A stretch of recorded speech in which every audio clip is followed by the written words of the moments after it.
Chapter 1. The Rescue Party. Captain Marcus Halloway stood on the bridge of the CNS Benevolence and watched the approach vector on the tactical display. 300 years. That's how long Sector 7G had been dark. 300 years since the Fracture Wars collapsed the wormhole network and stranded half of humanity's colonial expansion on the wrong side of the void.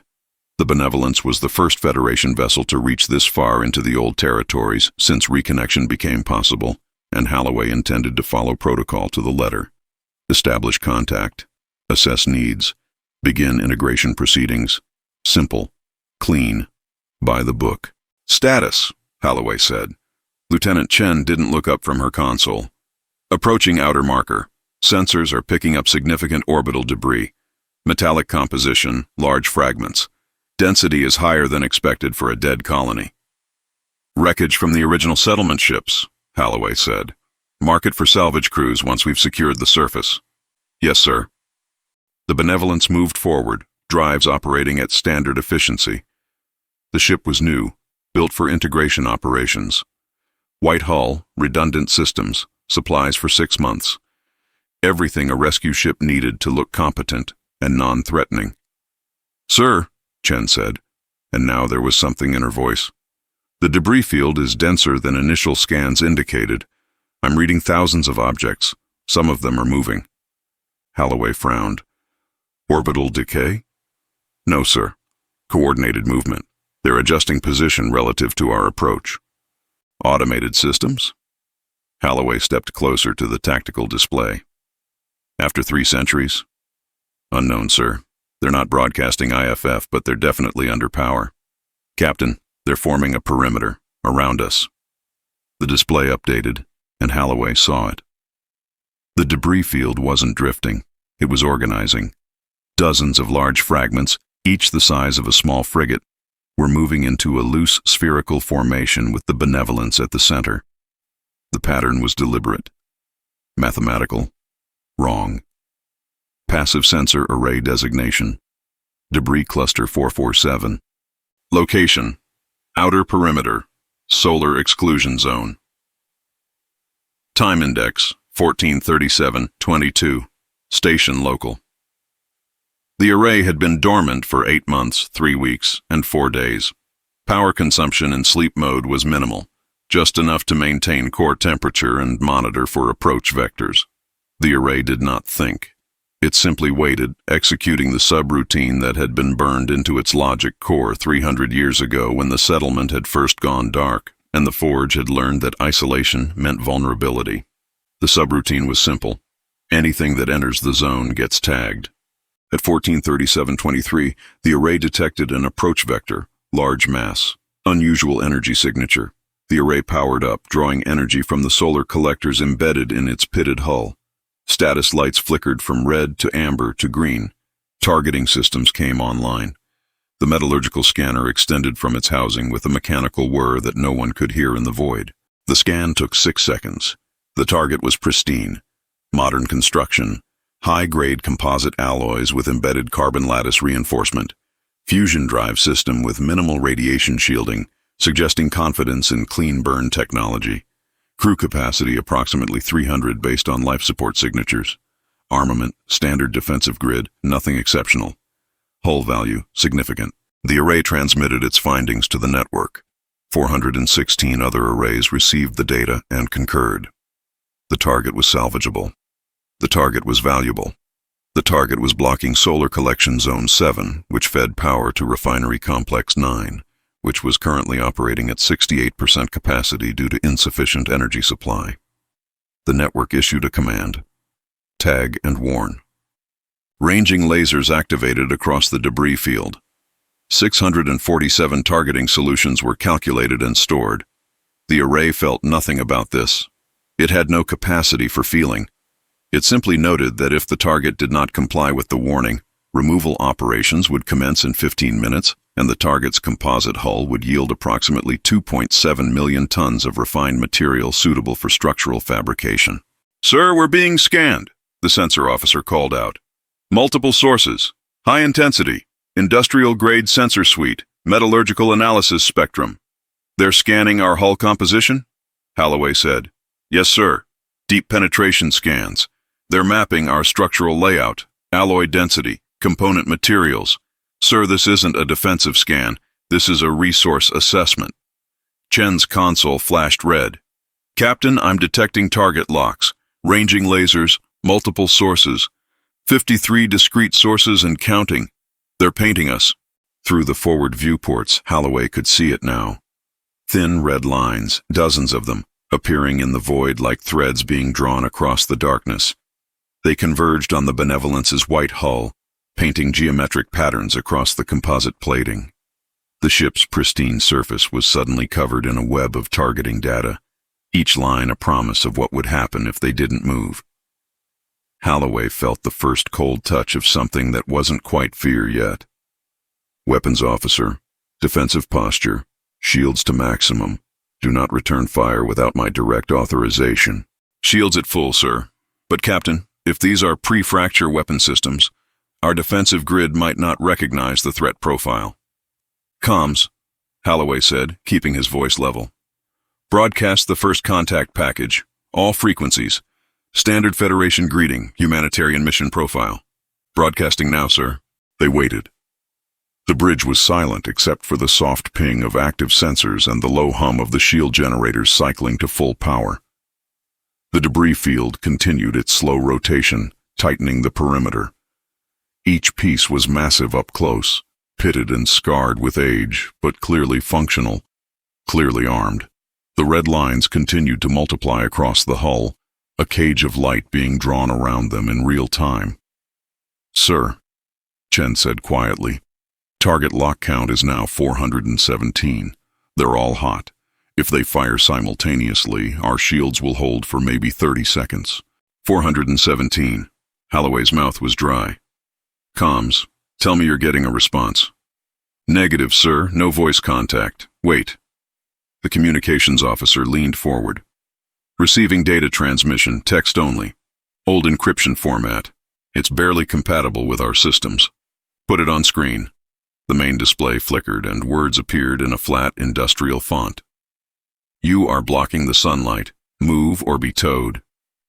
Holloway stared at the message. Somewhere in the back of his mind, a small voice was screaming that this was wrong, that this wasn't how first contact with a lost colony was supposed to go. He pushed the voice down and focused. Response, Holloway said. Identify us as CNS Benevolence, United Sol Federation, Humanitarian Relief Mission. We're here to re-establish contact and offer assistance. The comms officer worked quickly. Sent, sir. The tactical display updated. More debris fragments were moving now, drifting closer. The target lock count climbed to 508, 523, 547. The red lines covering the hull grew denser, overlapping until the white composite was barely visible beneath the web of targeting data. Chen's voice was tight. Sir, they're not responding. They're just charging weapons. How long until they're in firing position? Holloway asked. They already are, sir. They've been in position since we entered the perimeter. The display flickered again. Humanitarian relief not requested. Departure recommended. You have 15 minutes to clear the solar exclusion zone before we classify you as navigational hazard and begin removal operations. Removal operations, Holloway said. The words felt surreal in his mouth. They're threatening to remove a Federation capital ship for blocking sunlight. Sir, the sensor officer said, I'm detecting power spikes across the entire debris field. These aren't just weapons platforms. They're active industrial systems. Mining lasers, tractor arrays, mass drivers. Everything's been repurposed for orbital defense, and it's all going hot. Chen pulled up a spectral analysis. Captain, the power output I'm reading from those platforms shouldn't be possible. They're running at 400% of rated capacity, no safety margins, no fail-safes. They're cooking their own systems just to maintain target lock on us. Get me a communication channel, Holloway said. I don't care what frequency. I want to talk to whoever's in charge down there. Sir, I'm not getting a command channel. Everything's automated. It's like there's no human operator in the loop. There's always an operator, Holloway snapped. Keep trying. Aye, sir. But Captain, the countdown is at 12 minutes. Holloway looked at the tactical display, at the cloud of weapons surrounding them, at the planet below. Forge 7G. Population unknown. Status unknown. Technological capacity apparently massively underestimated. "Helm," Holloway said. "Begin a slow withdrawal. Comply with their request, but make it clear we're not fleeing. 1/4 impulse." "Aye, sir. Reversing course." The Benevolence began to turn, her bulk rotating ponderously. The debris field did not pursue. The target locks simply waited, tracking, patient. As the ship withdrew, the red lines began to fade from the hull one by one, disappearing as smoothly as they'd appeared. Holloway watched the countdown. 10 minutes. 9. "Sir," Chen said, "long-range scans are coming through on the planet itself. You need to see this." She threw the image to the main screen, and Holloway's breath caught. The planet wasn't a planet anymore. It was a machine. The surface was covered in industrial complexes, each one kilometers across, connected by elevated rail systems and massive transport tubes. The oceans had been partially converted into open-air cooling reservoirs for reactor systems the size of mountains. 3 enormous tether structures stretched from the surface into high orbit, each one anchored to skeletal frameworks that looked like the bones of ships under construction. Ships that would dwarf anything the Federation had ever built. And everywhere, across every visible surface, there was light. Not the soft glow of cities, but the harsh white glare of industrial lighting. Forge fires, plasma cutters, arc welders. The planet was burning with activity, and it had been burning for 300 years without anyone watching. "My God," Chen whispered. The display flickered one more time. "You have cleared the solar exclusion zone. Thank you for your compliance." And then, below that, a new line appeared. "Salvage value assessment complete. Vessel classification, high-grade composite alloy. Estimated recovery. Value, 2.7 million tons, refined material, tagging for future reference." Holloway felt something cold settle in his stomach. "They scanned us for scrap value." "Yes, sir," Chen said quietly. "They were going to tow us, dismantle us, recycle us." "It appears so, sir." Holloway sat down heavily in his command chair. On the screen, Forge 7G continued to burn with industry. The debris field remained in position, weapons still hot, watching the Benevolence retreat. "Get me a priority connection to Fleet Command," Holloway said finally. His voice sounded distant even to himself. "We need to talk about Sector 7G. "What do I tell them, sir?" Holloway looked at the planet one more time, at the fires burning across its surface, at the orbital structures being built in silence while the Federation had assumed these people were starving in the dark. "Tell them we located the colony," Holloway said. "Tell them the colony declined integration and classified us as navigational hazard. Tell them Sector 7G is not requesting humanitarian relief." Chen worked her console, establishing the long-range comm link. In the silence that followed, Holloway heard the ship's systems humming around him. Clean, efficient, safe. Everything the Federation prided itself on. And out there, in the dark, a planet full of humans who had spent 300 years learning to survive without any of it. The connection to Fleet Command opened, and Holloway began his report. Behind him, barely visible on the tactical display, the debris field was already returning to its previous configuration, waiting, watching, cataloging every ship that came too close. The target began to withdraw. The array tracked it until it cleared the exclusion zone, then powered down to standby mode. The scan data was filed in the network's reference database, tagged with the target's energy signature and hull composition. If it returned, recognition would be instantaneous. The array settled back into dormant mode, solar collectors drinking in the unobstructed light, and resumed its wait.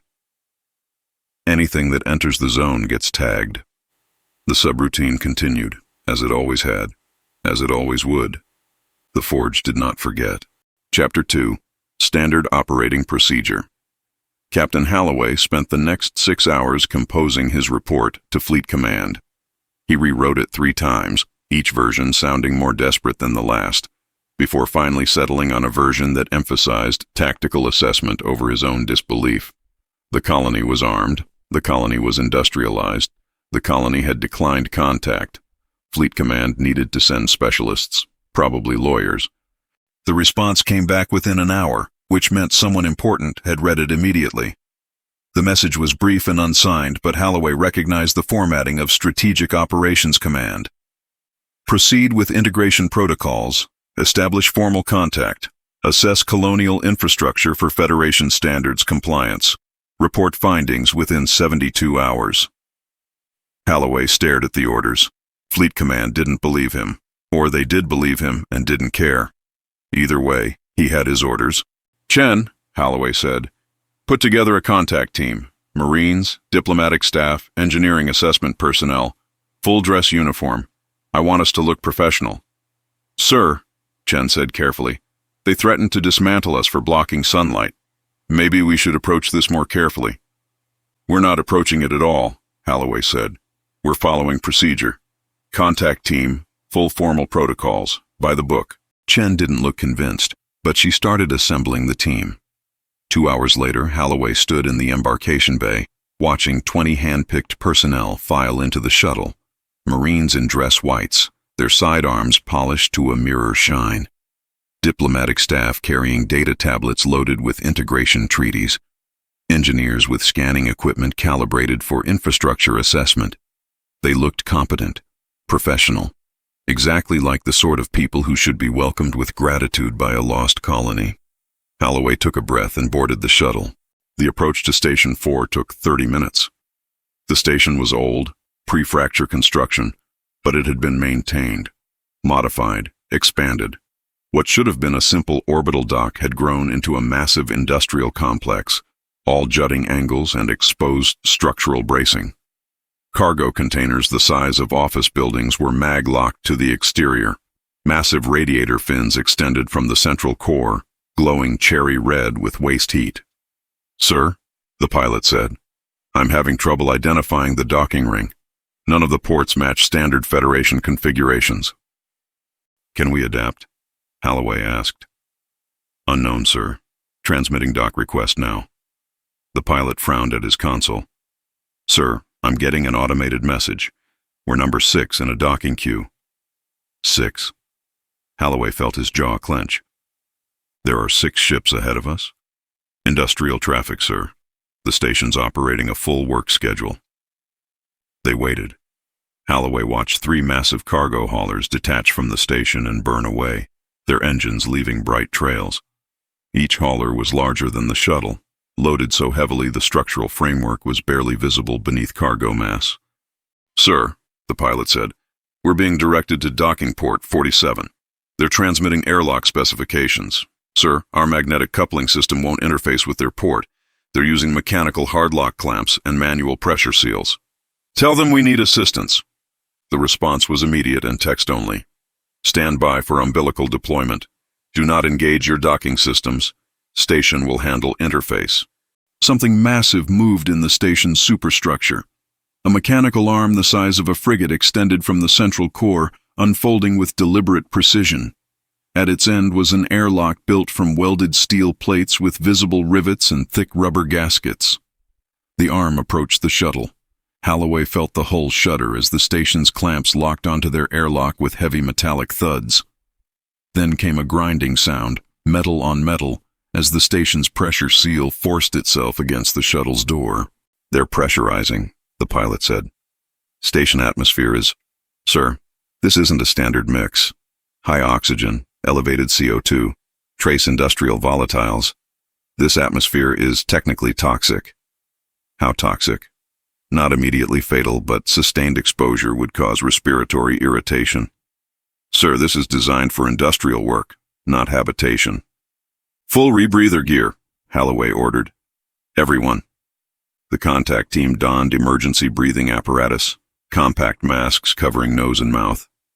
Holloway checked his own mask twice before nodding to the Marines. Open the door. The airlock cycled. The shuttle's door slid open, meeting the station's crude mechanical hatch.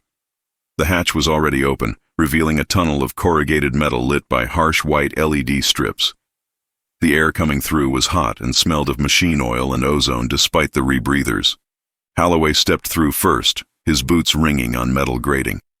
The umbilical tunnel was narrow, barely wide enough for 2 people. The walls were covered in warning labels, most faded or obscured by welding scars. Caution, high voltage, danger, rotating machinery, warning, explosive decompression risk. The tunnel ended at another hatch, standing open. Beyond it was a receiving bay the size of a warehouse. Massive cargo containers stacked 3 high, each marked with hazard classifications. Forklifts the size of small trucks moved between the stacks, operated by men in heavy exoskeletons who didn't look up as the Federation team entered. Standing directly in front of the hatch was a man with a clipboard. He was big. Not tall necessarily, though he was at least 2 meters, but big. Broad across the shoulders, thick in the chest and arms, built like someone who spent their life doing physical labor in high gravity. He wore an exoskeleton frame over heavy coveralls, the powered joints whirring softly as he shifted his weight. The exoskeleton was old, patched in a dozen places with mismatched metal plates. His face was weathered and scarred, one eye slightly clouded. He was eating a sandwich, some kind of protein paste on dense bread. He chewed methodically, examining his clipboard with complete disinterest in the armed Marines standing 3 meters away. He swallowed, made a mark on the clipboard, and finally looked up. "You the Federation group?" Halloway stepped forward. "I am Captain Marcus Halloway of the CNS Benevolence United Sol Federation. We're here to establish formal diplomatic contact with the governing authority of Forge 7G. The man made another mark on his clipboard, took another bite of sandwich, chewed, swallowed. "You got your safety certifications?" "Our what?" "Safety certifications. Level 4 hazmat clearance, industrial environment qualification, emergency response training. Can't let you pass the receiving bay without proper documentation." Halloway felt heat rising in his face. "We are United Sol Federation personnel. We don't require local certifications to—" "Yeah, you do," the man interrupted, still examining his clipboard. "Station regulations. Anybody who wants access past the commercial zone needs to demonstrate they won't kill themselves or cause an industrial accident. You got the paperwork or not?" "We are not here as commercial visitors," Halloway said, keeping his voice level. "We are here representing the United Sol Federation to discuss the reintegration of this colony into—" "So that's a no on the paperwork." The man finally looked up properly, his clouded eye fixing on Halloway with the same expression someone might use to examine a malfunctioning tool. "Look, buddy, I don't care if you're representing the Federation, the Pope, or your local neighborhood association. Station 4 operates under Forge safety protocols. You want access past the receiving bay? You need certification. You want to talk to somebody about reintegration or whatever? You can file a request with administration. They'll schedule a meeting. Until then, you stay here." One of the Marines stepped forward, his hand resting on his sidearm. "We have authorization from Fleet Command to conduct a full assessment of this facility. Under Federation integration protocols, you are required to—" The man made a sound that might have been a laugh. It sounded like a cough. "You want to pull that gun, son?" The Marine's hand froze. "Because if you want to pull that gun," the man continued, his tone not changing at all, "you should know that this receiving bay is currently handling 47 containers of refined deuterium and 6 tanks of liquid oxygen. You fire a weapon in here, we all become a very brief, very bright light show. So maybe you want to rethink your approach to industrial safety." The Marine looked at Halloway. Halloway held up a hand. "Stand down." The Marine stepped back, his hand carefully leaving his weapon. The man went back to his sandwich. "Now," the man said between bites, "station regulations also require that anybody working in an active cargo zone wears high-visibility safety gear. Your uniforms don't meet reflectivity standards." He reached behind the clipboard and pulled out a stack of neon yellow vests, the kind construction workers wore, bright, ugly, with reflective strips across the chest and back. "Put these on." Halloway stared at the vests. "You're joking." "Nope." The man held them out. "Safety requirement. You're standing in an active work zone. Forklifts operate here 24 hours a day.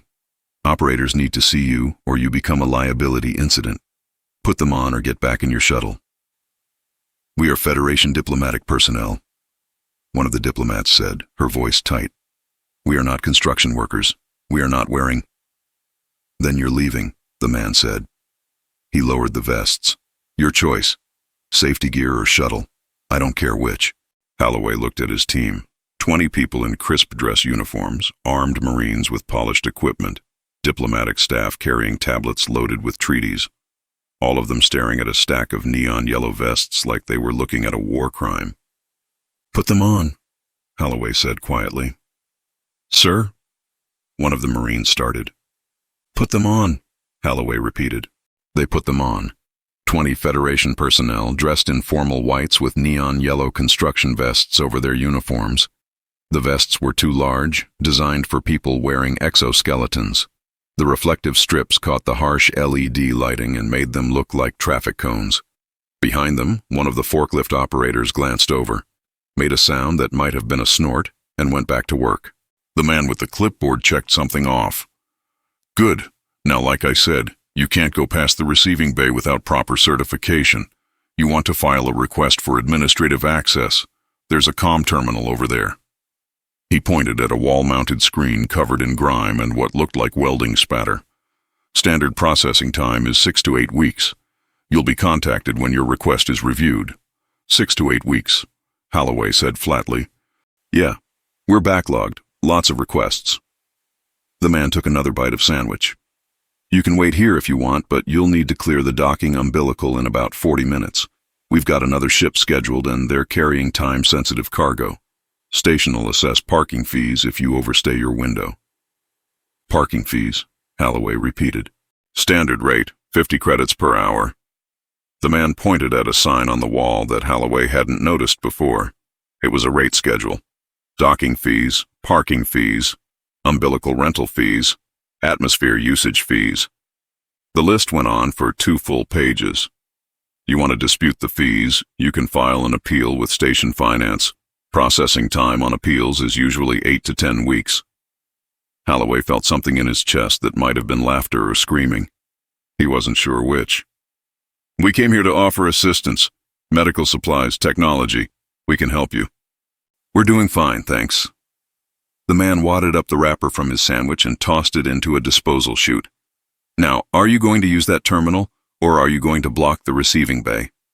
Holloway looked around. The forklifts were still moving. The workers in exoskeletons were still loading and unloading cargo.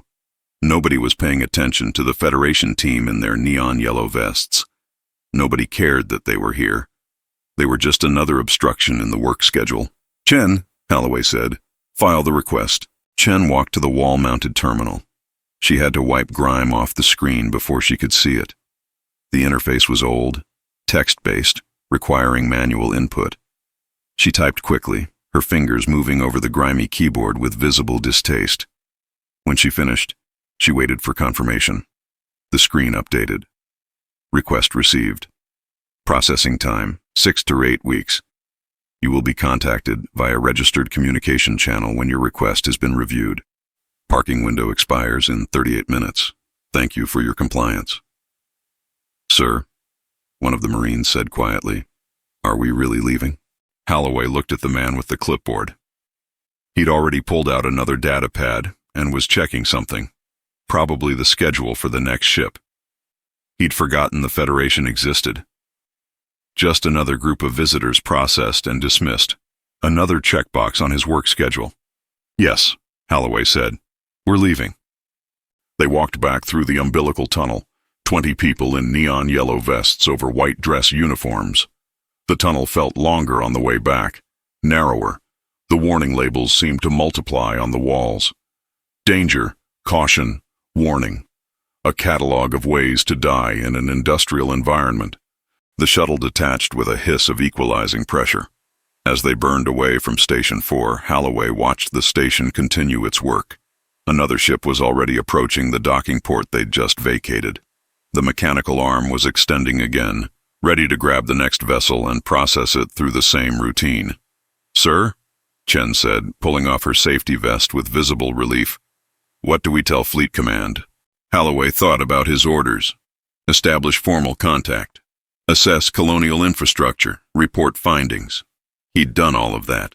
He'd established contact. He'd assessed the infrastructure, and his findings were clear. Tell them we've established initial contact, Holloway said. Tell them the colony is operational and self-sufficient.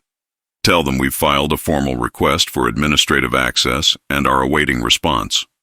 And the safety violations? The toxic atmosphere? The complete disregard for Federation authority? Holloway looked at the neon yellow vest in his lap. Someone had to manufacture these. Someone had to stock them in the receiving bay. Someone had to write the regulation requiring visitors to wear them. The colony had spent 3 centuries building a bureaucracy so efficient it could dismiss a Federation capital ship with a clipboard and a sandwich. Tell them, Holloway said, that the colony operates under local protocols and appears functional within those parameters. Tell them we recommend specialist personnel for further assessment. Chen nodded and began drafting the report. Holloway folded the safety vest and set it aside. Somewhere on Station 4, the man with the clipboard was probably eating another sandwich and processing the next ship in the queue. He'd already forgotten the Federation had been there. Just another entry in his log. Another checkbox ticked.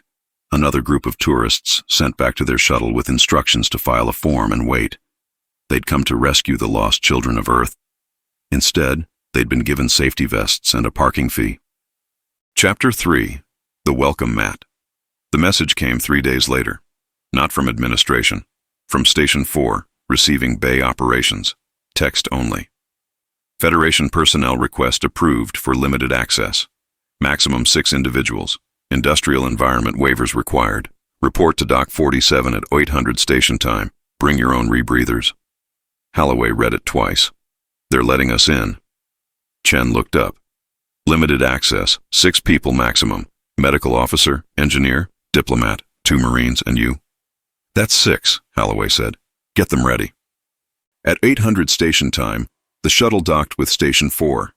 Same mechanical arm, same grinding clamps, same hot air. The contact team wore their neon vests before leaving the shuttle. Holloway had decided not to fight that battle twice. The man with the clipboard was waiting in the receiving bay. Same scarred exoskeleton, same clouded eye. He had a stack of paper documents. Waivers, read them, sign them. Don't sign if you don't understand them. Holloway took his copy. The text was dense. The undersigned acknowledges that Forge Station 4 operates under pre-fracture industrial safety standards. The undersigned acknowledges exposure to toxic atmospheric compounds, ionizing radiation, high-voltage electrical systems, pressurized chemical storage, magnetic field exposure exceeding Federation health guidelines, acoustic trauma hazards, thermal burn hazards, crushing hazards, vacuum exposure risk, and gravitational field inconsistencies. 3 pages of hazards. At the bottom, the undersigned waives all claims against Forge Industrial Authority for injury, disability, or death resulting from voluntary entry into industrial zones. This is insane, the medical officer said. You're asking us to waive medical malpractice claims. You're asking us to take responsibility for your safety, the man said. Sign or stay here. Holloway signed. The others followed. The man collected the waivers, scanned them, and filed them in a metal box labeled liability documentation with a physical padlock. Your guide's running late, the man said. Wait here, don't touch anything. They waited. 5 minutes later, a woman appeared from a side corridor. She was younger than the clipboard man, maybe early 30s, built with the same heavy bone structure and dense muscle. Her exoskeleton was covered in tool holsters and had what looked like a plasma cutter integrated into the left arm. Her coveralls were stained with about 15 different types of industrial fluids. She was carrying a data pad in one hand and eating something that looked like a protein bar with the other. You the tourists? She said around a mouthful of food. We're Federation personnel conducting an assessment, Holloway started. Yeah, tourists, she said. She swallowed and shoved the rest of the bar into a pocket. I'm Sparky, maintenance engineering. They pulled me off a reactor rebuild to babysit you, so let's make this quick. Follow me. Don't touch anything. Don't wander off. If something starts glowing, tell me immediately. Questions?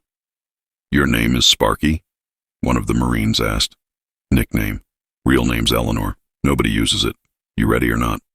She turned and walked toward the same heavy door the clipboard man had used before. She spun the wheel lock one-handed while checking her datapad with the other, pulled the door open, and stepped through without looking back. The Federation team followed. The corridor was hot and narrow. Bare metal walls covered in welding scars. Conduits along the ceiling, some hot enough that Holloway could feel them radiating. The floor was grating with infrastructure visible below.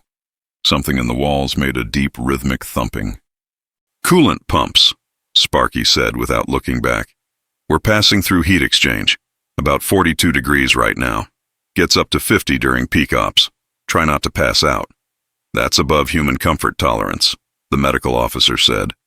"Good thing we're not here for comfort," Sparky said.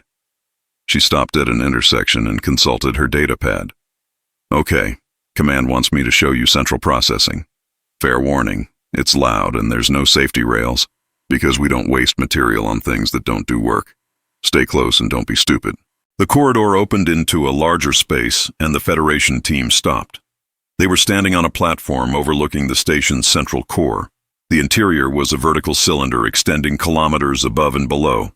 Infrastructure filled the space so densely it looked like a three-dimensional maze.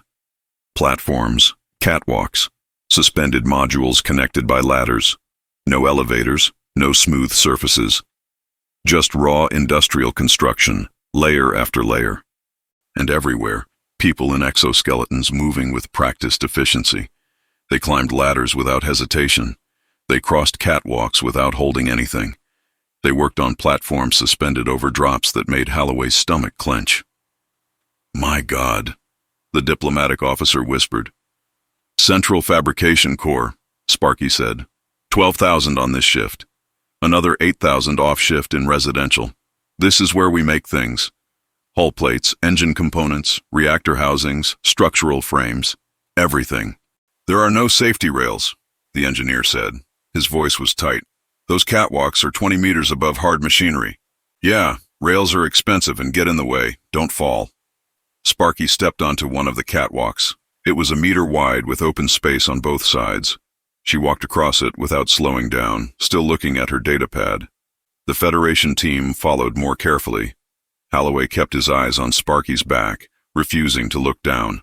Below them, massive machinery operated. Smelters, forges, assembly platforms. The heat was intense, the noise overwhelming. They crossed 3 catwalks. By the 4th, the diplomatic officer was gripping the Marine's arm with white knuckles. "I can't." "Eyes forward," Sparky called back. "Don't look down. Look where you're going." They reached a wider platform. The diplomatic officer immediately moved away from the edge and pressed against the wall. Sparky didn't seem to notice. She was pointing at the fabrication floor below. "That's the heavy assembly line. Those robotic arms are building ship components. Hull sections mostly. Each plate weighs about 40 tons. "The scale," the engineer said. "This is pre-fracture heavy industry. We don't build like this anymore." "That's why you don't build it," Sparky said. "We do. Now come on. Residential sections through here." She led them down a corridor. Halfway through, something happened. A pipe overhead made a sound like a gunshot. Steam exploded from a rupture, filling the corridor with white vapor. Alarms started wailing. The Federation team froze. Sparky didn't. She reached up with her left hand, grabbed the pipe, and held it. The steam was still venting around her grip, but less now. Sparky twisted something on her exoskeleton with her right hand, then used her datapad to call someone. "Yeah, I got a coolant leak on Corridor 12. Need a patch kit and shut off at Junction 7. She listened. "No, I'm holding it. Just get me the kit." The medical officer stared. "You're holding a ruptured high-pressure coolant line with your bare hand." "Not bare," Sparky said. She held up her left hand. The skin was synthetic, slightly too smooth. Cybernetic, heat-resistant up to about 300 degrees. Lost the original in a smelter accident when I was 16. This one's better. Doesn't get tired. A worker arrived with a patch kit. Sparky used her right hand to apply the emergency sealant, while her left hand kept the pipe stable. 30 seconds later, the leak was sealed. The alarm stopped. Sparky released the pipe and examined her cybernetic hand. The synthetic skin was scorched but intact. "Gonna need new skin grafts," she muttered. "That's annoying." "Okay, moving on." You just... The medical officer started. Fixed a pipe. Yeah, that's my job. You want to stand here talking about it, or you want to see the rest of the station? They kept moving. The residential section was built vertically like everything else. The spaces were larger but still industrial. Common areas with tables, small gardens under lights, a medical facility, children everywhere, running between spaces, carrying things, playing. School's that way, Sparky said, pointing. Medical's over there. Recreation areas. She stopped. Actually, recreation's perfect. You need to see this. She led them to a large open space. One side of the space was a playground. Climbing structures made from decommissioned industrial equipment, pipes, scaffolding, hydraulic arms. Children were climbing it, laughing and chasing each other. A boy jumped from a platform, fell 3 meters, grabbed a pipe, and swung to another level. On the other side of the space, separated by maybe 10 meters of open floor, was a blast furnace. The furnace was active, glowing orange-white with heat. The temperature in the recreation area was probably 60 degrees. Workers were tending the furnace, completely unbothered by the children playing nearby. That's a blast furnace, the diplomatic officer said, next to a playground. Yeah, heat keeps the space warm. Kids like it. That's child endangerment. That's efficient use of waste heat, Sparky said. Furnace runs continuously. Might as well put the thermal output to use. Kids learn early not to touch hot things. Works fine. A child, maybe 8 years old, climbed to the top of the playground structure. The structure was 3 stories tall. The child waved at friends below and jumped, grabbing a decommissioned hydraulic arm and swinging across a gap. The hydraulic arm was part of the playground now, but it was clearly old industrial equipment, heavy, dangerous. The child landed on another platform and kept climbing. They're going to kill themselves, the diplomatic officer said. Some do, Sparky said. Most don't. Build spatial awareness, grip strength. We need people who can work in zero-G and high-risk environments. This is training. How many die? The medical officer asked. How many what? Children. How many children die in training accidents? Sparky shrugged. Few every year. Stupid mistakes mostly. We don't keep detailed stats. Not really the point. The medical officer pulled out a medical scanner and pointed it at Sparky. The scanner beeped. Beeped again. Made a sound like an error alert. The medical officer looked at the readings and went pale. These readings, he said. Your bone density is 40% higher than baseline human. Your cardiovascular capacity is off the chart. You're showing trace amounts of heavy metal exposure that should cause neurological damage. Your lung tissue has scarring consistent with chronic industrial particulate exposure. According to this scanner, you should be hospitalized. You should be dead, Sparky said. She grinned. It wasn't a friendly expression. Yeah, probably. But I'm on break right now, so I'll be dead later. Now, you done scanning me or you want to keep wasting my time? The medical officer lowered the scanner. This is impossible. This is adaptation, Sparky said. 300 years of living in environments that would kill you in a week. We're denser, tougher, better at filtering toxins. You adapt or you die. We adapted. Now you've seen enough, or you want to keep standing here complaining about safety regulations? Holloway looked around. Children climbing, workers tending the furnace, a woman carrying equipment that probably weighed 50 kilos without assistance. Everyone moving with casual efficiency through an environment that violated every Federation standard he knew. I've seen enough, Holloway said. Sparky nodded and led them back through the maze. The trip back was quieter. None of the Federation team spoke. They crossed the open catwalks with the same fear, but now mixed with something else. Not respect exactly. Discomfort maybe. Recognition that they were completely out of their depth. As they reached the receiving bay, the diplomatic officer slipped. Her magnetic boot failed to lock, and she stumbled. Sparky caught her with one hand, effortlessly, while her other hand continued working her data pad. The diplomatic officer stared at her. Watch your step, Sparky said. Then she released her and kept walking. The Federation team boarded their shuttle in silence. As they detached from Station 4, Holloway pulled off his rebreather mask. His lungs ached. His legs were shaking. His uniform was soaked with sweat. "Report?" Chen asked. Holloway thought about the children climbing next to a blast furnace, about the woman who fixed a ruptured pipe with her bare cybernetic hand, about the medical readings that said everyone on that station should be dead. "They're not primitive," Holloway said. "They're adapted. Everything we'd call a violation, they call normal. And according to our medical scans, they shouldn't be alive. But they are. So what do? "We file the report," Holloway said. "Exactly as we saw it. Let Fleet Command figure out what it means." Chen nodded and left.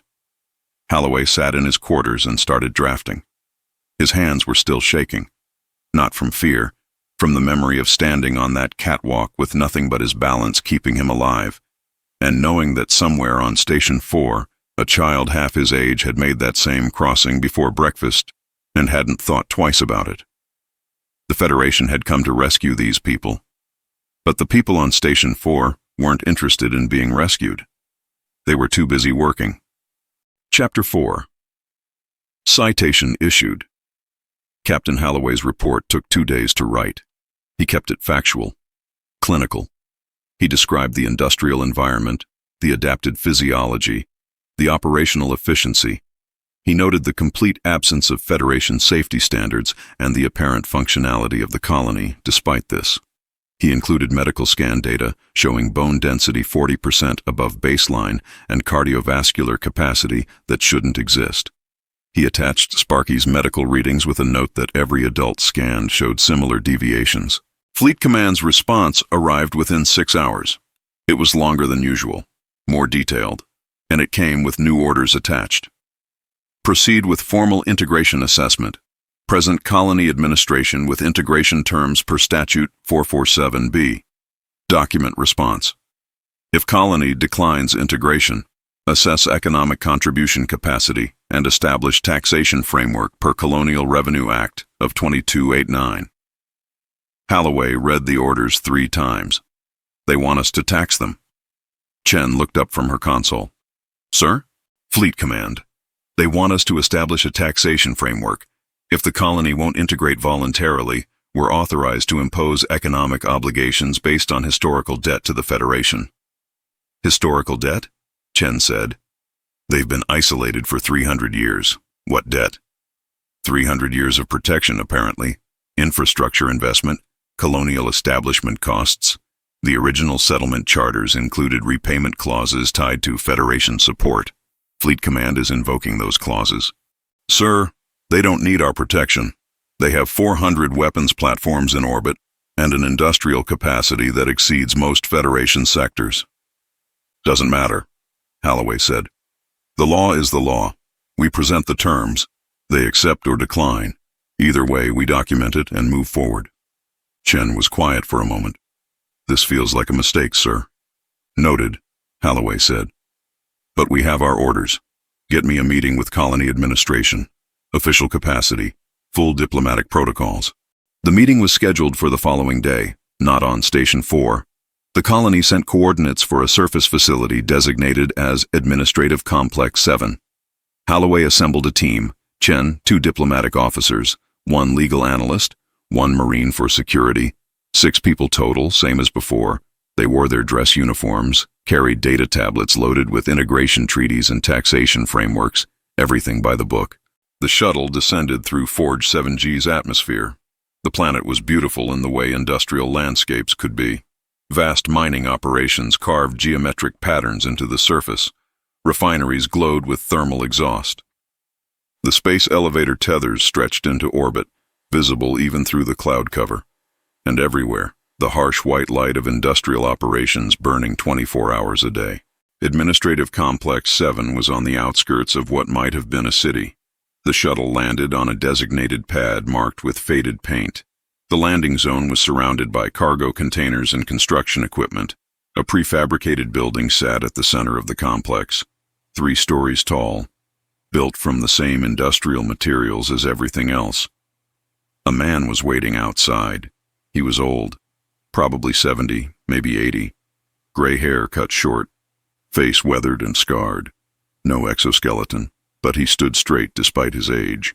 He wore heavy work clothes and carried a data tablet. "Captain Holloway," the man said. His voice was the same gravel tumbler roughness as everyone else. "I'm Silas, colony administrator for this sector. You wanted a meeting." "Administrator Silas," Holloway said. "Thank you for agreeing to meet with us." "Didn't have much choice," Silas said. "You kept filing requests. Easier to talk once than deal with paperwork forever. Come on, conference room's inside." He turned and walked into the building. The Federation team followed. The interior was exactly what Holloway expected by now. Bare metal walls, exposed infrastructure. The air was hot and smelled of machine oil. Harsh LED lighting. No decoration. No comfort. Just function. The conference room was a repurposed cargo container. Someone had welded it into the building's structure and cut windows into the sides. A table made from metal plating sat in the center. Chairs that looked like they'd been salvaged from industrial equipment surrounded it. A data terminal was mounted on one wall, the screen cracked but functional. "Sit," Silas said. He took a seat at the head of the table and opened his tablet. "You've got 30 minutes. I've got a shift supervisor meeting at 1400. What do you want?" Holloway sat and activated his own tablet. "Administrator, the United Sol Federation has authorized me to present formal integration terms to the colony of Forge 7G. These terms outline the process by which your population can rejoin the Federation with full citizenship rights, economic support, and—" "Not interested," Silas said. He didn't look up from his tablet. "I haven't finished presenting the terms." "Don't need to hear them. Not interested in integration. Anything else?" Holloway felt heat rising in his face. "Administrator, perhaps if you reviewed the documentation." "I've reviewed it," Silas said. He tapped his tablet. "Got the same offer 6 months ago from a different Federation ship. Turned them down too. We're doing fine on our own. Don't need your citizenship. Don't need your support. Don't need you." "That brings us to the second matter," Holloway said. He pulled up another document. "If Forge 7G declines voluntary integration, the United Sol Federation is authorized under the Colonial Revenue Act of 2289 to establish taxation frameworks based on historical obligations." Silas looked up. "Taxation? Yes. The original settlement charter for this sector included repayment clauses for Federation infrastructure investment, colonial establishment costs, and 300 years of territorial protection. Based on standard economic models, the total outstanding obligation is approximately 500 billion Federation credits." Silas stared at him. Then he made a sound that might have been a laugh or a cough. "You're here to collect back taxes. We're here to establish a framework for economic contribution commensurate with—" "You're here to collect back taxes," Silas repeated. "For protection we never asked for, from threats that never materialized, based on a settlement charter we didn't sign. The charter was signed by the original colonial authority," one of the diplomatic officers said. "Your government inherited those obligations when—" "We don't have a government," Silas said. "We have an administrative cooperative. Different thing. But sure. Let's say we inherited something. How much?" 500 billion credits, Holloway said. "Payable in Federation standard currency or equivalent value in approved commodities." 500 billion, Silas said. He pulled up something on his tablet and worked the interface for a moment. "Yeah, we can do that." Holloway blinked. "You can?" "Sure. We run a productive economy. 500 billion's a lot, but it's manageable. When do you want it?" "You're agreeing to pay?" the legal analyst said. "Just like that?" "Just like that," Silas said. "You want payment in currency or commodities?" "Commodities would be acceptable," Holloway said slowly. He felt like he was missing something. "Provided they meet Federation standards for—" "Great. I'll have it delivered to your ship tomorrow morning. 0800. Have your cargo bay ready. We'll pump it straight in." Silas made a note on his tablet. "Anything else?" "What commodities exactly?" the legal analyst asked. "Refined hydrogen-3 isotopes," Silas said. "Current market value is about 0.8 credits per gram. 500 billion credits worth is approximately 625 million kilograms. We've got plenty in storage.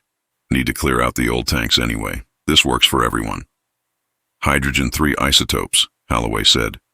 His mind was racing through chemistry textbooks and fuel specifications. That's fusion fuel. That's one use for it, Silas agreed. Also used in medical imaging, particle physics research, and a couple dozen other applications. Perfectly legal commodity. Recognized currency equivalent under Federation Economic Code Section 12. The legal analyst was checking his tablet. He's right, sir. Refined H3 is listed as approved commodity for tax payments under the historical exemptions. It's an old statute, but it's still valid. Then we're done, Silas said. He stood. Debt paid in full. You'll get your delivery tomorrow morning. Bring a receipt. Now, if you'll excuse me, I have a meeting. Wait, Holloway said. That's it? No negotiation? No appeal? You asked for payment. I'm paying. What's to negotiate? Silas moved toward the door. We're done here. Your shuttle's on pad 3. Try not to block the cargo lane on your way out. The Federation team stood in the conference room after Silas left. Holloway looked at his team. Did we just win? I think so, sir, the legal analyst said. He agreed to full payment. That exceeds our mandate. Fleet Command will be pleased. Then why do I feel like we just lost? Holloway said. Chen was reading something on her tablet. Sir, hydrogen-3 isotopes. I'm pulling up the safety data. Sir, refined H3 is extremely volatile. It requires specialized containment. If the storage conditions aren't maintained, it destabilizes rapidly. How rapidly? The half-life in uncontrolled environments is measured in hours. If it destabilizes completely, the energy release would be... Chen's face went pale. Sir, 625 million kilograms of destabilized H3 would have a yield comparable to a fusion warhead. They're giving us a bomb, the Marine said quietly. They're giving us legal tender, the legal analyst corrected. Extremely volatile legal tender that requires immediate and continuous specialized containment, or it becomes a massive explosive hazard. But legally, it's a valid payment. Holloway closed his eyes. Get back to the ship, now. The shuttle lifted off and burned hard for orbit. Holloway spent the flight composing a message to Fleet Command. He tried 3 different versions before settling on the most direct one. Colony agreed to full payment. Payment will be delivered tomorrow morning in refined hydrogen-3 isotopes. 625 million kilograms. Recommend immediate preparation for specialized containment and transfer. Fleet Command's response was equally direct. Acknowledged. Prepare to receive payment. Do not refuse delivery. Document all transfer procedures.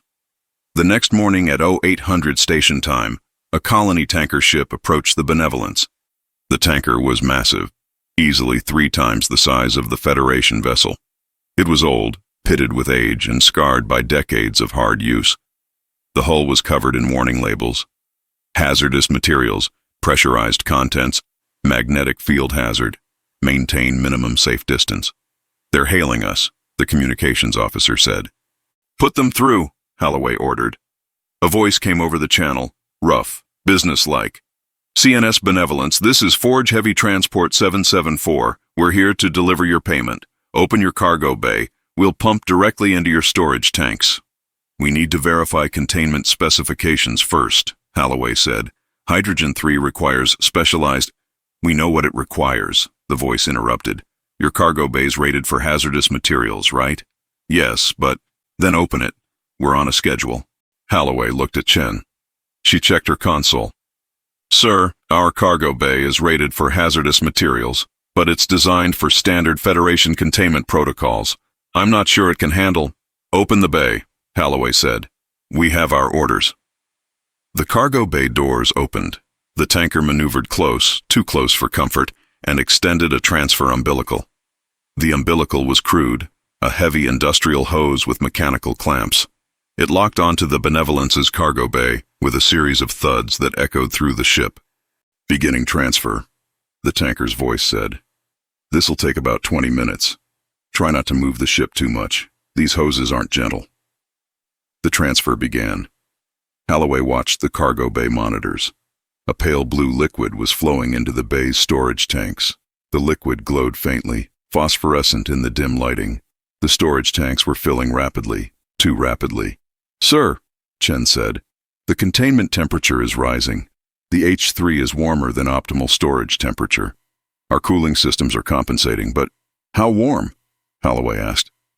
About 15 degrees above recommended containment temperature. It's stable for now, but if the temperature continues to rise... An alarm started sounding. Red lights flashed across the cargo bay monitors. "Sir, we've exceeded safe containment capacity," the cargo officer said.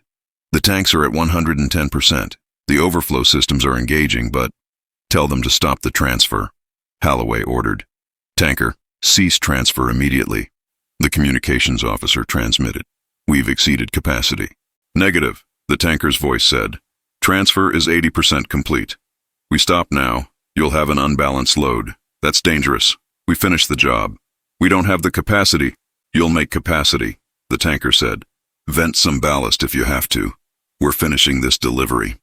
The transfer continued. The cargo bay was filling beyond safe limits. The overflow systems were venting excess material into temporary holding tanks. The temporary tanks were filling. Alarms were sounding across multiple decks. "Sir, I'm reading pressure fluctuations in the main storage tanks," Chen said.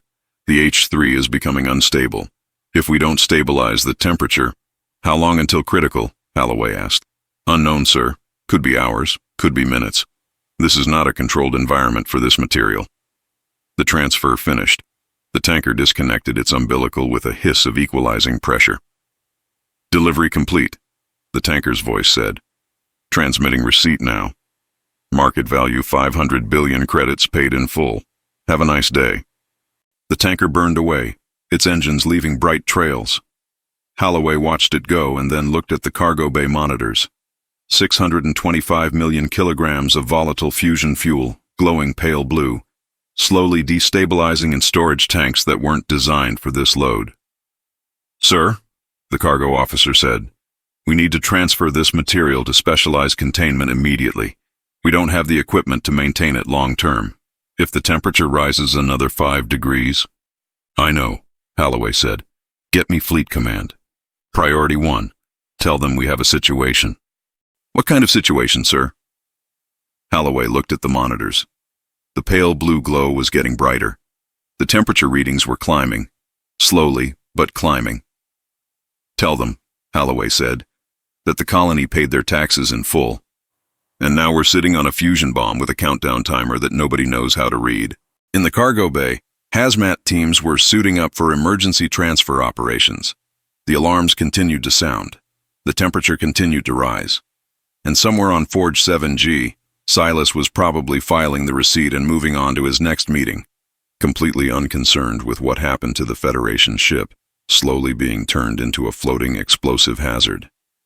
"Sir," Chen said quietly, "we need to get this off the ship. Now." "Agreed," Holloway said. "But where? We can't just dump 625 million kilograms of refined H3 into space. That's an environmental hazard, and we can't take it back to Federation space like this. We don't have the containment." "We could ask them for help," the legal analyst suggested. "Ask the people who just gave us a bomb disguised as tax payment," Holloway said. "What do you think they'll say?" As if in answer, a new message arrived. Text only. From Forge Industrial Authority.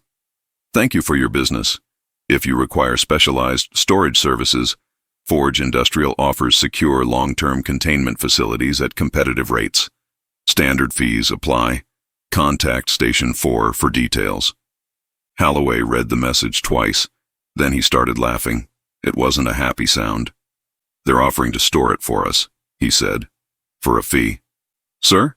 Chen said. "They gave us 600 million kilograms of volatile fusion fuel. They knew we couldn't store it safely. And now they're offering to store it for us, for money. They just charged us 500 billion credits to create a problem, and now they want to charge us again to solve it. That's..." Chen searched for words. "That's brilliant. And horrible. That's malicious compliance," Holloway said. "They paid exactly what we asked for, in exactly the way we specified. And in doing so, they created a crisis that forces us to pay them even more just to prevent our own ship from exploding." The temperature readings climbed another degree. The alarms got louder. "Sir, your orders?" Chen asked. Holloway looked at the cargo bay monitors. at the glowing blue fuel slowly becoming unstable, at the hazmat teams working frantically to maintain containment, at his ship, which had come to collect taxes and was now being held hostage by its own cargo. "Contact Station 4, Holloway said. "Tell them we accept their storage offer. Get me transfer protocols and fees. And Chen?" "Yes, sir." "Make sure Fleet Command knows exactly how this happened. Every detail, every step. Because I want them to understand that we didn't lose to weapons or tactics or force." "What did we lose to, sir?" Holloway watched the pale blue glow in the cargo bay get brighter.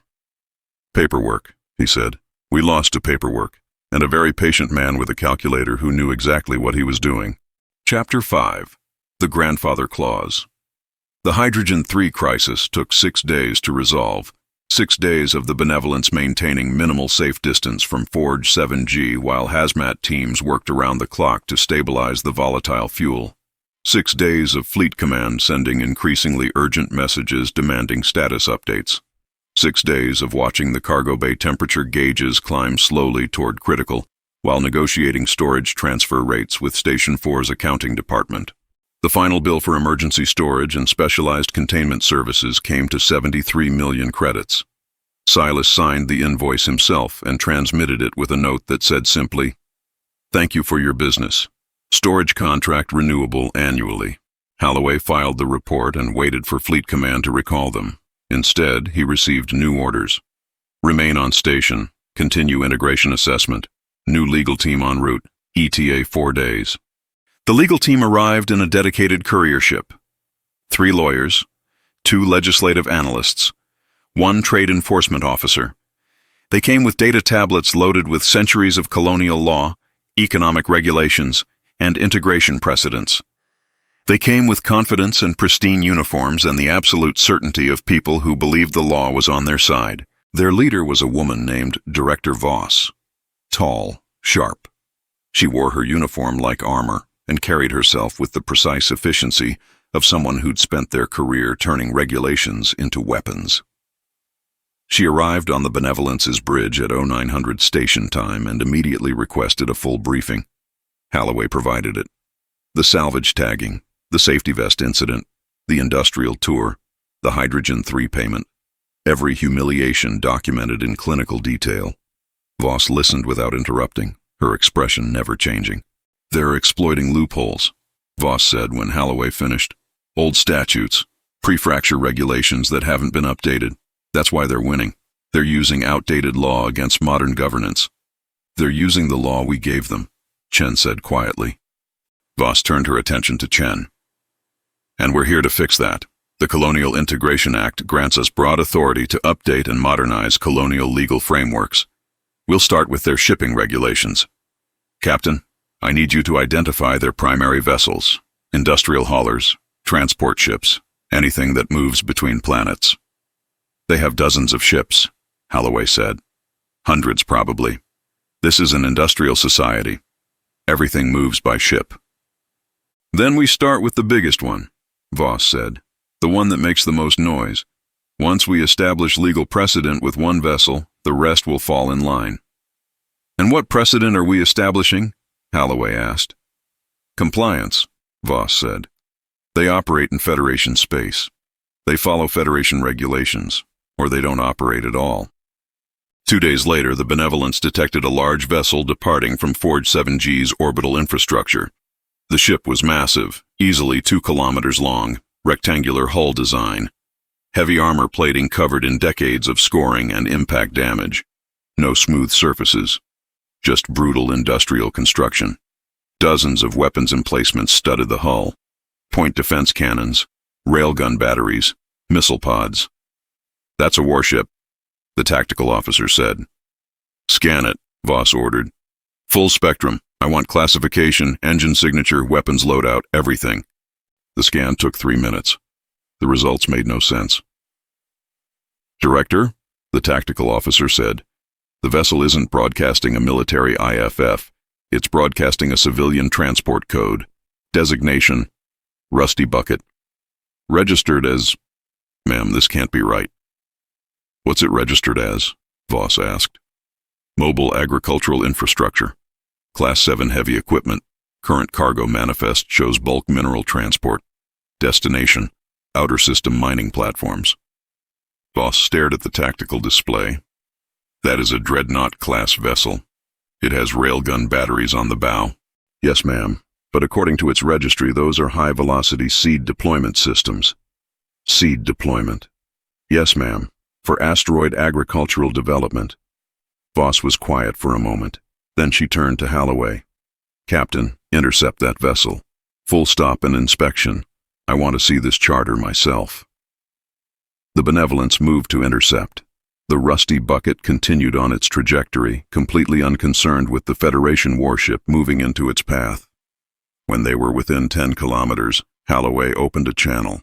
Vessel, Rusty Bucket. This is Captain Marcus Holloway of the CNS Benevolence United Sol Federation. You are operating in Federation space without proper identification and safety compliance. Reduce speed and prepare for inspection. The response came back immediately. Text only. Negative. We're on schedule. Move your ship. They're refusing to stop, the communications officer said. Tell them again, Voss said. Make it clear this is not a request. Holloway transmitted again. Rusty Bucket, this is a legal order under Federation Trade Enforcement Act. Reduce speed immediately or we will be forced to. We're farm equipment on an agricultural work schedule. We have right of way. Move your ship or be reported for obstruction of essential food production services. Voss leaned over the communications console. Let me see that charter. The Rusty Bucket transmitted a document. It was old. The digital formatting was pre-fracture standard, barely compatible with modern systems.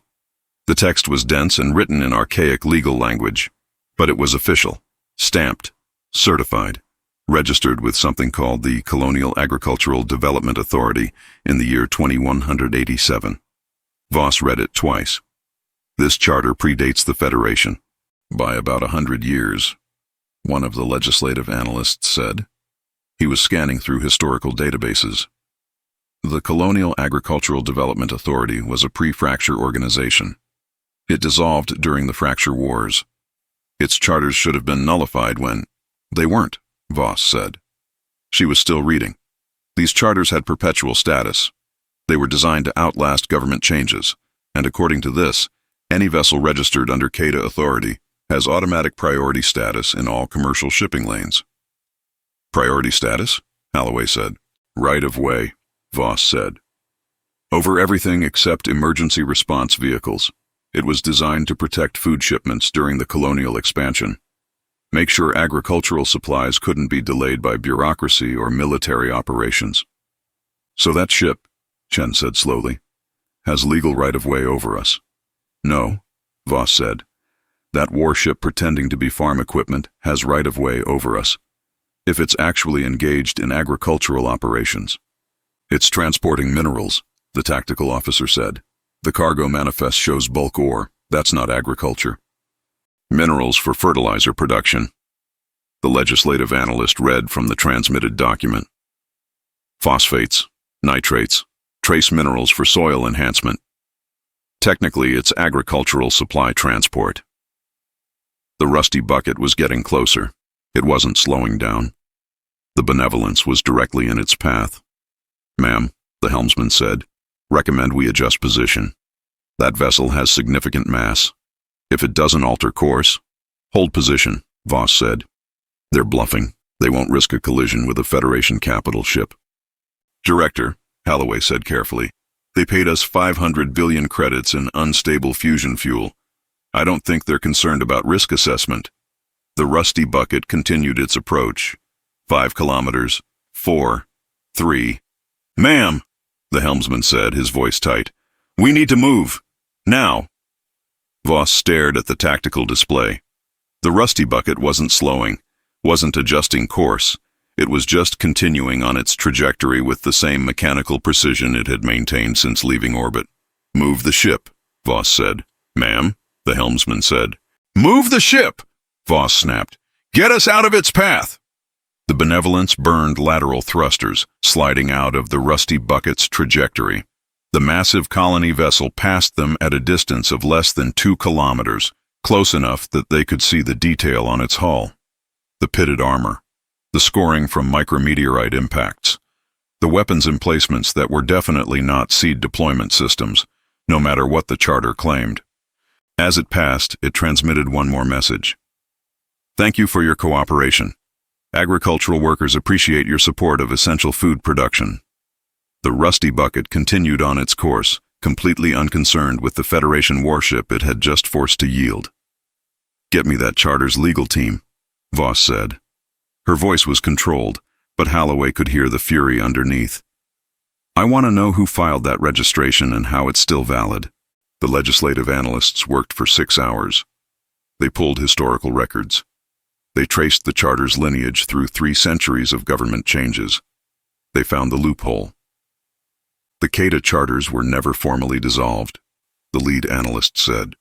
When the authority collapsed during the Fracture Wars, its assets were classified as abandoned. But the charters themselves were perpetual documents. They remained valid unless specifically revoked by successor governments. And they were never revoked, Voss said. No, ma'am. The Federation assumed they'd lapsed due to lack of renewal. But the charters didn't require renewal. They were designed to be permanent. So every vessel the colony has registered under CATA authority has the same rights as the Rusty Bucket, Holloway said. Technically, yes, the analyst said, though most of their fleet is probably registered under different authorities. CATA was specifically for agricultural operations. How many vessels do they have registered as agricultural? Voss asked. The analyst checked his tablet. According to the Colonial Shipping Database, 47 vessels carry CATA registration, all classified as mobile agricultural infrastructure, all granted right-of-way status in commercial shipping lanes. 47 warships, Voss said, pretending to be tractors. 47 agricultural support vessels, the analyst corrected, legally distinct from military craft, even if they happen to have unconventional features. Voss stood and paced the length of the conference room. This is absurd. Those are clearly military vessels. The Rusty Bucket has enough firepower to level a city. It has high-capacity mineral extraction and deployment systems, the analyst said, for asteroid mining and terraforming applications. The fact that those systems could theoretically be used for combat is incidental to their primary agricultural function. Nobody believes that, Voss said.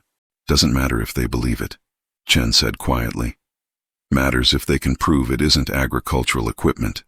And according to the charter, burden of proof is on the challenging party. Voss turned to look at her. What? The CATA Charter, Chen said. She'd been reading the document while the analysts worked. Section 14. Any challenge to a vessel's agricultural classification must demonstrate that the vessel's primary function is non-agricultural. But the charter defines agricultural function very broadly. Mineral extraction for fertilizer, bulk transport of soil supplements, even orbital defense of agricultural installations. Orbital defense, Voss repeated. Food security is a critical component of agricultural sustainability, Chen read from the document. CATA-registered vessels may engage in protective operations to ensure uninterrupted food production and distribution. They wrote themselves permission to have a military fleet, Holloway said.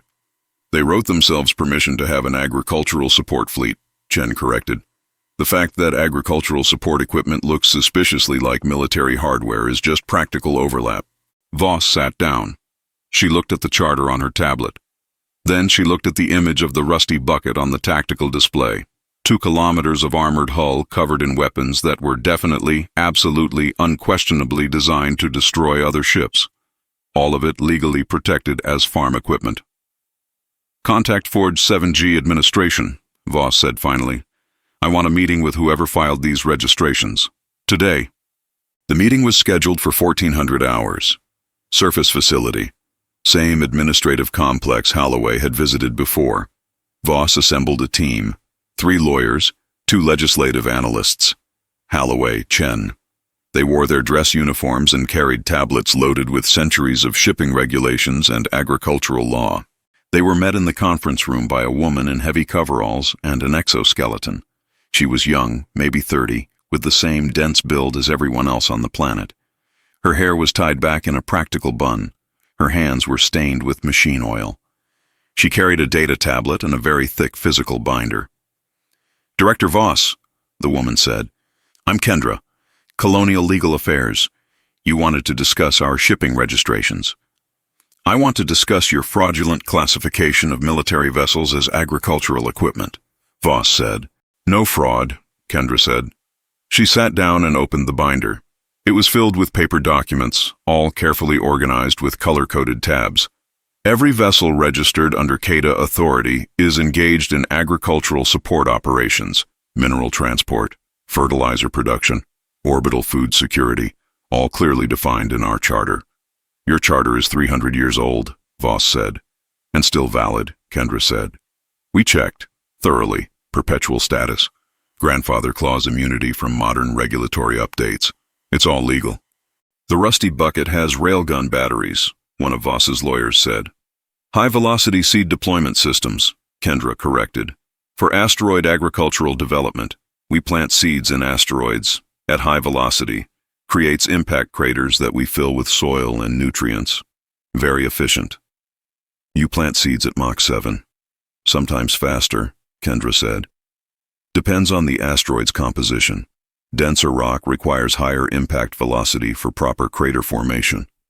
That's a weapon system, the lawyer said. That's a dual-use technology, Kendra said. Agricultural primary function, defensive secondary capability. Perfectly legal under CATA Charter Section 23. Would you like me to cite the specific language? Voss held up a hand. Let's be very clear about something. That vessel is not a tractor. It's not farm equipment. It's a warship.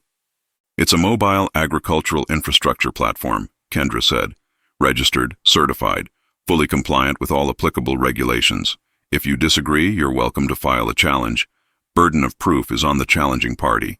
You'll need to demonstrate that the vessel's primary function is non-agricultural. We'll provide documentation showing 300 years of continuous agricultural operations. Should be a fun trial. We estimate it'll take about 6 years to litigate fully. 6 years, Voss said. Give or take, Kendra said. CATA law is very detailed. Lots of precedents to review. Lots of documentation to verify. We're very thorough about our agricultural operations. We keep excellent records. And while this case is being litigated, Voss asked. The vessels continue operating under their existing registrations, Kendra said. Status quo is maintained pending legal resolution. They still have right-of-way. They're still protected as agricultural infrastructure. That's standard legal procedure. Voss was quiet for a long moment. You planned this. We registered our vessels according to available legal frameworks, Kendra said. If those frameworks happen to provide significant operational advantages, that's just good administration. This is exactly what you did with the Hydrogen 3, Holloway said. Legal compliance that creates problems for us. We call it following the rules, Kendra said. You call it whatever you want. Doesn't change the fact that our ships have right-of-way, and there's nothing you can do about it without spending years in litigation that you'll probably lose. One of the legislative analysts was reading through the binder Kendra had brought. Director, she's right. The CATA Charter is airtight. Every provision has supporting documentation. Every classification has historical precedent. They've been maintaining these records since before the fracture. This isn't a loophole. It's a fortress. Voss looked at Kendra. Kendra looked back with the same calm disinterest Holloway had seen on every colony face since they'd arrived. Not hostile, not aggressive, just completely unconcerned with Federation authority. How many other charters do you have? Voss asked. Couple dozen, Kendra said.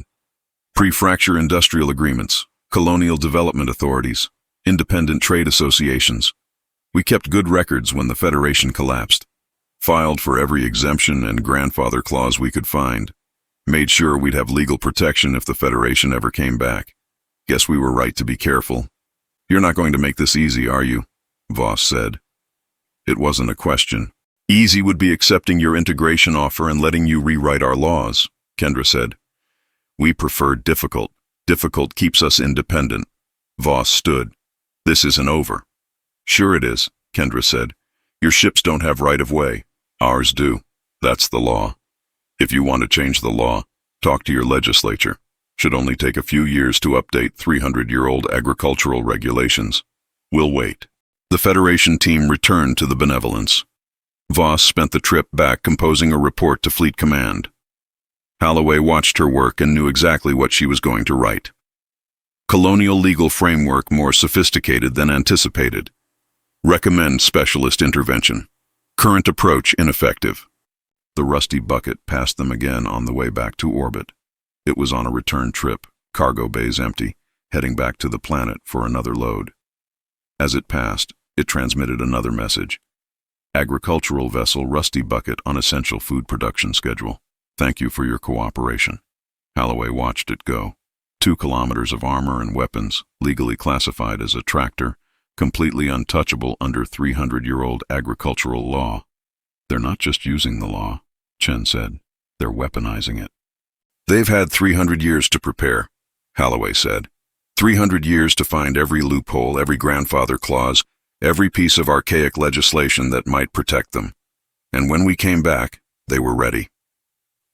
What do we do now? Chen asked. Holloway thought about Silas and his clipboard, about Sparky and her casual efficiency, about Kendra and her very thick binder full of 300 years of legal documentation, about a colony that had spent 3 centuries learning to survive without anyone's help, and had gotten very, very good at making sure they'd never need it again.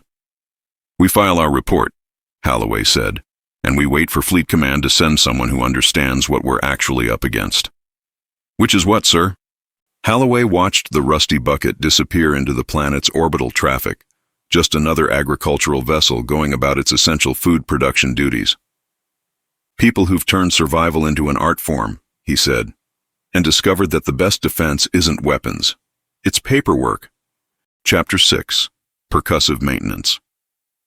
The solar flare hit at 0347 hours, no warning. The sun of Forge 7G was old and unstable, prone to sudden magnetic fluctuations that the colony had learned to live with decades ago. The Benevolence had not. Holloway was pulled from sleep by alarms. Red lights flooded his quarters.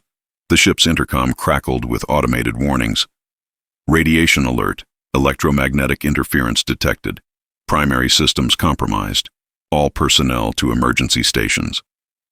He reached the bridge in 4 minutes. The damage reports were already scrolling across the displays. The solar flare had overwhelmed the Benevolence's radiation shielding.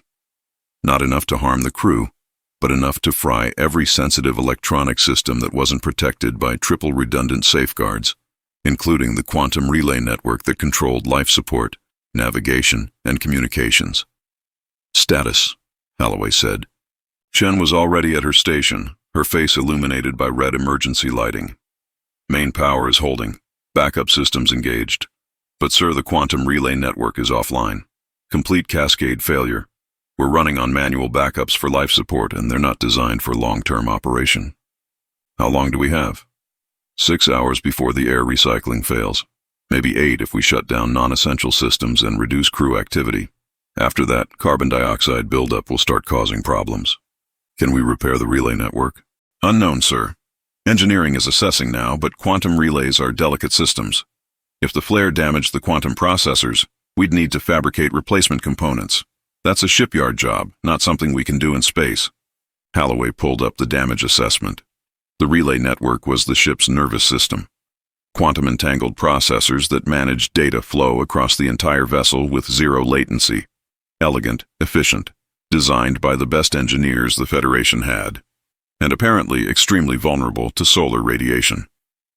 Engineering, this is the bridge. Report. The chief engineer's voice came back strained. Captain, the quantum processors are slag. Complete molecular breakdown. The radiation pulse hit them at exactly the wrong frequency. It's like someone microwaved a supercomputer. We can't repair this. We need replacements. How long to fabricate replacements? Sir, we don't have the facilities.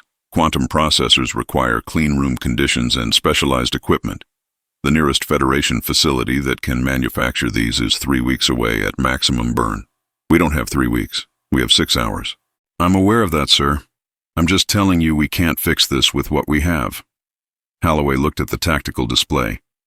Forge 7G sat in the center of the screen, surrounded by its orbital infrastructure and defense platforms. And somewhere down there, people who'd spent 3 centuries learning to fix things with whatever they had. Chen, Get me a connection to Station 4. Tell them we have an emergency and require technical assistance. Sir, they're going to charge us. I don't care. Get them on the line. The connection took 5 minutes to establish. When it opened, Holloway was greeted by a familiar voice. Rough, tired. Station 4 operations. What do you need? This is Captain Holloway of the CNS Benevolence.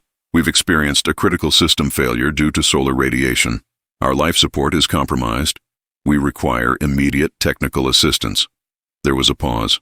What kind of failure? Quantum relay network. Complete cascade failure. Our engineers can't repair it without specialized equipment. Another pause. Longer this time. Quantum relay.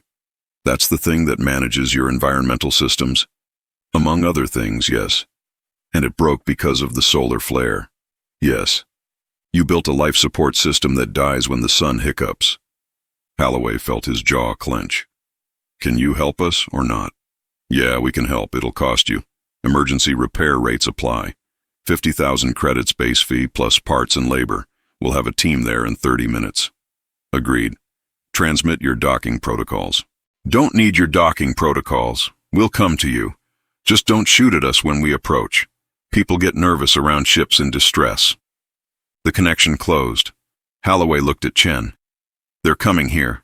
To us. Yes, sir. That's unusual. Standard procedure is to tow the disabled vessel to a repair facility. They probably don't want us cluttering up their space, Holloway said. Get me engineering. Tell them to prepare for external repair teams, and make sure security knows we're expecting visitors. 28 minutes later, a ship appeared on sensors. It was small, maybe a quarter the size of a standard Federation shuttle. Ugly, asymmetrical, covered in what looked like cargo pods and equipment cages. No running lights, no paint, just bare metal and welding scars. They're approaching from the port side, the tactical officer said. No weapon signatures, but that ship's hull composition is reading as solid industrial alloy. If they wanted to ram us, we'd feel it. Let them approach, Holloway said. The colony ship moved with surprising grace, matching the Benevolence's drift and sliding alongside. Holloway could see it through the bridge viewports now. Up close, it looked even worse. Patched hull plates, exposed conduits, equipment strapped to the exterior with what appeared to be cargo netting. It looked like something that should be in a scrapyard, not operating in space. They're extending an umbilical, Chen said, attaching to our port airlock. Captain, should we allow that? We don't have much choice, Holloway said. Let them in. The airlock cycled. Holloway watched the security feed as 3 people entered, 2 men and a woman, all wearing heavy pressure suits that looked like they'd been assembled from spare parts. Mismatched plating, visible patch welds. One of the suits had what appeared to be duct tape holding a seal together. They carried tools, heavy tools, sledgehammers, crowbars, portable welding torches, cable cutters the size of small swords. No diagnostic equipment, no computers, no clean room gear, just industrial hardware. The lead figure pulled off their helmet. It was Sparky. Her hair was pulled back in the same practical bun. She was chewing something. Where's your relay room? She asked. The engineering chief who'd met them at the airlock looked at her tools. Those aren't precision instruments. I know what they are, Sparky said. Where's your relay room? You can't repair quantum processors with sledgehammers. Don't need to repair them. Need to bypass them. Where's the room? The engineering chief looked at the security camera, silently asking for guidance. Holloway activated the intercom. Show them to the relay room. Give them whatever they ask for. Sir, they're carrying crowbars. I'm aware. Show them the room. The engineering chief led them through the ship. Holloway followed on security feeds, watching Sparky and her team move through the corridors with the same casual efficiency they showed everywhere. They didn't gawk at the clean walls or the climate-controlled air. They just walked, checked corners, and asked pointed questions about system layout. The relay room was in the ship's core. A clean room environment maintained at precisely controlled temperature and humidity. Banks of quantum processors lined the walls, each one housed in magnetically suspended containers. Or they had been. Now the processors were dark, their quantum coherence destroyed by the radiation pulse. Sparky walked in, looked around, and nodded. Yeah, this is overcomplicated. You got a system map? The engineering chief pulled up a holographic display showing the relay network's architecture. Sparky studied it for maybe 30 seconds, then turned to her team. We're going old school. Rip out the quantum buses. We're running direct hardline from environmental to the backup processors. You can't do that, the engineering chief said. The quantum network is designed for zero latency processing. Direct hardline will introduce lag that'll keep you breathing, Sparky interrupted. Zero latency is nice. Breathing is necessary. We're doing hardline. The processors aren't designed to handle direct input. The data flow will overload.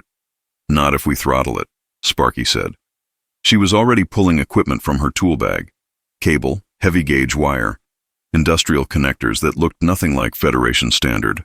Your processors can handle the load if we regulate the input manually. Won't be pretty, won't be optimal, but it'll work. Manually regulate? The chief said. You mean someone would have to physically adjust the data flow? Every 2 hours, yeah, until you can get proper repairs. That a problem? That's not how modern systems work. Good thing we're not using modern systems, Sparky said. She turned to one of her team members. Start pulling the quantum buses. Careful with the mounts, we might need to reuse them. Wait, the chief said. You're going to physically remove? Yes, move. What followed was the most horrifying 30 minutes of engineering Holloway had ever witnessed.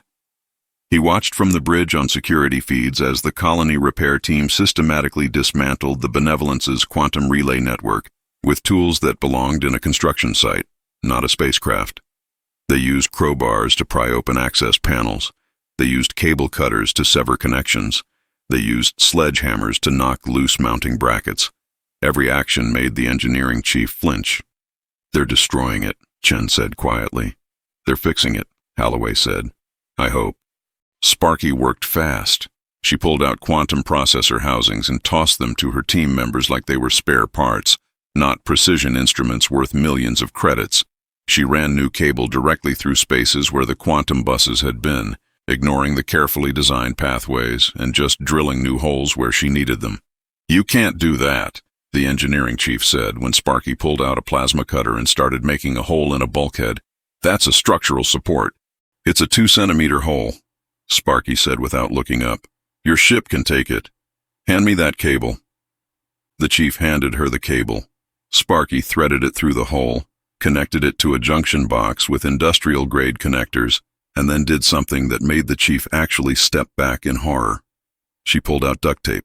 No, the chief said. Yes, Sparky said. She wrapped the connector in duct tape, layer after layer, creating a thick silvery cocoon. That's not rated for vacuum exposure. That's not rated for anything except holding things together, Sparky finished, which is what it's doing.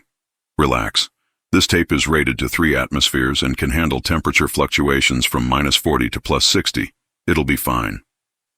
But the specifications are for people who have time and money, Sparky said.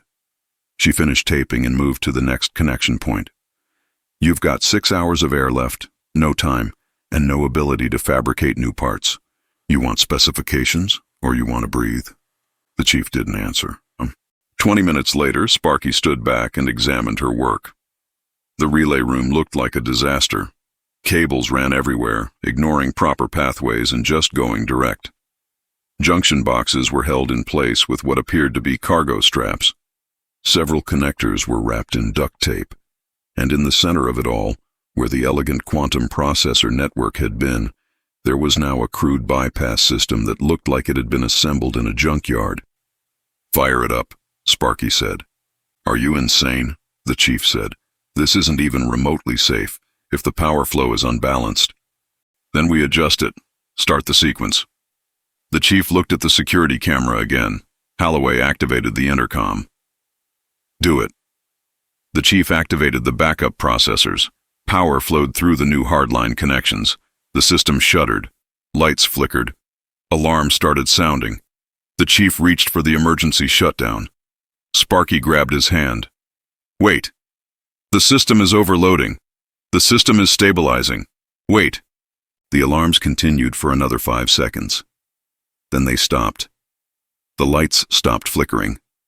The environmental displays on the wall began updating, showing air recycling systems coming back online, oxygen levels rising, carbon dioxide levels dropping. The system was working. The chief stared at the displays. That's impossible. The latency alone should be causing cascade errors. No latency, Sparky said. She pointed at one of the junction boxes. See that?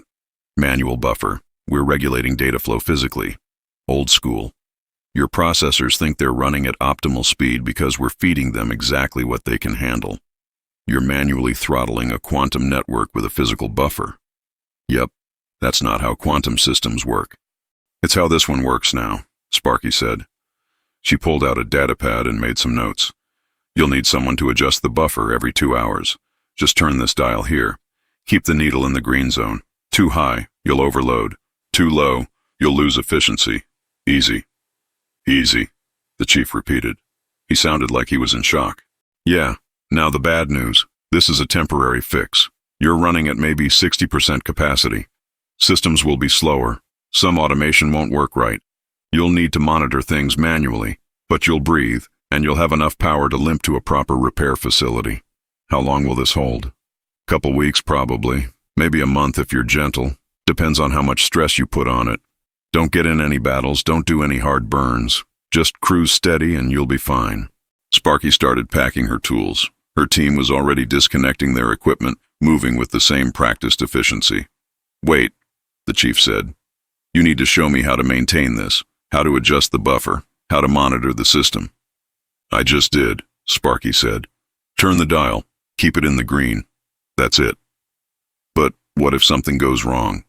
Then you call us and pay for another repair visit, or you figure it out yourself. You're Federation engineers, right? You'll manage. She pulled on her helmet, sealed it, and headed for the airlock. Her team followed. The engineering chief stood in the relay room, surrounded by crude repairs and duct tape, staring at displays that showed his life support systems running on what amounted to a jury-rigged bypass held together with industrial hardware and faith. Captain, the chief said over the intercom. They fixed it with a crowbar and duct tape. I saw, Holloway said. It's running at 60% capacity on a system that shouldn't work according to any engineering principle I know. But it's running. Yes, sir, it's running. The colony repair ship detached and drifted away. Holloway watched it go, that ugly little vessel with its asymmetrical hull and visible patch welds, disappearing back toward Forge 7G with the casual efficiency of a job well done. An invoice arrived 10 minutes later. 50,000 credits base fee, 20,000 for parts, 30,000 for labor. Total, 100,000 credits. Payment terms, immediate. A note at the bottom read, System is temporary.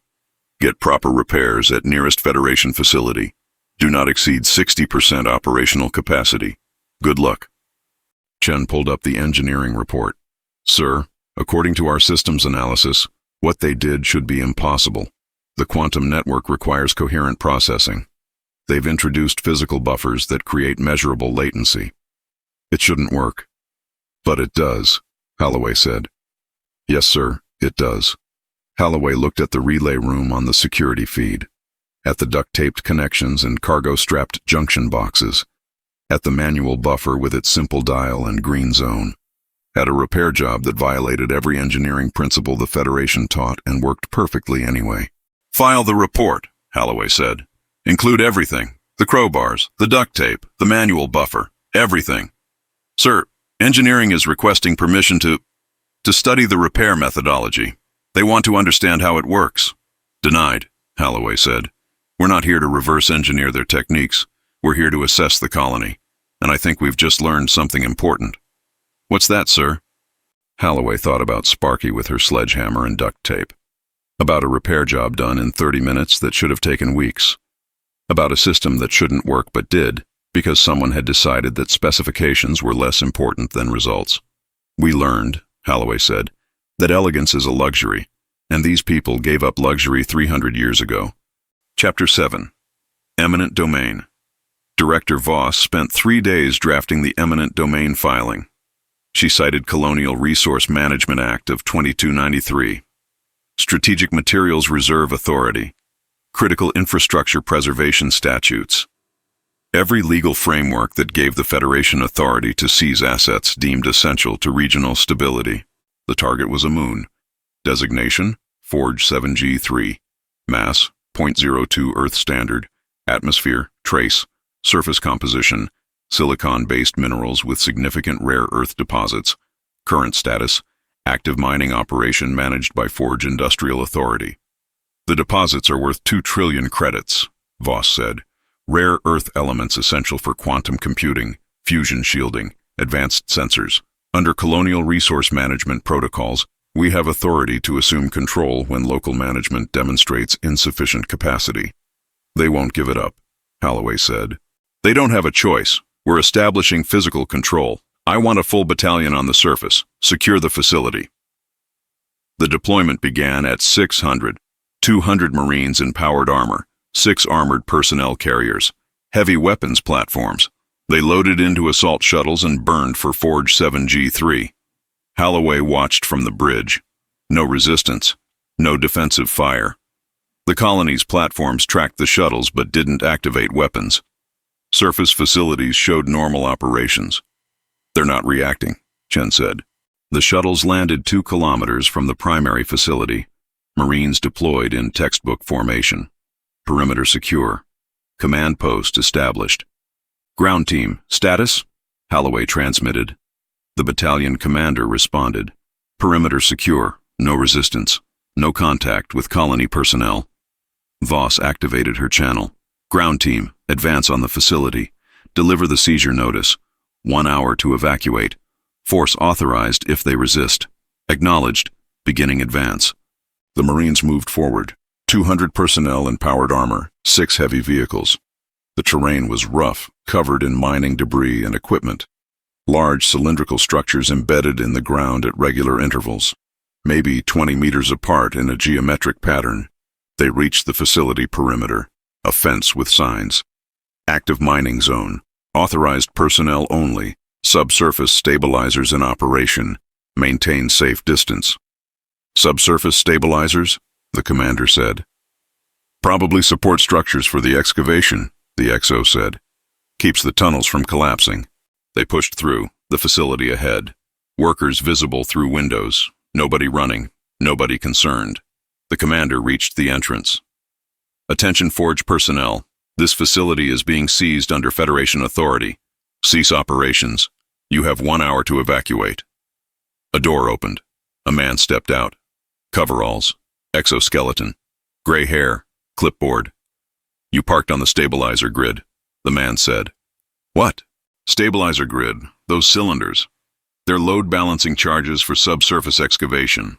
Keeps the tunnel network from collapsing when we extract material. You just put 6 heavy vehicles and 200 armored soldiers on top of them. So? The commander said.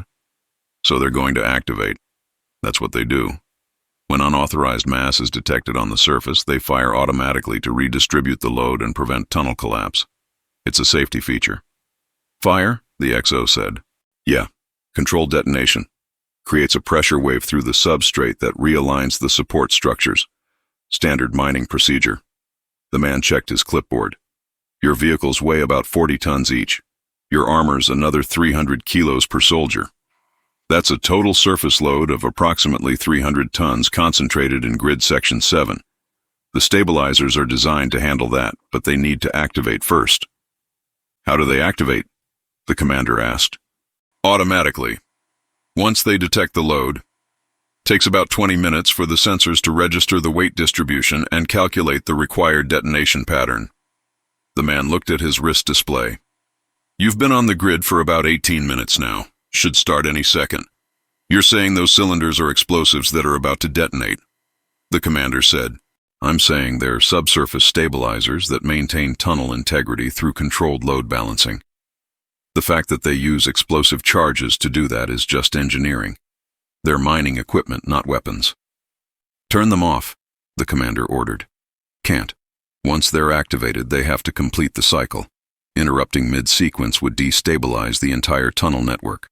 could cause a collapse that would kill everyone working underground. Union rules say let them finish. How big are these charges? The XO asked. 4 tons each. There's 47 cylinders in this grid, but they don't all fire at once. They fire in sequence, creating a wave pattern that redistributes the load gradually. Safer that way.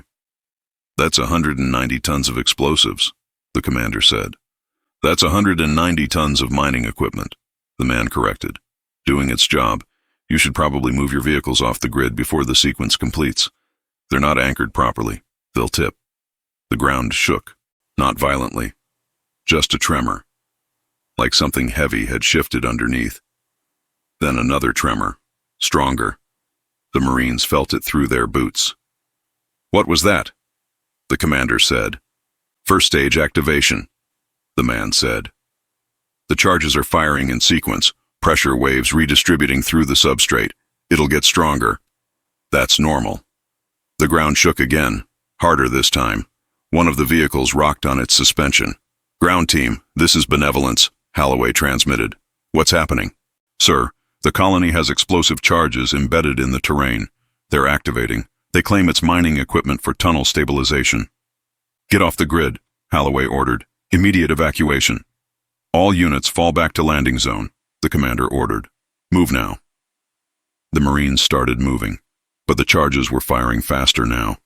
The tremors were coming in waves, regular, geometric, each explosion stronger than the last as the sequence built toward full activation. The ground heaved. A pressure wave rolled across the surface. 3 Marines were knocked off their feet. A vehicle tipped onto its side.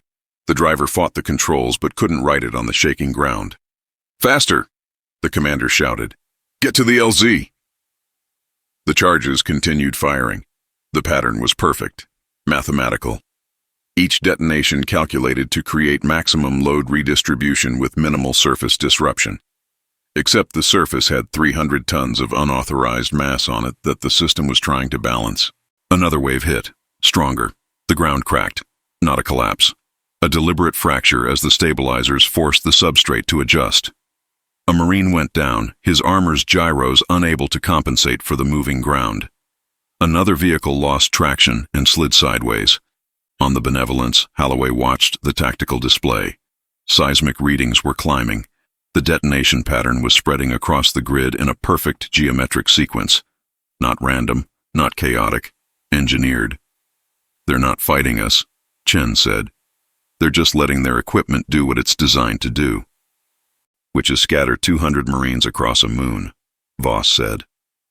The evacuation took 40 minutes, Marines crawling across ground that wouldn't stop shaking, vehicles limping back with damaged suspension.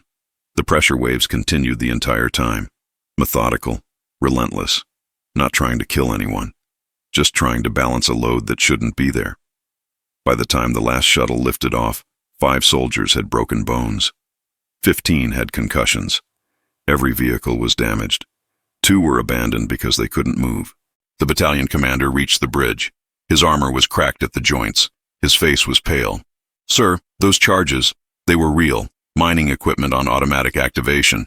We triggered them by parking on the grid. They should have warned us, Voss said. They posted signs, ma'am. We ignored them. A transmission came from Forge 7G. Text only. Subsurface stabilizer sequence completed successfully. Tunnel network integrity maintained. Federation forces evacuated from Grid Section 7 prior to final stage activation. No colony personnel injured. 2 Federation vehicles remain on surface in stabilization zone. Salvage fees will be assessed. Thank you for your cooperation. An invoice arrived. Salvage fees for 2 vehicles. Environmental cleanup charges for surface disruption. Administrative processing. Total, 340,000 credits. A second message followed. Additional stabilizer grids operational in sections 4, 8, and 12. Load balancing systems activate automatically when unauthorized mass is detected. Updated grid maps attached. Unauthorized personnel advised to avoid active mining zones. Forge Industrial Authority not responsible for injuries from equipment activation in posted hazard areas. Voss read the messages. They have more grids. They're telling us we can't go anywhere without triggering their equipment. They're telling us where their operations are, Holloway said. The signs were there. We didn't check what they meant. 6 hours later, the colony transmitted confirmation. Federation vehicles processed for scrap. Materials allocated to facility expansion. Invoice attached. They dismantled the vehicles. 6 hours. The facility hadn't even shut down. Workers had just waited for the stabilizer sequence to finish, like they did whenever unauthorized loads triggered the system. File the report, Voss said. Chen compiled the data. Holloway looked at Forge 7G3. Still mining, still operating. The facility continued normally while somewhere on that moon, stabilizer charges were resetting for the next time someone parked where they shouldn't. Chapter 8. Hazard Pay. The invitation arrived 3 days after the Forge 7G3 incident. Text only. Transmitted directly to the Benevolence's lower deck berthing areas. Not to the officers, not to command. Just to the enlisted crew. The mechanics, the cargo handlers, the maintenance techs, the people who actually kept the ship running. Forge Industrial Workers Cooperative invites Federation personnel to social gathering. Location: The Blowout, Station 4, Dock Level 23. Time: 1800 Station Local. First round on us. Bring your appetite. Chief Petty Officer Marcus Rivera read the message twice. He was the Benevolence's senior cargo specialist, 20 years in the fleet. He'd loaded and unloaded more supply containers than he could count. He'd worked double shifts during the Hydrogen 3 crisis. He'd watched officers make decisions that created problems he had to solve. And now the colony was inviting him for drinks. "You going?" his assistant, Petty Officer Chen, asked. Not the navigator Chen. A different Chen. There were 3 on the ship. "Probably shouldn't," Rivera said. "Command won't like it." "Command doesn't have to know," Chen said. "We're off duty. They can't stop us from socializing." Rivera looked at the invitation again. First round on them.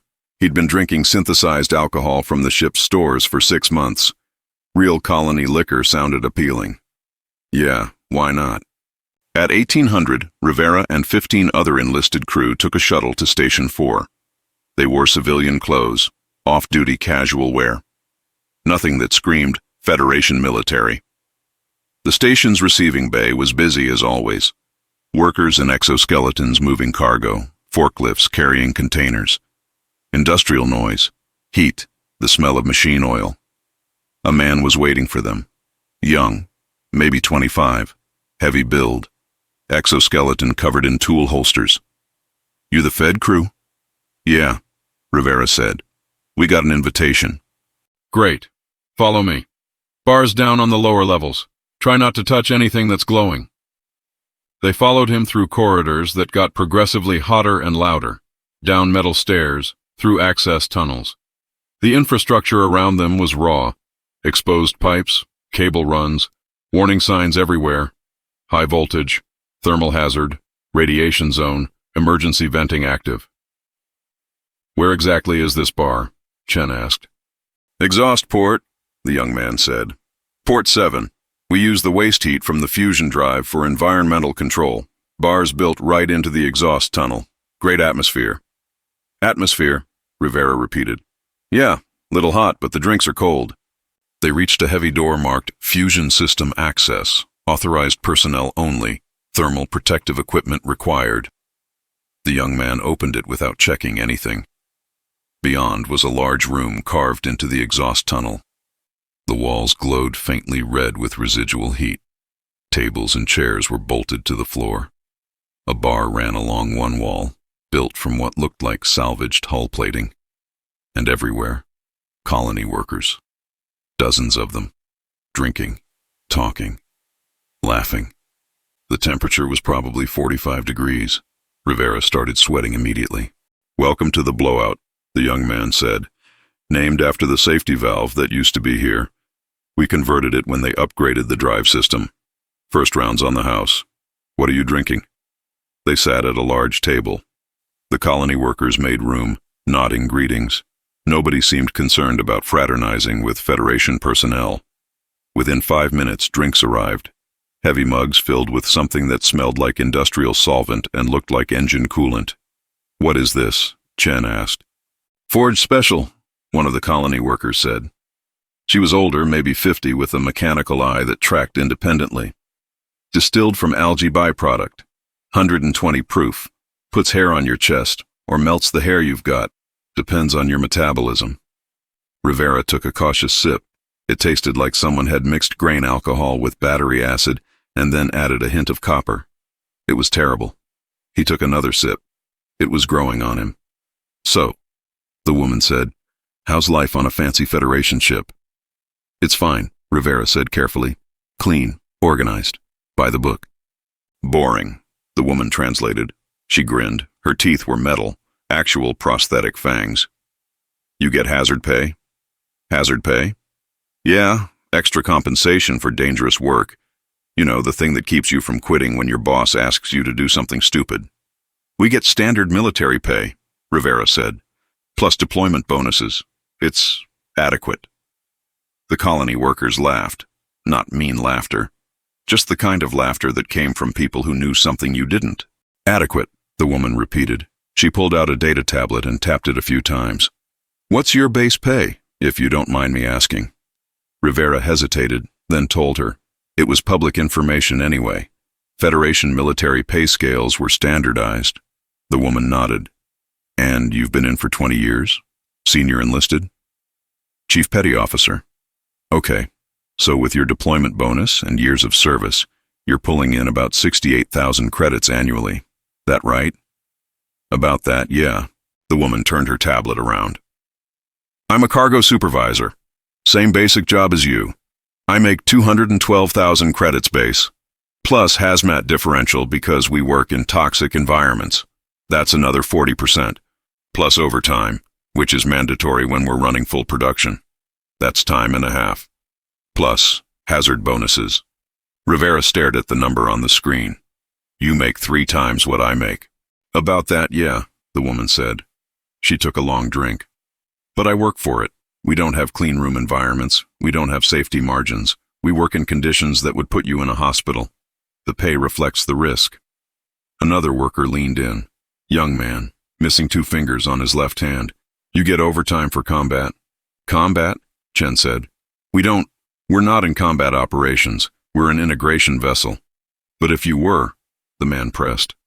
If someone shot at your ship, you get paid extra for that? No, Rivera said. That's just part of the job. The man laughed. That's insane. I get shot at. That's a hazardous environment surcharge. 50% bonus per incident. Someone fired a weapon near me last year during a salvage dispute. I made an extra 8,000 credits that week. You get paid extra per bullet, Chen said. Per incident, the man corrected. Each time someone creates a life-threatening situation, that's a separate hazard event. Gets logged, gets paid. Union rules. Rivera was doing math in his head. He thought about the Hydrogen-3 incident. The unstable fuel sitting in the cargo bay. The alarms. The hazmat teams working around the clock. Nobody got extra pay for that. That was just the job. What about medical? Another Federation crew member asked. You have to have worse medical than the fleet. We get full coverage, dental, vision, everything. The woman with the metal eye tapped her prosthetic. Lost the original in a smelter accident when I was 19. Replacement's better. Infrared vision. Zoom function. Links directly to my data feed. Cost me nothing. Company coverage. The man with missing fingers flexed his mechanical replacements. These are rated for 600 kilos of grip strength. Can't feel temperature, which is great when you're working with hot materials. Paid for by the cooperative. Company policy. You break it working, we fix it better. Our dental plan covers cosmetic work, another worker said. He grinned, showing metal fangs. Got these done last year. Medical said my original teeth were degrading from exposure to industrial particulates. They replaced them with titanium alloy. Stronger. Don't decay. Look intimidating. All covered. Rivera looked around the table. Every colony worker had at least one visible modification. Mechanical eyes, prosthetic limbs, reinforced joints. They weren't injuries that had been repaired. They were upgrades. How many of you have enhancements? He asked. All of us, the woman said. You work here long enough. You either leave or you adapt. Most of us adapt. Better pay, better hardware, We become more valuable to the cooperative. The drinks kept coming. The conversation continued. The colony workers talked about their jobs with the casual pride of people who'd mastered something difficult. They talked about 12-hour shifts in environments that would kill unprotected humans in minutes. They talked about bonuses and overtime and hazard pay that could double or triple their base salary depending on how dangerous the week had been. And slowly, inevitably, the Federation crew started asking questions.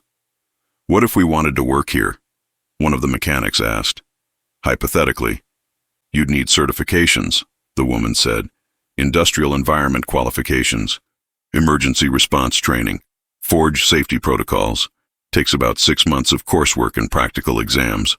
And then you apply to the cooperative. If you're qualified, you work. We're always short on skilled labor. Pay starts at about $90,000 for basic positions. More if you've got specialized skills." Rivera thought about his 20 years in the fleet, his expertise in cargo systems and heavy equipment, the skills that the Federation paid him 68,000 credits for.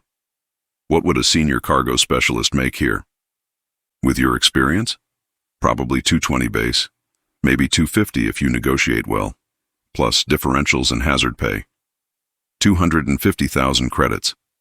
Rivera's annual salary was 68,000. He could work here for 3 years and retire, or he could stay in the fleet for another 10 and hope his pension was adequate. "You trying to recruit us?" Chen asked. "Nope," the woman said. "Just having drinks. If you decide you want to change, applications are public, but we're not recruiting. You come to us or you don't. We're busy either way." They stayed for 3 hours. The Federation crew learned about union contracts that protected workers from management overreach, about cooperatives that gave employees ownership stakes, about hazard bonuses that could add 50 or 60,000 credits to an annual salary, about dental plans that replaced teeth with titanium and medical coverage that gave you better parts when the original ones broke. When they finally left, Rivera was quiet on the shuttle ride back. The other crew members were talking among themselves, comparing numbers, doing math. "Chief," Chen said quietly, "you thinking what I'm thinking?" "Probably," Rivera said, "but don't say it out loud." Back on the Benevolence, Rivera returned to his quarters. He pulled up his service record. 20 years, 68,000 credits annual pay. He'd been proud of that once. It had seemed like good money compared to civilian positions in Federation space. He did the math. If he worked for the Forge Cooperative, he'd make in 3 years what he'd make in 9 with the fleet, and they'd give him better medical coverage and hazard pay for the dangerous work. And over time, that actually paid time and a half instead of comp time he could never use. He filed his service record back into his personal data. He didn't apply to the cooperative. Not yet. But he didn't delete the information either. He just saved it in a folder labeled Options. Over the next week, the change was subtle. The enlisted crew still did their jobs, still followed orders, but the efficiency dropped. People took their full allotted break times. They followed procedures exactly as written, which meant everything took longer.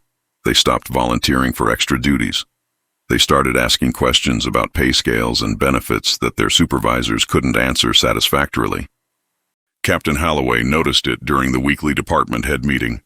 "Engineering reports that maintenance response times have increased by 20%. Supply chain efficiency is down 15%. What's happening?" The department heads looked at each other. Nobody wanted to say it. "It's the colony, sir," the chief engineer finally said. "Some of our crew had social contact with colony workers. They came back asking questions about pay, about hazard compensation, about working conditions. Morale is complicated right now." "Complicated how?" Holloway asked. "Complicated as in our people are realizing they're underpaid compared to colonial workers doing similar jobs, and they're not happy about it." Holloway looked at Chen, the navigator. "Is this confirmed?" "Yes, sir. I've been hearing the same from the lower decks. The colony workers were friendly, welcoming, and they made it very clear how much more they earn for doing similar work in worse conditions. They're recruiting our crew," Voss said. "They're not recruiting," Chen corrected. "They're just being honest, and our crew is doing the math."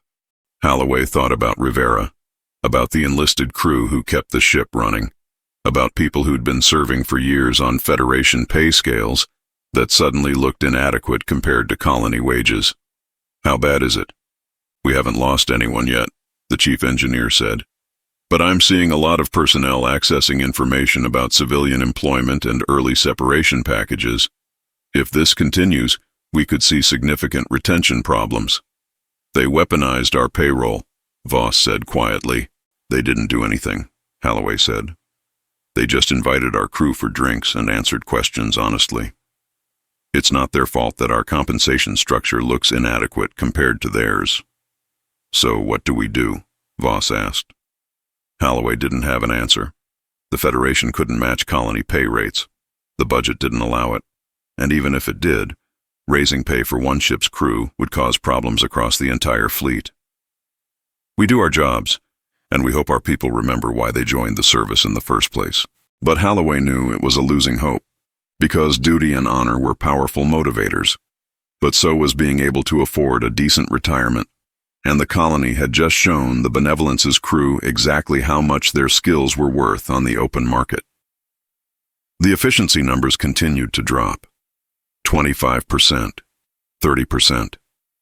The crew still worked, still followed orders, but the enthusiasm was gone, replaced by the quiet resentment of people who'd just learned they were being undervalued. And somewhere on Station 4, in a bar built into a fusion exhaust port, colony workers were probably having another drink and talking about their bonuses, completely unconcerned with the damage they'd just done to Federation crew cohesion. Because to them, it wasn't damage. It was just the truth. And the truth was that if you worked hard in dangerous conditions, you should be compensated fairly. A lesson the Federation was learning too late. Chapter 9. The Stress Test. The Vraks came in fast. 6 ships, frigate-class raiders with illegal weapon modifications and no transponder codes. They dropped out of FTL at the edge of Forge 7G's gravity well, and immediately went active on sensors, scanning for targets, looking for the soft Federation vessel they'd tracked from 3 systems away. Holloway was on the bridge when the alarm sounded. Tactical, report. 6 contacts, sir. Just appeared on long-range sensors. Configuration matches known pirate vessels. Vraks clan markings. They're scanning us. Battle stations, Holloway ordered. Shields to maximum, weapons to standby. Comms broadcast on all frequencies. Identify us as United Sol Federation and demand they stand down. The bridge crew moved with practiced efficiency. Red alert lights flooded the compartments. Automated announcements echoed through the corridors. Marines scrambled to defensive positions. The Benevolence was a diplomatic vessel, but it was still armed. Enough firepower to handle pirates. Probably. Sir, they're not responding to hails, the communications officer said. They're changing course. Intercept trajectory. Looks like they're targeting us. Time to weapons range. 12 minutes at their current velocity. Holloway pulled up the tactical display. 6 pirate ships approaching in a loose formation. The Benevolence was alone. The nearest Federation reinforcements were 3 days away. They'd been on station at Forge 7G for 2 months now, apparently long enough for word to spread that there was a soft target in the system. Sir, Chen said from her station, should we request assistance from the colony? No, Holloway said. We can handle 6 pirate frigates. This is what we're equipped for. Aye, sir. The Benevolence's weapons came online. Point defense cannons, railgun batteries, missile tubes, everything the Federation had designed for vessel protection. Clean, precise, optimized for engagement profiles calculated by the best tactical computers money could buy. Weapons hot, the tactical officer reported. Targeting solutions locked. We're ready, sir. Holloway watched the pirates approach. They were being aggressive, overconfident. Probably thought a single Federation ship would be easy prey. They were about to learn otherwise. Hold fire until they enter range. Follow standard engagement protocols. Aye, sir. The Benevolence drifted in space, shields at maximum. Weapons tracking the approaching raiders. On the bridge, the crew waited in the practiced calm of people who'd trained for this moment. They weren't worried. 6 pirate frigates against a Federation capital ship. The math was clear. Sir, the communications officer said, we're receiving a transmission from Station 4, audio only. Put it through. A voice came over the speakers. Rough, businesslike. Holloway recognized the accent now. Forge Station Traffic Control. CNS Benevolence, this is Station 4 operations. We're tracking 6 unidentified vessels on approach vectors through Sector 7. Those vectors intersect with active mining lanes. We're adjusting traffic flow to accommodate. Station 4, this is Benevolence Actual. Those vessels are hostile raiders. We're preparing to engage. Recommend you alert your orbital platforms and evacuate civilian traffic from the engagement zone. There was a pause. Then the voice came back, somehow even more bored than before. Benevolence, those vessels are in Trash Vector 19. We're scheduled to dump industrial waste through that vector in about 4 minutes. They need to adjust course or they'll be in the disposal zone. Station 4, I don't think you understand. Those are pirates, armed raiders. They're about to attack this vessel. Understood, Benevolence. They're still in a trash vector. We've got 40,000 tons of slag scheduled for disposal. If they don't move, we're not responsible for collision damage. Holloway blinked. You're going to dump garbage while we're engaged in combat? We're going to dump garbage on schedule. Whether you're fighting or not doesn't change the disposal window. Our haulers don't stop for traffic. Too much momentum. Sir, the tactical officer said, the pirates are entering weapons range. They're arming weapons. Looks like they're preparing to fire. Hold fire, Holloway ordered. He activated the channel to Station 4. How long until your disposal run? 3 minutes, 40 seconds. The haulers are already in motion. Can't stop them now. Too much mass moving too fast. What kind of garbage are we talking about? Industrial slag, mining waste, refined ore byproducts, rock fragments, standard disposal. We compress it, load it into cargo containers, and accelerate it to 0.3 light speed. Then we release it in designated disposal vectors. Stuff keeps moving until it leaves the system or hits something. 0.3 light speed? Holloway said. Yeah, more efficient than trying to decelerate and drop it somewhere. We just throw it hard enough that it leaves the gravity well. Trash Vector 19 empties into deep space. Usually. Usually? Unless something's in the way, like right now. On the tactical display, the pirates were closing. 2 minutes to firing range. They were moving fast, aggressive, confident. They had no idea what was about to happen. Station 4, can you warn them? The pirates? Tell them to adjust course? We're broadcasting on all standard frequencies. Standard traffic advisory. Unidentified vessels, you are in Trash Vector 19. Please adjust course or become part of the recycling quota. They're not responding. They probably think it's a trick, Chen said quietly. Probably. The Station 4 voice agreed. People usually do, right up until they get hit. Sir, the tactical officer said. Pirates are firing. Missiles incoming. Point defense, engage, Holloway ordered. All batteries, return fire. The Benevolence's defense grid activated. Laser turrets tracked the incoming missiles and burned them down. The ship's railguns returned fire, sending tungsten penetrators downrange at a fraction of light speed. One pirate ship took a hit. Shields flared. It veered off, damaged but still functional. The pirates adjusted formation and pressed the attack. They were good, experienced.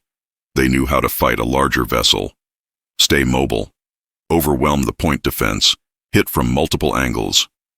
Multiple missile launches, the tactical officer reported. 12 inbound. Point defense is engaging, but we're going to take hits. Brace for impact, Holloway ordered. The first missile got through. It slammed into the Benevolence's shield and detonated. The ship shuddered. Shield strength dropped 15%. Then another hit. Another. The shields held, but they were being worn down. Shields at 60%, Chen reported. We need to end this quickly, sir. Focus fire on the lead ship, Holloway ordered. Concentrate all. Benevolence, this is Station 4. The traffic control voice interrupted. Disposal run is active. Haulers have released cargo. Trash Vector 19 is now hazardous to navigation. Recommend you adjust position. On the tactical display, new contacts appeared. Dozens of them. Moving fast. Really fast. The computer calculated their velocity and displayed the number. 0.297 light speed. Not quite 0.3, but close enough. 40,000 tons of industrial waste, compressed into cargo containers the size of small buildings. each one moving at nearly 30% of light speed, and the pirate fleet was directly in their path. "Sir," the tactical officer said, his voice tight, "those containers, if they hit anything." "I know," Holloway said. He activated the channel. "All pirate vessels, this is CNS Benevolence. You are in the path of high-velocity debris. Adjust course immediately, or you will be destroyed." The pirates didn't respond. They were too focused on the Benevolence, too committed to the attack. They probably thought it was a trick, a desperate attempt to break their formation. The first container hit a pirate frigate 30 seconds later. At 0.3 light speed, kinetic energy follows a simple formula: mass times velocity squared. A cargo container weighing 200 tons moving at 30% of light speed carries energy measured in megatons, not explosive energy, just kinetic, pure momentum. The pirate ship didn't explode. It simply ceased to exist in any meaningful way. One moment it was a functional vessel. The next moment it was a rapidly expanding cloud of vapor and fragments. The container didn't even slow down. It just punched through the ship like it wasn't there and continued on its trajectory. "My God," Chen whispered. The second container hit another pirate ship. Same result: complete disintegration. The kinetic energy was so massive that the ship's shields and armor might as well have been tissue paper. The remaining pirate ships tried to scatter, but they were in formation, concentrated, and the containers were coming in a steady stream. Dozens of them, spread across the disposal vector like a shotgun blast. 3 more hits in quick succession. 3 more ships converted to debris. The tactical display showed the pirate fleet being systematically erased. Not by weapons, by garbage, by industrial waste moving at relativistic speeds. The last pirate ship broke formation and burned hard, trying to escape the trash vector. Its engines were at maximum, probably redlined. The ship was accelerating faster than it was designed for, desperation overriding safety protocols. It almost made it. The final container clipped the ship's stern, not a direct hit, just a grazing impact. But at 0.3 light speed, grazing was enough. The ship's entire aft section vaporized. The forward section tumbled away, leaking atmosphere and debris. Life support gone, engines gone, the crew probably dead from the acceleration. And then the containers were passed, continuing on their trajectory, carrying 40,000 tons of industrial waste out of the system. The disposal run complete. The bridge of the Benevolence was silent. Holloway stared at the tactical display. 6 pirate ships, all gone, destroyed in less than 2 minutes, not by military action, by routine garbage disposal. "Station 4, this is Benevolence," Holloway said. His voice was steady but quiet. "Confirmed disposal run complete." "Affirmative, Benevolence. Trash Vector 19 is now clear. Traffic may resume normal operations. We're registering debris in the vector. 6 large fragments consistent with vessel wreckage. We'll add it to the next disposal run. No charge for the extra mass. You're going to dispose of the wreckage. Standard procedure. Can't leave debris in active traffic lanes. Haulers will collect it and add it to the next load, probably Thursday." "They were people," Holloway said. "They were traffic hazards in a disposal zone," the voice said. "We posted warnings. They ignored them. Same as everything else in this system. You follow the signs or you don't. We're busy either way." The channel closed. Holloway looked at the tactical display. The debris was already dispersing. By Thursday, it would be gone, swept up and disposed of along with the mining waste and industrial slag. 6 pirate ships reduced to garbage, not through combat, through indifference to anything that got in the way of routine operations. "Sir," Chen said, Should we file a report?" "Yes," Holloway said. "Document everything. The pirate attack, the disposal run, all of it." "What do we tell Fleet Command?"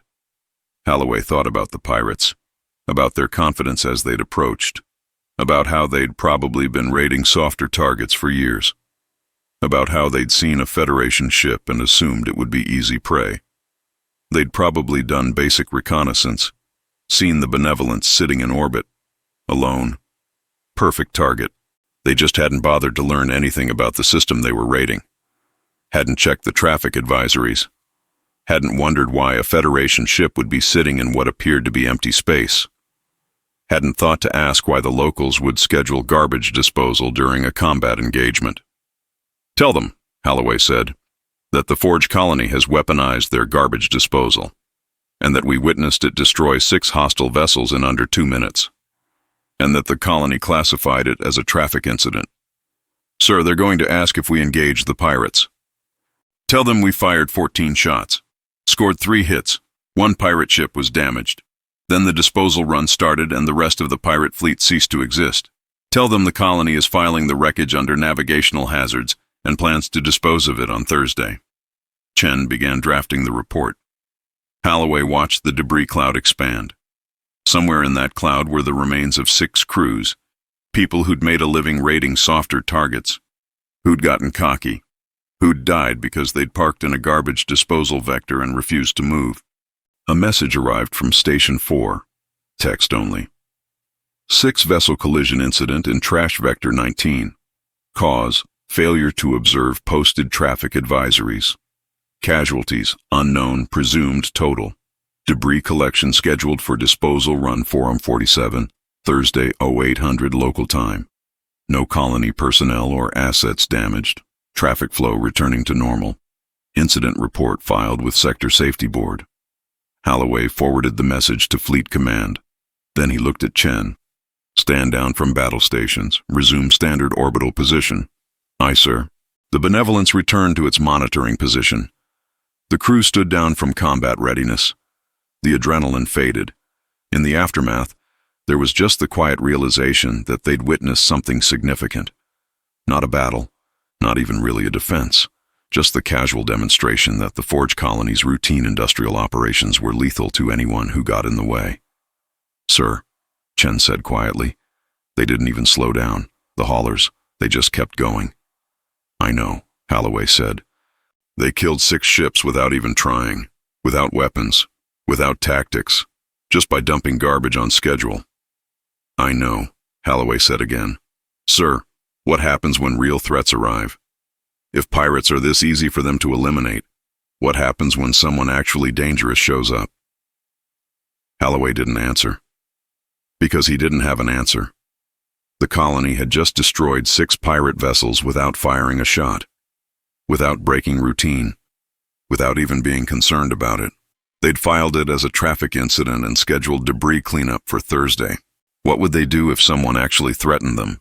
Not through incompetence, not through ignorance, but through deliberate, hostile action? Holloway suspected the answer was terrifying, and he hoped he'd never have to find out. Chapter 10. Void of Warranty.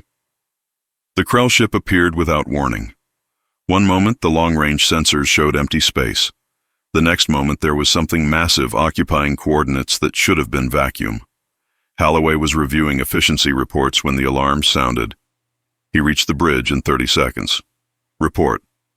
"Contact, sir," the tactical officer said. "Bearing 270, range 400,000 kilometers. Mass is approximately 40 million tons. Composition reading as organic." "Show me." The display updated. The contact was enormous, irregular. It looked like something that had been grown rather than built. Curves of biological tissue stretched across a framework of harder material. The surface was covered in pores that opened and closed like breathing. "What is that?" Chen said. "Unknown, sir," the sensor officer reported. "Hull temperature is 37 degrees. That's body temperature." "It's alive," Holloway said. "Hail them." The communications officer worked his console. "Broadcasting now, sir. All frequencies. No response. Weapon status? All systems nominal, sir. Targeting solution locked." Holloway watched the thing approach, slowly, deliberately.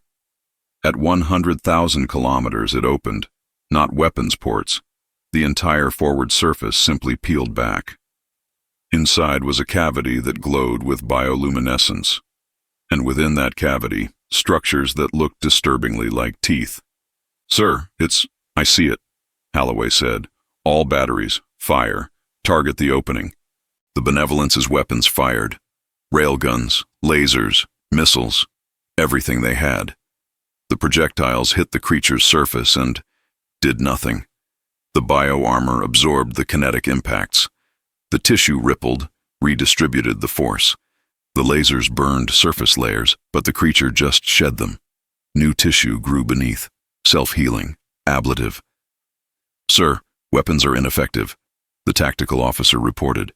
"Target is regenerating faster than we can damage it. Increase firepower. Concentrated fire on single point." They tried. For 3 minutes, the Benevolence poured fire into one location. The creature's tissue burned, charred, then regenerated. The bio-armor was too thick, too adaptive. Their weapons weren't designed for this. They were designed for ships with metal hulls and shield generators, not living things that could heal. The creature released something. A cloud erupted from the mouth cavity. It spread rapidly. "Chemical composition is highly corrosive," the sensor officer said. "pH 0.4. That's strong enough to dissolve our hull plating." "Evasive maneuvers," Holloway ordered. The Benevolence burned thrusters. The cloud followed, expanding, moving with them. "Sir, we can't outrun it. Cloud is staying with us." The cloud hit their shields. Alarms sounded. The shield generators cycled at maximum power. The corrosive was eating the energy barrier. "Shield strength at 80% and dropping," Chen reported. "Estimate 10 minutes until failure. Keep firing. Concentrate on—" "Sir, it's not working. We're burning ammunition and the target isn't slowing down. Our weapons can't penetrate deep enough." Holloway watched the tactical display. Wrong tool for the job. Their weapons were optimized for metal and composite armor, not regenerating biological tissue. "What about the colony? Do they have anything that can hurt this thing?" "Unknown, sir, but we're out of options." Holloway activated the channel to Station 4. "Station 4, this is CNS Benevolence. We are engaged with hostile biological entity. Our weapons are ineffective. Entity is approximately 40 million tons. Organic composition, regenerating bioarmor. Can you assist?" The response came back after a few seconds. The familiar bored voice. "Benevolence, this is Station 4. Yeah, we're tracking it. Krell bioship. Pain in the ass. Showed up in Sector 9 about 12 minutes ago. Can you engage it?" "Probably. It's blocking Refinery Lane 7. We've got 3 ore haulers stacked up waiting to dump.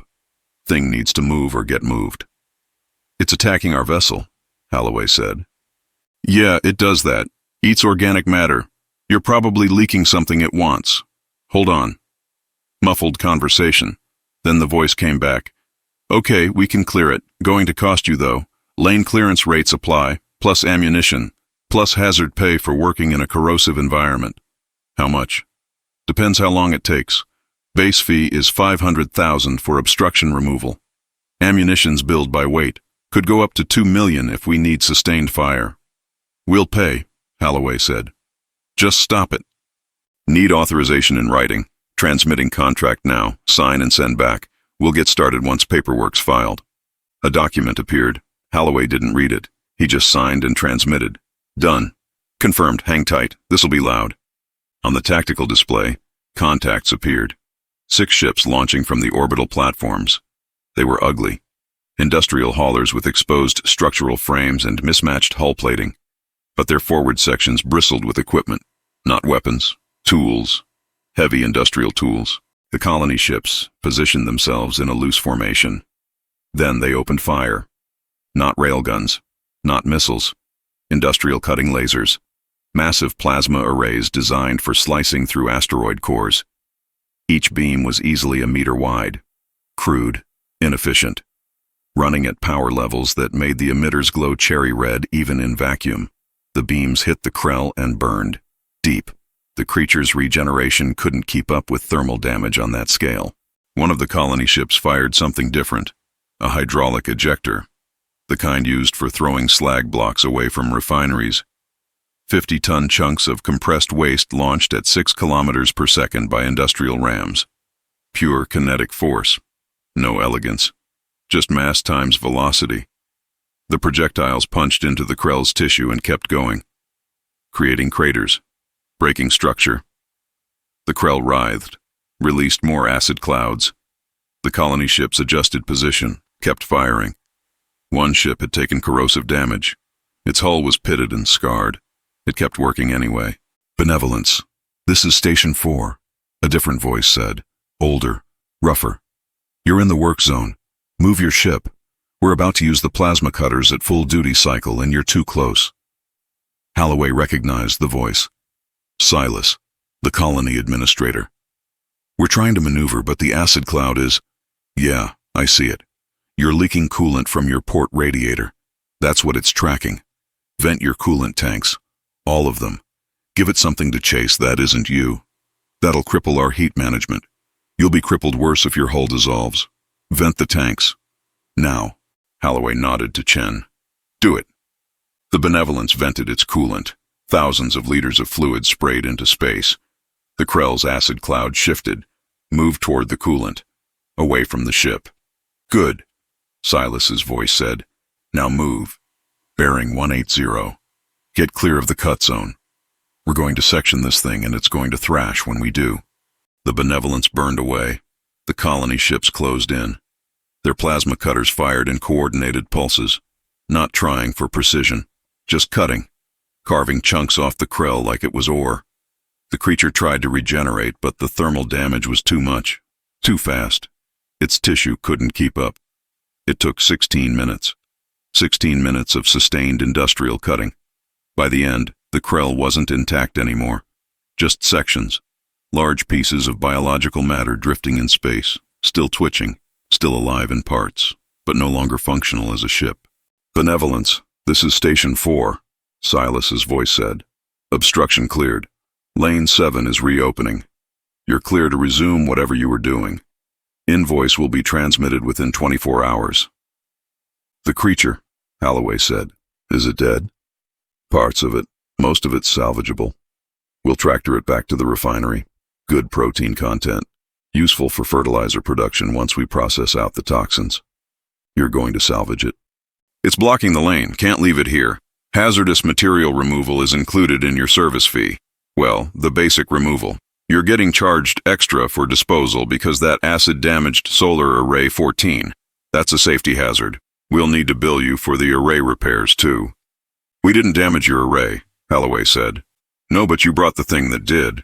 Liability clause in the contract. You signed it. Check Section 12, Subsection 4. The channel closed. On the display, the colony ships were moving.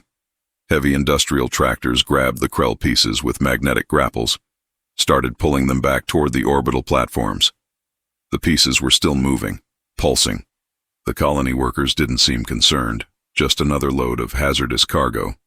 Sir, Chen said quietly, our shields are at 38%. We were 4 minutes from hull breach. I know, Holloway said. If the colony hadn't cleared the lane... They didn't clear it for us, Holloway said. They cleared it because it was blocking their operations. We just happened to be in the way. An invoice arrived 18 hours later. Services rendered. Navigational obstruction removal and disposal. Lane clearance fee, 500,000 credits. Industrial cutting laser operation, 42 minutes at 18,000 credits per minute. Hydraulic ejector ammunition, 16 slag blocks at 12,000 credits each. Hazard compensation, 250,000 credits for corrosive environment exposure. Damaged solar array repair, 380,000 credits. Hazardous salvage processing, 160,000 credits. Total, 3,412,000 credits. A note at the bottom read, salvaged biological matter processed for fertilizer production. Net value, 47,000 credits. Amount deducted from invoice total. Revised total, 3,365,000 credits. Payment due within 30 days. Thank you for your cooperation in keeping our shipping lanes clear. Holloway forwarded the invoice to Fleet Command. He included a report. Krell bioship engaged. Federation weapons ineffective against regenerative bioarmor. Entity cleared by colony industrial operations. Request immediate tactical review of anti-biological warfare capabilities. Also request budget allocation for invoice payment. He didn't mention that their weapons had been useless, that the colony had treated an alien bio-horror like a hazardous cargo spill, that they'd been billed for lane clearance like they were the obstruction. He just sent the invoice and waited for Fleet Command to process what it meant. Chapter 11. Jury-rigged. The second Krell appeared 6 hours after the first one was processed for fertilizer, then a third, then 2 more. Within 12 hours, long-range sensors were tracking 8 of them, all converging on Forge 7G from different vectors. They're coordinated, Chen said. Or they're following the same signal. What signal? Holloway asked. Unknown, sir, but they're all heading for the same destination. This system. Holloway pulled up the tactical display. 8 contacts, each one approximately 40 million tons, each one capable of dissolving his ship with acid before his weapons could scratch them. Get me Fleet Command. Priority Alpha. We need reinforcements. The message went out. The response came back 18 hours later. A fleet was being dispatched. 3 destroyers, 2 frigates, 1 heavy cruiser. ETA, 36 hours. Holloway did the math. The Krell would arrive in 28 hours. The reinforcements would be 8 hours too late. Contact Station 4. Tell them we have a situation. The transmission went out. The response came back in 2 minutes. Silas's voice. Yeah, we're tracking them. 8 bogies inbound. Going to be a mess if they all hit at once. Can you handle 8? Holloway asked. Depends. We've got the equipment. Question is whether we've got time to cut them all up before they dissolve something important. You planning to help or just watch? Our weapons are ineffective against Krell bio-armor. You saw what happened with the first one. Yeah, wrong tool. You're using ship killers on a biology problem. That's your issue. Can you fix it? There was a pause. Muffled conversation in the background. Then Silas came back. Maybe. We'd need to modify your weapon systems, strip out the safety limiters, overclock your reactors, basically jailbreak your entire ship so it can actually do work instead of sitting pretty. Jailbreak our ship? Yeah. Your gear's locked down tighter than a union contract with mandatory arbitration. Everything's got safety margins and regulatory compliance and all that shit that keeps you from using your equipment at full capacity. We remove that, you might be able to hurt these things. That would void our warranties, Holloway said. Your warranties or your hull plating, pick one. Holloway looked at the tactical display. 8 Krell ships, 28 hours. How long would modifications take? Depends how much you fight us.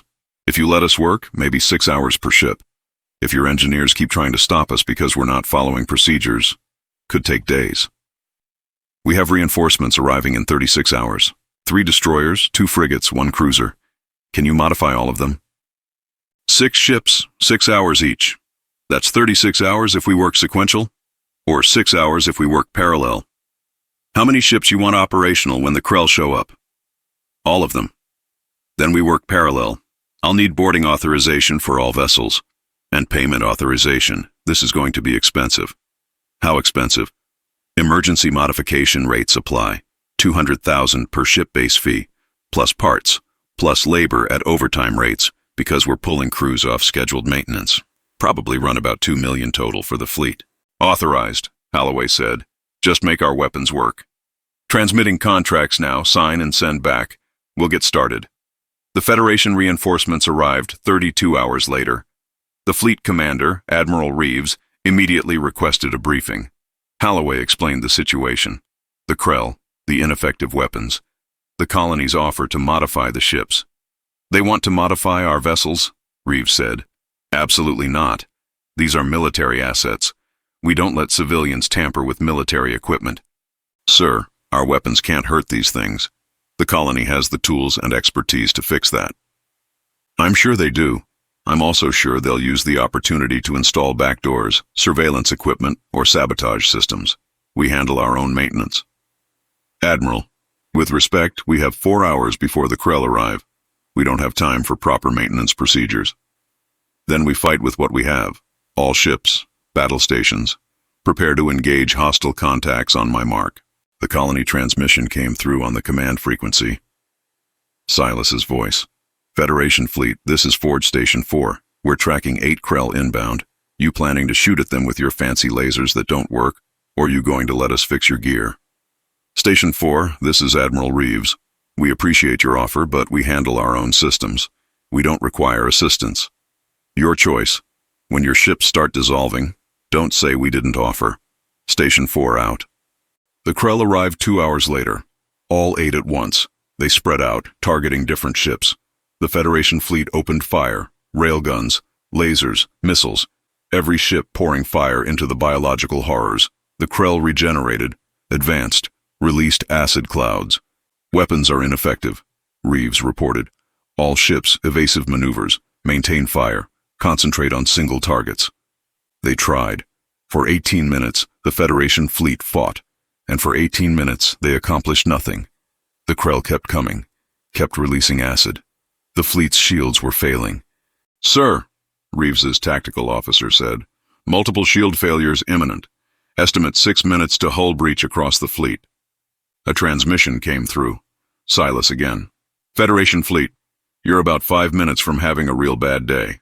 Last chance. Let us fix your ships or lose them." Reeves looked at his tactical display. 8 Krell, 6 Federation ships, all of them about to die. "What would the modifications entail?" "We're going to board your ships, bypass your safety systems, and make your weapons actually useful. Won't be pretty, won't be regulations compliant, but you'll be able to shoot these things." "How long?" "We're already on approach. Give us authorization and we'll have you modified in 40 minutes. 40 minutes. We have 6. Then stop arguing and authorize boarding. We work fast." Reeves looked at Holloway. Holloway nodded. "Authorize it, sir. We're out of options. All ships, this is Admiral Reeves. Authorize colony boarding parties. Full access to all systems. Do not, I repeat, do not interfere with their work." "Acknowledged," Silas said. "Boarding now. Your crews should probably stand back. We're coming in hot." The colony ships approached. Not docking, just moving alongside the Federation vessels. Then they started cutting. Plasma torches burned through hull plating. Not at airlocks. Not at docking ports. Just wherever was convenient.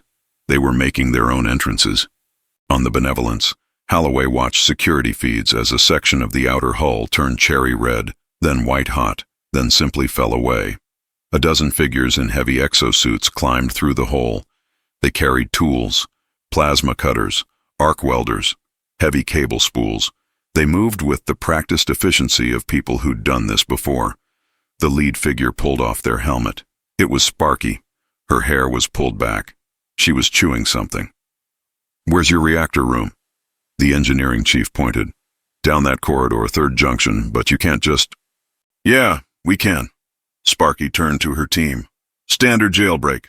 Pull the limiters, bypass the governors, reroute power distribution. I want this ship running hot in 30 minutes. She looked at the chief. "You're going to hate this. Try not to have a breakdown." They moved. Fast. The engineering chief followed, protesting.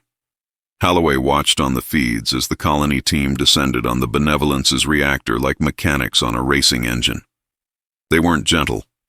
They pulled access panels off with crowbars, cut through safety interlocks with plasma torches, ripped out entire control modules and replaced them with crude bypasses made from spare cable and industrial connectors. "What are you doing?" the chief said. "Those are critical safety systems."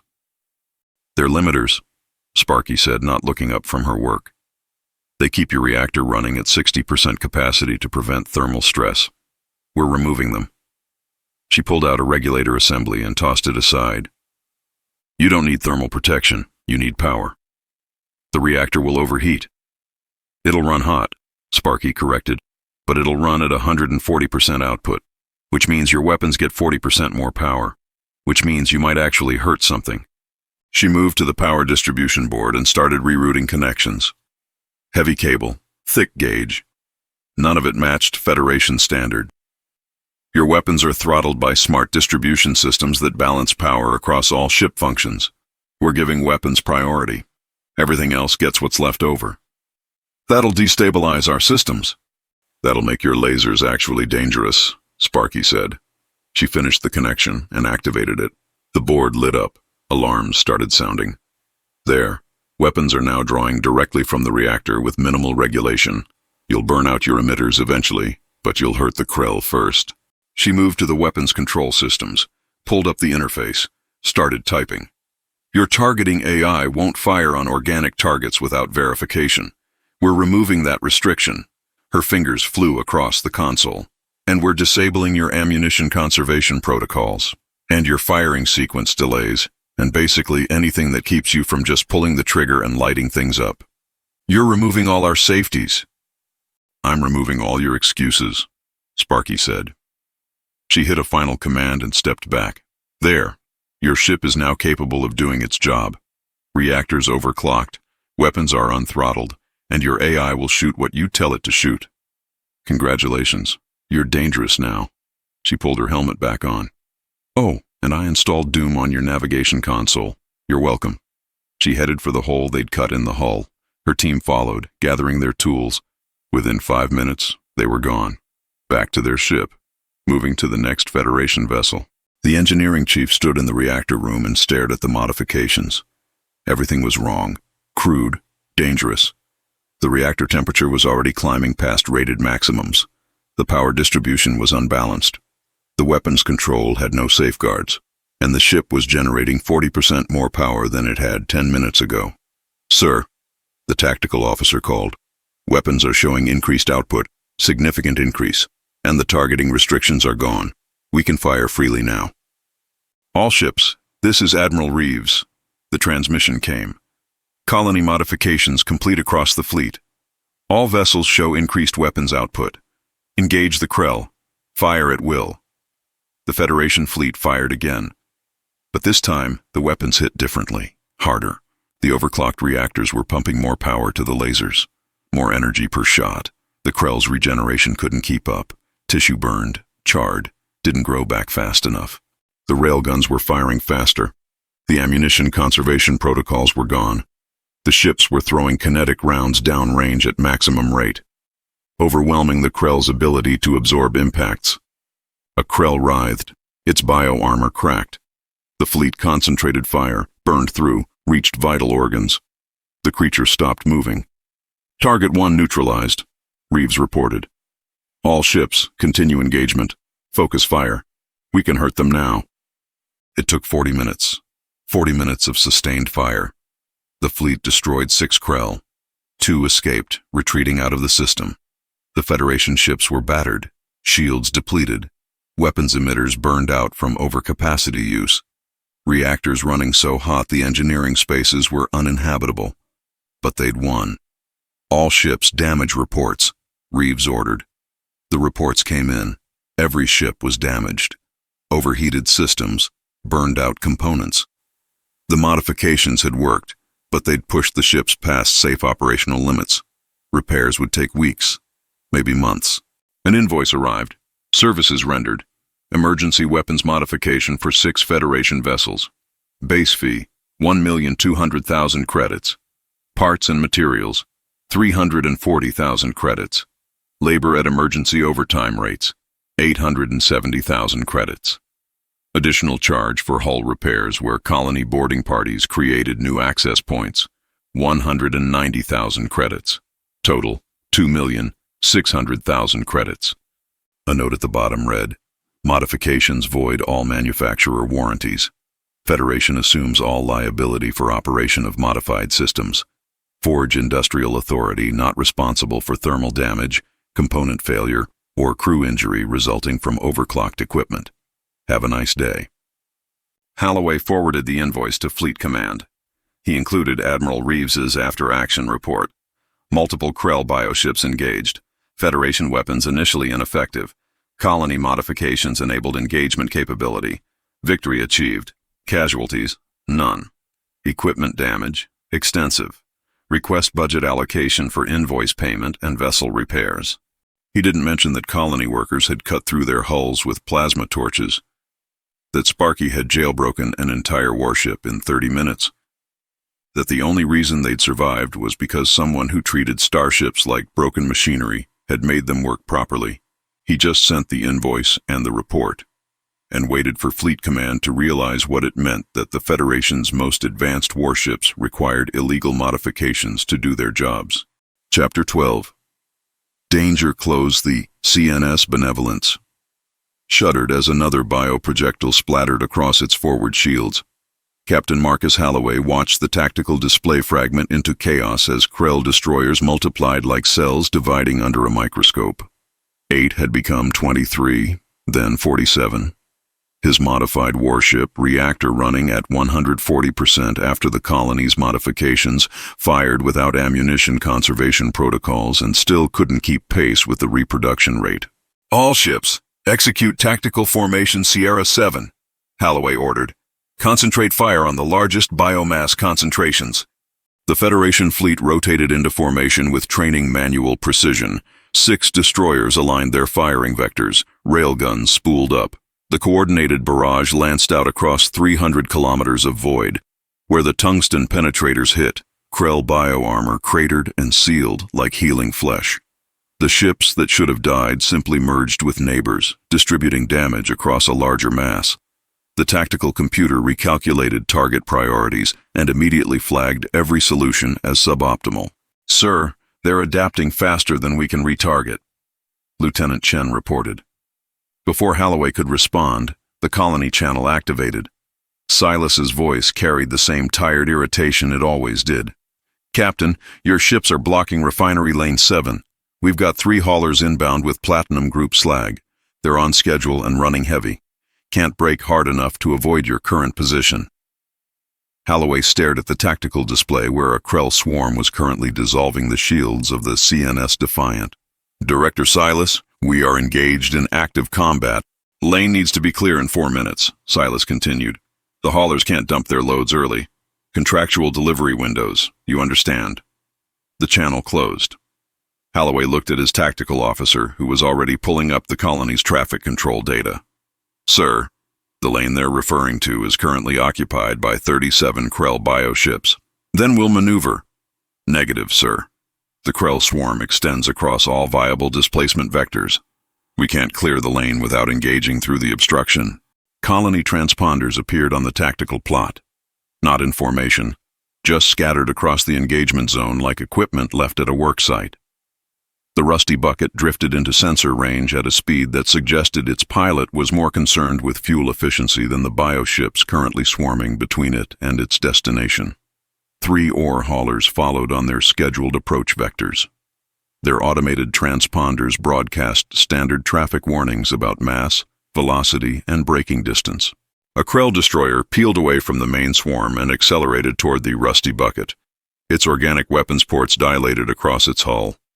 The colony flagship didn't alter course. Its tractor beam emitters activated, not defensively, not tactically. The equipment simply engaged because something large was in the way of its scheduled trajectory. The Krell destroyer lurched sideways as 2 megatons of salvaged pre-fracture warship decided it needed to be somewhere else. The destroyer's organic thrusters fired in response. They might as well have been fighting the system's gravity well. The rusty bucket rotated, slowly. The kind of 30-second rotation that suggested the pilot was adjusting heading for the next waypoint, not maneuvering in combat. The Krell destroyer came with it, locked in the tractor beam's grip.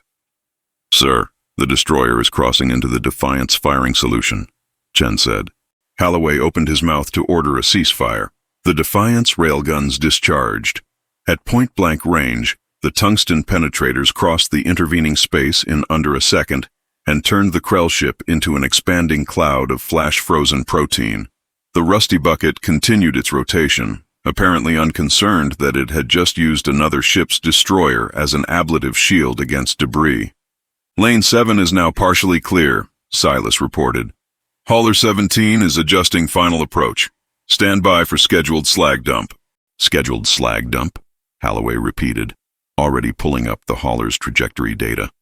The massive ore transport was indeed on final approach, angling toward the engagement zone on a vector that had clearly been filed hours before the Krell arrived. Its cargo bay doors were cycling open. 50,000 tons of refined slag began venting into space.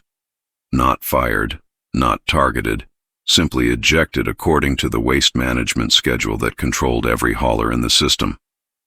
The material exited the bay at the hauler's current velocity of 6 kilometers per second, dispersed by the hydraulic systems designed to clear cargo holds efficiently. The Krell swarm flowed directly into the debris field. At orbital velocities, the collision wasn't an explosion. It was simply math. Mass times velocity equals momentum, and 50,000 tons of platinum group waste possessed momentum that biology couldn't argue with. The first Krell ships disintegrated. The ones behind them tried to maneuver, but the slag pattern had been calculated for maximum spatial clearance, not minimum. The waste management system was simply doing what it did every shift, clearing volume for the next scheduled load. All Federation ships withdraw to positions outside the marked traffic lanes, Holloway ordered. Do not interfere with colony industrial operations. The CNS Benevolence pulled back. Around it, the surviving Federation ships formed a loose perimeter outside the approach vectors marked on every colony navigation chart. They maintained weapons lock on the remaining Krell but held fire unless directly engaged. The distinction felt important, though Holloway wasn't certain why. A mining shuttle, its hull pitted with decades of thermal scoring, maneuvered alongside a damaged Krell destroyer that was drifting across Maintenance Corridor 12. The shuttle's industrial plasma cutter activated, not in combat. The meter-wide beam simply began sectioning the obstruction into manageable pieces, the same way it would process an ore-heavy asteroid. The Krell ship spasmed as its organic systems tried to seal the breach. The shuttle's pilot apparently noticed this and adjusted the cutting angle to avoid whatever counted as vital systems. The resulting sections would be easier to process.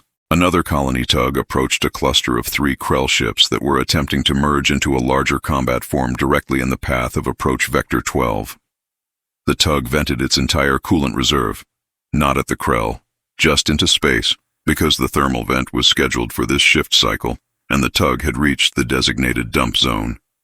The superheated vapor flash froze into a cloud of microscopic ice crystals that scattered across several hundred cubic kilometers. The Krell formation went blind. Their organic sensors, evolved to track heat signatures and electromagnetic radiation, couldn't penetrate the thermally reflective fog. The Federation railguns, which had been struggling to maintain target locks through the Krell's adaptive maneuvers, suddenly had stationary targets wrapped in sensor-reflective ice.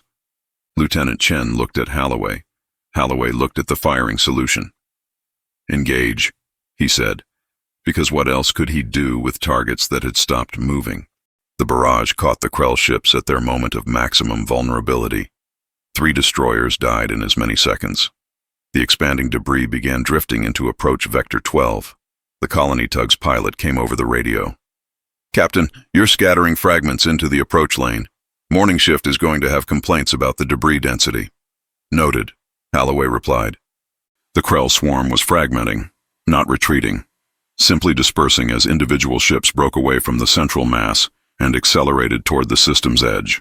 They moved with the purposeful haste of organisms that had just realized they were in someone's workspace during an active shift. A mining shuttle pursued one of the fleeing destroyers, not tactically. The shuttle was simply following its patrol route, and the Krell happened to be drifting across the next scheduled survey zone. Its grappling claws extended and locked onto the destroyer's propulsion cluster. The bioship's thrusters strained against the mechanical grip. The shuttle's engines didn't change pitch. They held position, and the Krell ship, its fuel reserves depleting with each second of futile struggle, eventually went still. "Salvage tagged," the shuttle pilot reported, adding it to the processing queue for Thursday pickup. The last Krell signatures vanished from the tactical plot. The engagement had lasted 11 minutes. Federation casualty reports filtered through the command network. 3 ships with critical damage, 17 with major systems failures, hull breaches in 47 compartments, casualties in the hundreds. The colony ships were already dispersing back to their scheduled routes. The Rusty Bucket maneuvered toward its station-keeping position. The ore haulers continued their approach vectors, cargo schedules apparently unchanged. Holloway's communication console chimed. Text-only transmission from the colony administrative network. Invoice 447 ESC. Services rendered, emergency lane clearance and navigational hazard removal. Base fee, emergency rate, 500,000 credits. Equipment usage, industrial plasma cutter. Operation, 47 minutes, ARV 2,400 credits. Mine, WARS 112,800 credits. Coolant system scheduled maintenance vent, 14,000 liters, or 85 credits, lighter, 1,190,000 credits. Tractor beam usage, heavy industrial. 8 minutes are 15,000 credits, min, 120,000 credits. Hazard pay differential, unscheduled biological obstruction. 40% of base labor, or 200,000 credits. Damage to colony infrastructure. Solar array. 7. Bioacid corrosion. 340,000 credits. Refinery lane. 7. Debris impact damage. 180,000 credits. Maintenance corridor. 12. Organic contamination. 95,000 credits. Subtotal. 2,737,800 credits. Less salvage materials value. Estimated. Organic hull material, 6 bioships, 340,000 credits. Bioreactor components, 180,000 credits. Recovered weapon systems, 95,000 credits. Adjusted, total, 2,122,800 credits. Payment terms, net, 30 days. Late fee, 2.5% per week. Note, 3 additional bioships currently blocking Refinery Lane 7. If not claimed within 72 hours, will be processed as abandoned hazardous waste per Section 47C of Standard Salvage Protocols. Disposal fees will be billed separately. Additional note. Federation debris is drifting into approach vector 12. Recommend cleanup before morning shift change or add to debris removal contract. Rate 15,000 credits per ton removed. Halloway forwarded the invoice to Fleet Command without comment. Lieutenant Chen cleared her throat. Sir, we're receiving damage reports. CNS Defiant is requesting immediate triage. CNS Vigilant has lost life support in sections 7 through 12. Route all requests through standard channels. And find out if the colony has spare reactor shielding available for purchase. Purchase, sir? At whatever price they quote. He looked at the tactical display, at the debris field that had been a Krell swarm, now reduced to items waiting for Thursday processing. And make sure the fleet stays out of the marked traffic lanes. The colony administrative channel activated. Captain, you've got hull fragments drifting into the approach vectors. Recommend cleanup before the shift change. We're not running a debris field. Understood. We'll handle the cleanup. Appreciated. Your reactor signature is running hot. Might want to dial that back before you cook your crew. Sparky can stop by if you need temperature management. Service call fee applies. The channel closed. Outside the viewport, a mining shuttle drifted past, dragging a Krell destroyer behind it. The pilot was apparently eating something. The glow of a data tablet visible in the cockpit. The shuttle disappeared into the debris field, just another piece of equipment doing its job. Halloway filed the engagement report in the format protocol required. Then he began drafting the funding request for next month's service invoices. Chapter 13. The Liability Waiver. The Krell mothership emerged from the outer system like a tumor growing in fast forward. It wasn't a ship in any sense that implied design or construction. It was biology at a scale that violated the comfortable assumptions the Federation had built around what constituted a vessel versus what constituted a planetary body. The thing massed somewhere between a small moon and a large asteroid, and it was accelerating toward the colony's primary refinery complex with the purposeful momentum of something that had decided this particular chunk of industrialized space needed to stop existing. Captain Marcus Halloway watched the tactical display update with numbers that kept getting worse. The mothership's hull, if the organic mass could be called a hull, measured 42 kilometers at its widest point. It was shedding smaller bioships at a rate that suggested reproduction wasn't a discrete event, but a continuous process. Every scanner return showed more mass than the previous one. The thing was still growing. Weapons assessment, Halloway ordered, though he already suspected what Lieutenant Chen would report. Sir, standard railgun penetration depth against organic tissue of that density is estimated at 400 meters. The mothership's hull appears to be at least 8 kilometers thick in most sections. Even sustained barrage with all remaining Federation ships would require 17 hours of continuous fire to achieve critical mass compromise. Current ammunition stores would be depleted in 42 minutes. Tactical nuclear options. Yield projections show insufficient thermal damage against that mass. The biological structure appears to have thermal dispersion characteristics, similar to deep ocean thermal vent ecosystems. It would absorb the heat and likely convert it to additional growth energy. Holloway looked at the display. The mothership would reach the refinery's orbital perimeter in 6 hours and 14 minutes. Behind it, the debris field from the previous engagement still drifted in expanding clouds, awaiting the colony's Thursday pickup schedule. Open a channel to Director Silas. The colony administrative frequency connected with the same bureaucratic delay it always did, as if the system needed to verify whether the call was worth the bandwidth cost. Silas's voice, when it came through, carried the tired patience of a man who had been in the middle of something more important than a distress call. Captain, you're calling about the large obstruction currently on approach vector to Refinery Complex 4. Director Silas, that obstruction is a Krell mothership massing approximately 8.4 trillion tons. It's producing bioships at a rate that exceeds our defensive capacity. Standard weapons are insufficient to neutralize the threat before it reaches the refinery. I'm requesting any available colony assets that might have the capacity to... Hold on. There was a pause. Not the thoughtful pause of consideration, but the pause of someone scrolling through a work order list. Yeah, we've got the asset available. Last scheduled use was 3 months ago for the belt realignment project. It's currently in standby maintenance. Holloway blinked. The asset? The counterweight assembly for Orbital Elevator 7. It's rated for high-velocity kinetic delivery if we need to drop it. Mass is approximately 4.2 trillion tons. Mostly nickel-iron composite with a tungsten carbide core. Should do the job. The words took a moment to process. Holloway looked at his tactical display, at the orbital elevator's marked position on the map. The structure stretched from the colony's primary surface facility up through the atmosphere to a geostationary platform 80,000 kilometers above the planet. The counterweight, the massive anchor that kept the elevator's center of gravity stable, hung in space like a second moon. You're proposing, Holloway said slowly, to drop the counterweight on the mothership.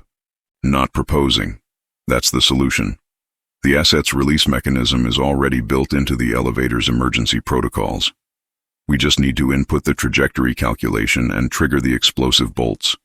The gravitational acceleration will handle the rest. Impact velocity at terminal approach will be approximately 8 kilometers per second.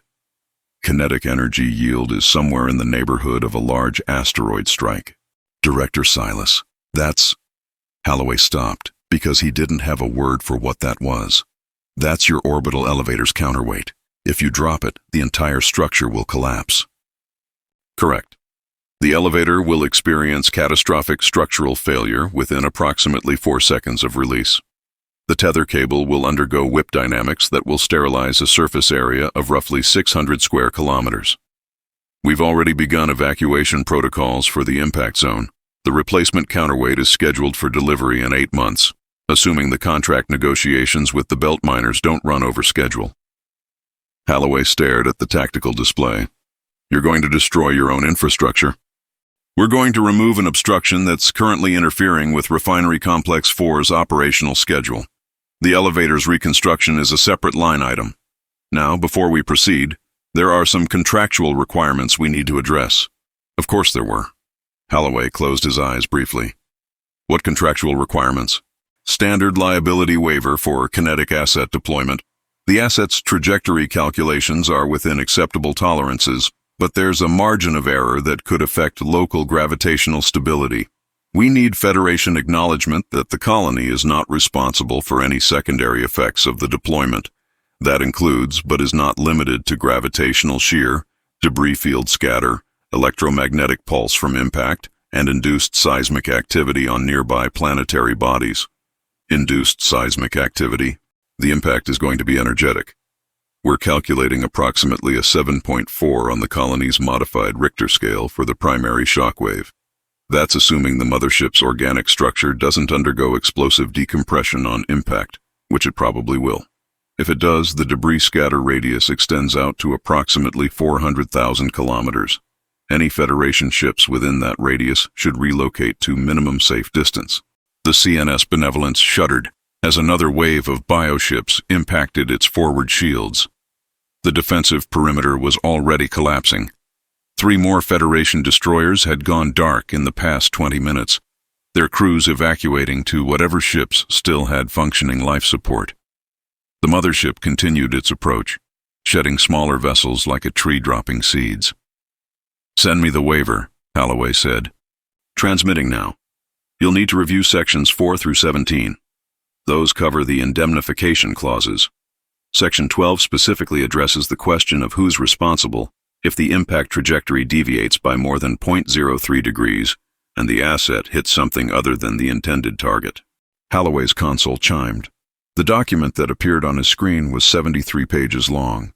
The first page was titled Kinetic Asset Deployment, Liability and Indemnification Agreement.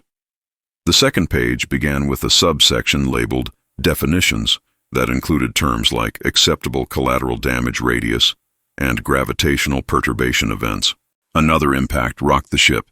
Somewhere in the lower decks, a pressure breach klaxon screamed. Lieutenant Chen's voice cut through the chaos. "Sir, the mothership is accelerating.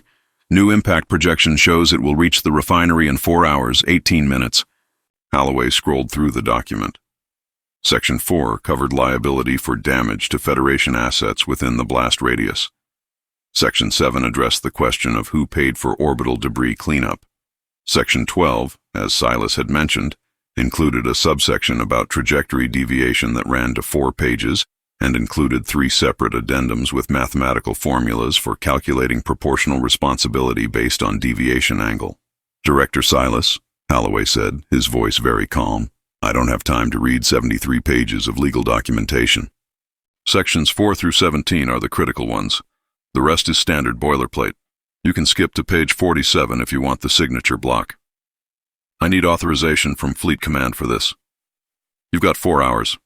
The asset needs approximately 90 minutes for pre-deployment systems check and trajectory calculation. That leaves you 2.5 hours to get authorization, assuming your chain of command processes requests faster than ours does." Holloway looked at the tactical display, at the mothership, still growing, still shedding bioships like biological ammunition, at the refinery, where 40,000 colony workers were presumably continuing their shifts because nobody had told them to evacuate, at the Federation fleet, reduced to 16 functional ships and losing more every minute. He opened the command channel to Fleet Command. "This is Captain Marcus Holloway of the CNS Benevolence. I am requesting emergency authorization for acceptance of a colonial kinetic asset deployment against the Krell mothership. The asset in question is a 4.2 trillion-ton counterweight assembly that will be dropped from orbital altitude. Estimated impact yield is equivalent to a Class 7 asteroid strike. I need authorization within the next 30 minutes, or the option becomes tactically non-viable." There was a long pause. Then Admiral Mitchell's voice, strained with the kind of stress that came from watching a battle deteriorate in real time through status reports. "Captain, did you just say they're going to drop a moon on it?"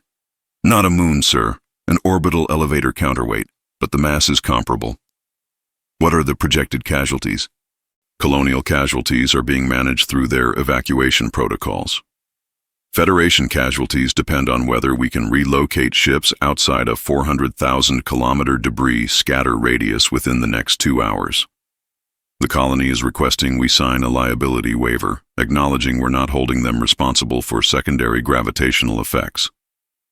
Another pause. Longer this time. "Send me the waiver."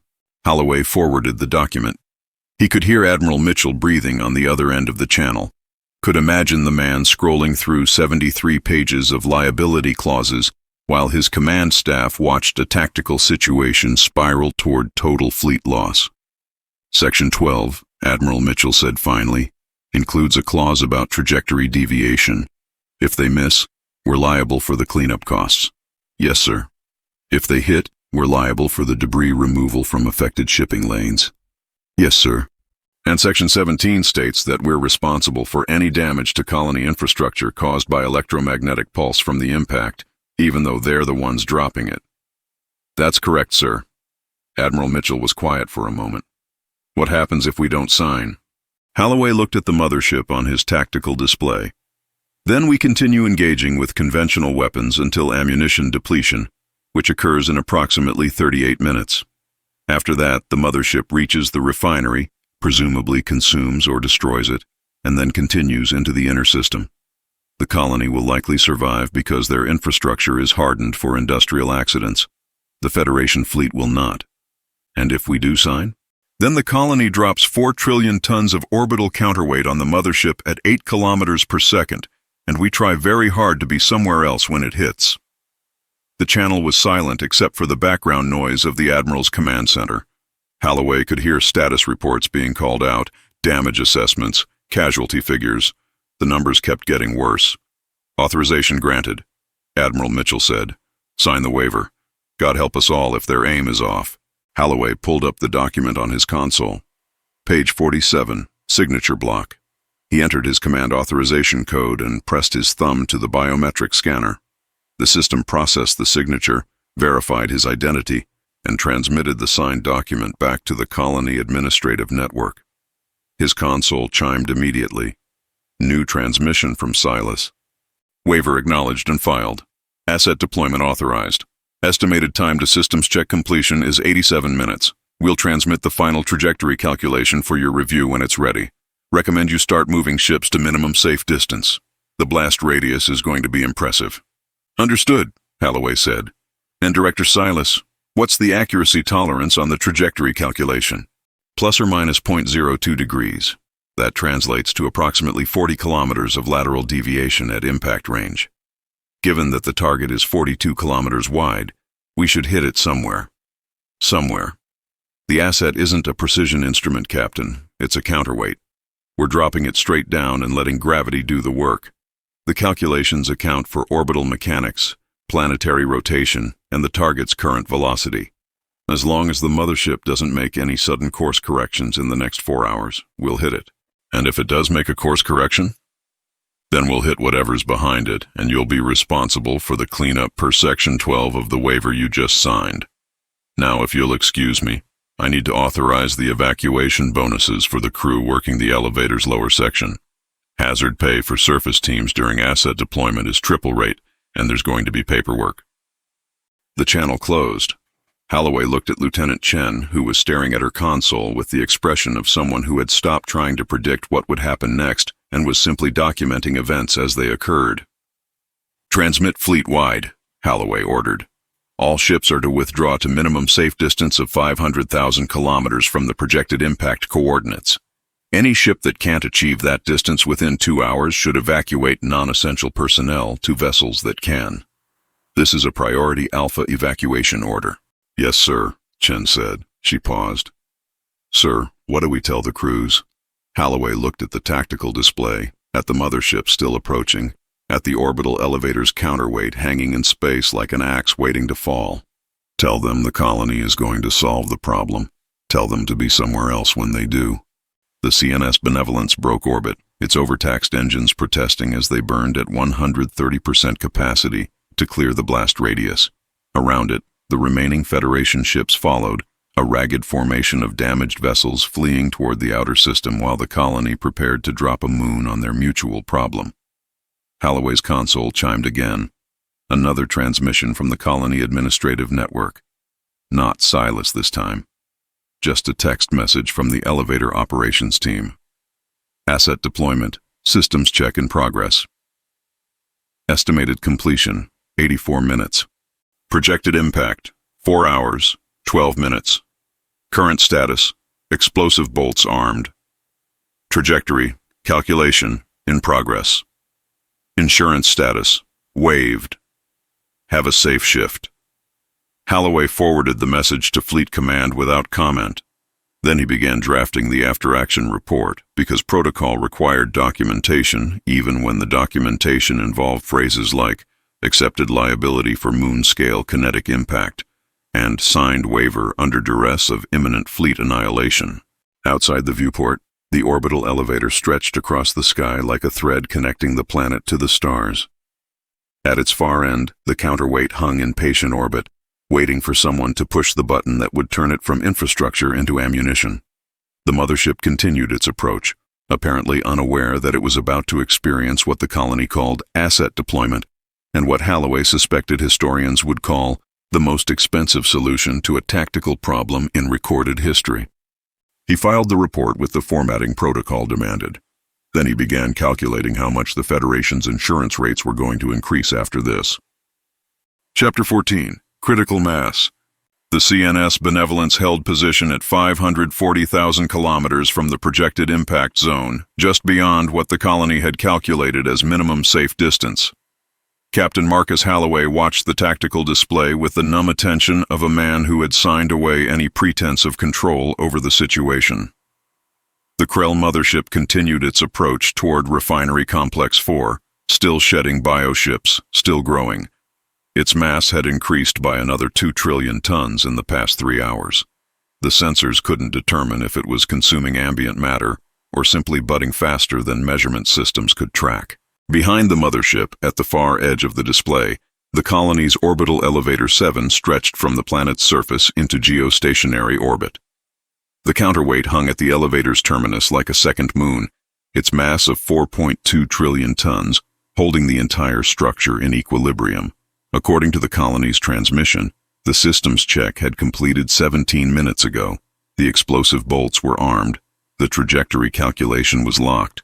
They were waiting for the mothership to reach the optimal intersection point. Lieutenant Chen's console chimed. "Sir, receiving transmission from colony operations." The channel opened, not Silas this time. A different voice, younger, with the clipped efficiency of someone reading from a checklist. "Federation vessels. This is Elevator Operations Control. Asset deployment will commence in 90 seconds.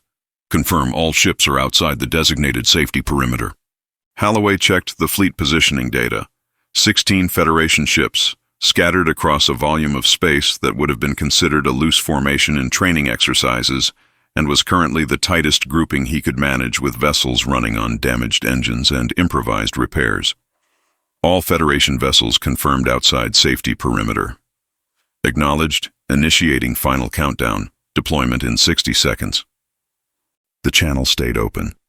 Halloway could hear background noise from the operations center. Not klaxons or alarms, just the normal ambient sound of a workplace. Someone was talking about a scheduling conflict for next week's maintenance rotation. Someone else asked if anyone had seen the updated cafeteria menu. It was the sound of people doing their jobs while preparing to drop a moon on something. 30 seconds to deployment. Final systems check complete. Explosive bolts reading green. Trajectory calculation locked. Gravitational compensation factors uploaded to navigation network. All colony vessels have cleared the impact corridor. Halloway pulled up the visual feed from the Benevolence's long-range optical array. The orbital elevator appeared as a thin line stretching from the planet's surface into the black. At this distance and magnification, the counterweight was visible as a dark sphere silhouetted against the planet's sunlit curve.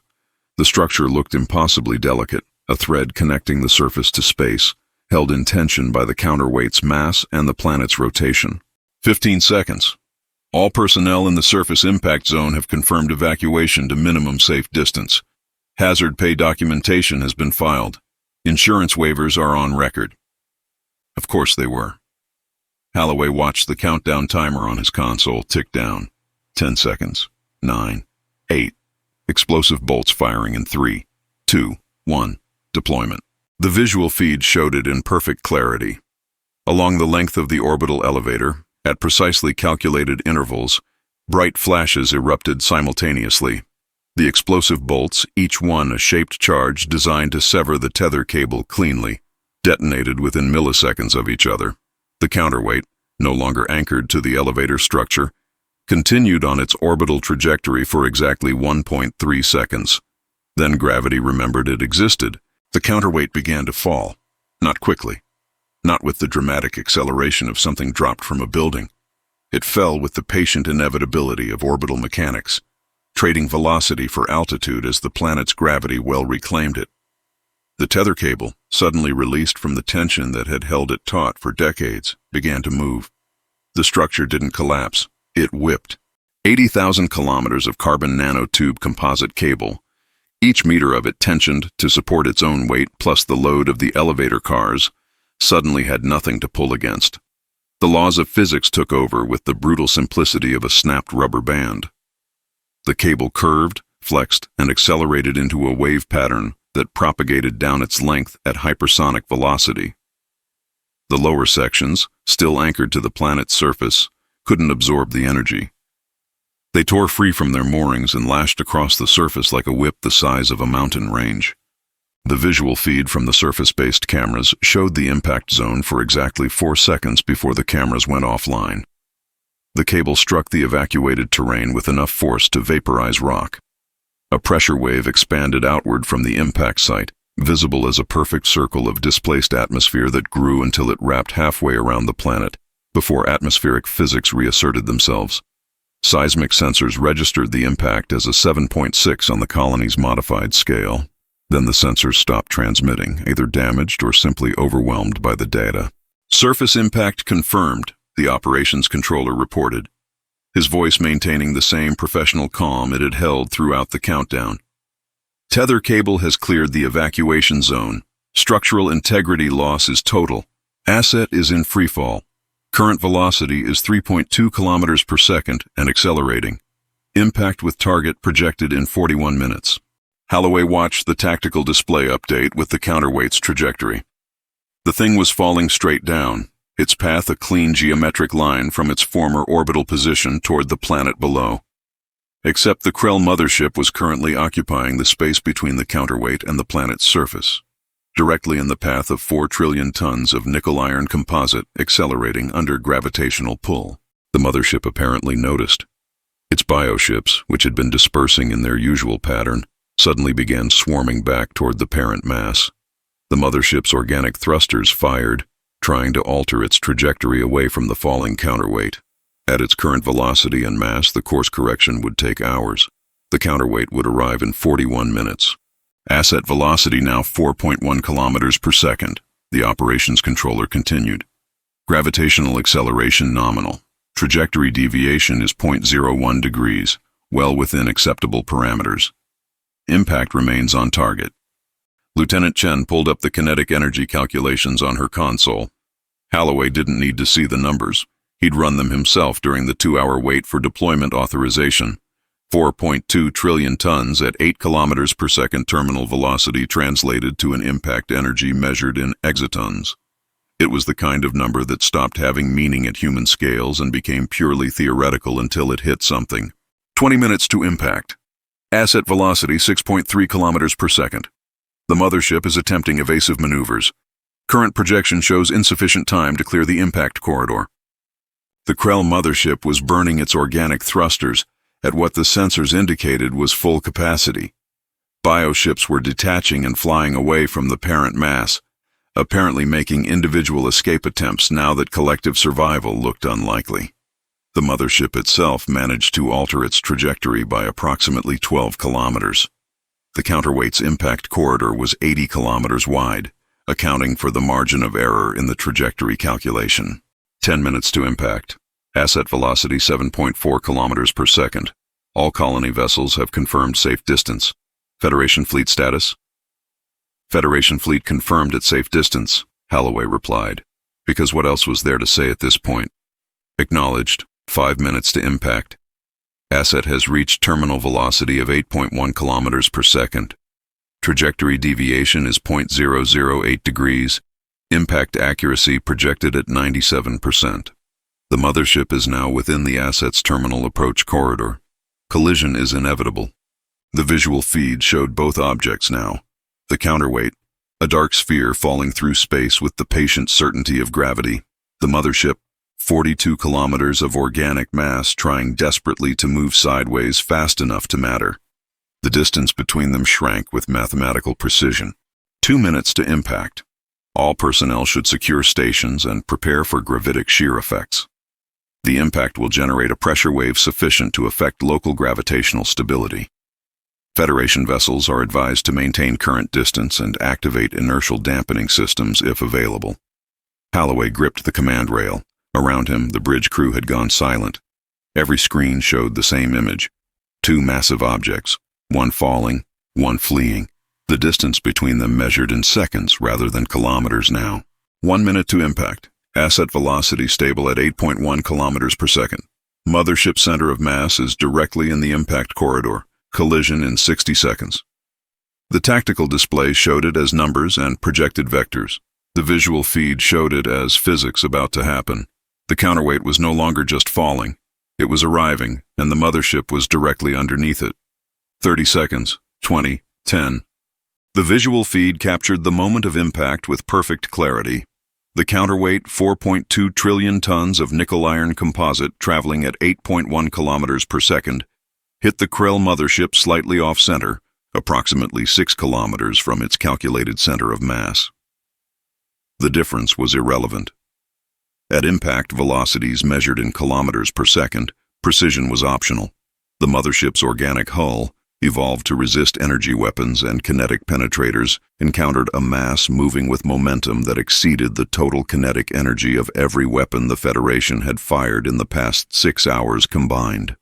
The biological matter didn't compress, it didn't deform, it simply ceased to maintain structural integrity. The mothership came apart. Not explosively, not in the dramatic fireball that human intuition expected from large-scale destruction. It came apart the way organic matter comes apart when subjected to forces it never evolved to experience. The impact site vaporized instantly, flash-heated to plasma temperatures by the friction of the collision.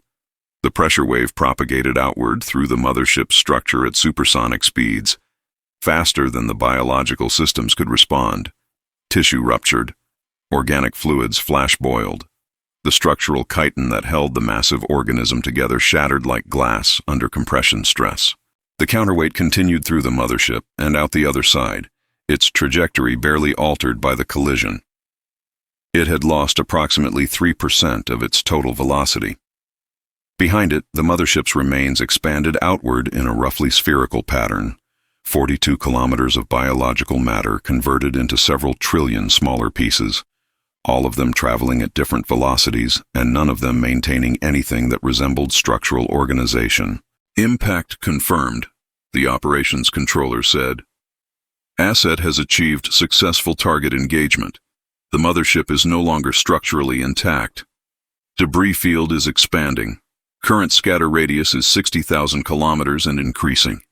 Electromagnetic pulse detected from impact plasma formation. Federation vessels should check for induced systems failures. The Benevolence's primary sensor array flickered and reset. Backup systems activated automatically.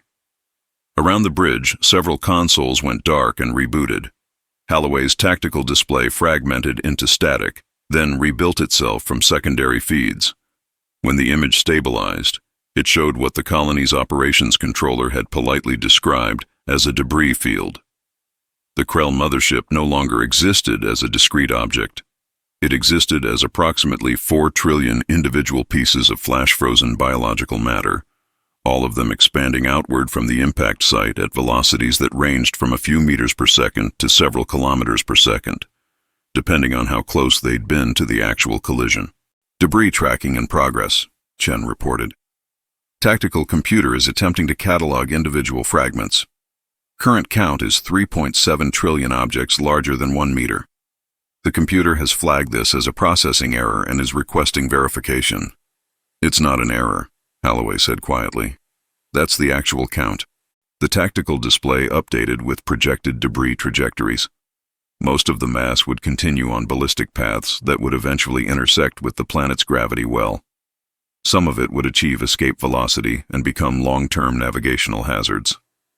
A small percentage, approximately 200 billion tons, was currently on trajectories that would intersect with marked shipping lanes over the next 72 hours. Secondary impacts detected, Chen continued. Debris is hitting colony solar arrays, communication satellites, and unmanned mining platforms. Damage reports are coming in from multiple sectors. Holloway's console chimed. Transmission from the colony administrative network. He opened it, already knowing what it would contain. Invoice 448 ESC. Services rendered. Kinetic asset deployment and target neutralization. Base fee, emergency asset deployment. 2,400,000 credits. Asset loss, orbital elevator, 7 counterweight. 847,000 credits. Structural replacement, elevator 7, complete rebuild. 2,300,000 credits. Surface impact damage, tether, whip zone. 4,200,000 credits. Evacuation costs, surface personnel, emergency rate. 340,000 credits. Hazard pay differential, asset deployment team, 180,000 credits. Subtotal, 17,349, 520,000 credits. Less, salvage materials, value. Counterweight recovery, estimated pending location, 180,000 credits. Krell biomatter, bulk processing rate, 340,000 credits. Adjusted, subtotal, 16,829,520,000 credits. Additional charges, induced damages per liability. Waiver section 17. Solar array, 17. Debris impact, 4,200,000 credits. Communication satellite network, EMP damage, 8,400,000 credits. Mining platform Delta 7, debris strike, 12,000 credits. Refinery complex 4, debris contamination, 2,100,000 credits. Navigation beacon replacement, 47 units, 940,000 credits. Total additional charges, 27,040,000 credits. Grand total, 16,257,160,000 credits. Payment terms, net 30 days. Late fee, 2.5% per week. Note: debris cleanup services available at standard rate of 15,000 credits per ton removed from shipping lanes. Current estimated debris mass in Federation-controlled corridors, 84,000 tons. Projected cleanup cost, 1,260,000 credits. Please advise if you would like to contract debris removal services. Additional note: the counterweight asset landed approximately 240 kilometers from its projected surface impact site. Recovery operations are scheduled for next quarter. If Federation requires expedited recovery, emergency retrieval rate is 400,000 credits per day plus equipment costs. Holloway read the invoice twice. The number was 17 billion credits for the deployment itself, plus another 1.2 trillion credits for debris cleanup if the Federation wanted the shipping lanes cleared. He forwarded it to Fleet Command without comment. "Sir," Chen said carefully, "the invoice includes charges for damages caused by the asset deployment, the debris that hit their infrastructure. They're billing us for the damage their own counterweight caused when they dropped it." "Section 17 of the liability waiver," Holloway replied. "We acknowledged responsibility for all induced damages from electromagnetic pulse. That includes damage to colony infrastructure within the EMP radius. But they're the ones who dropped it. And we're the ones who signed the waiver authorizing them to drop it."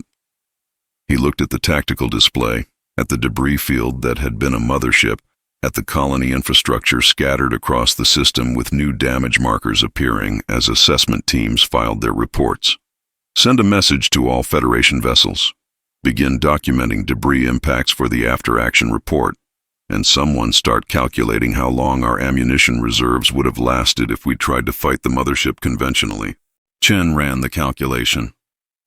42 minutes, sir. We would have been out of ammunition in 42 minutes, and the mothership would still have been 93% intact. Note that in the report.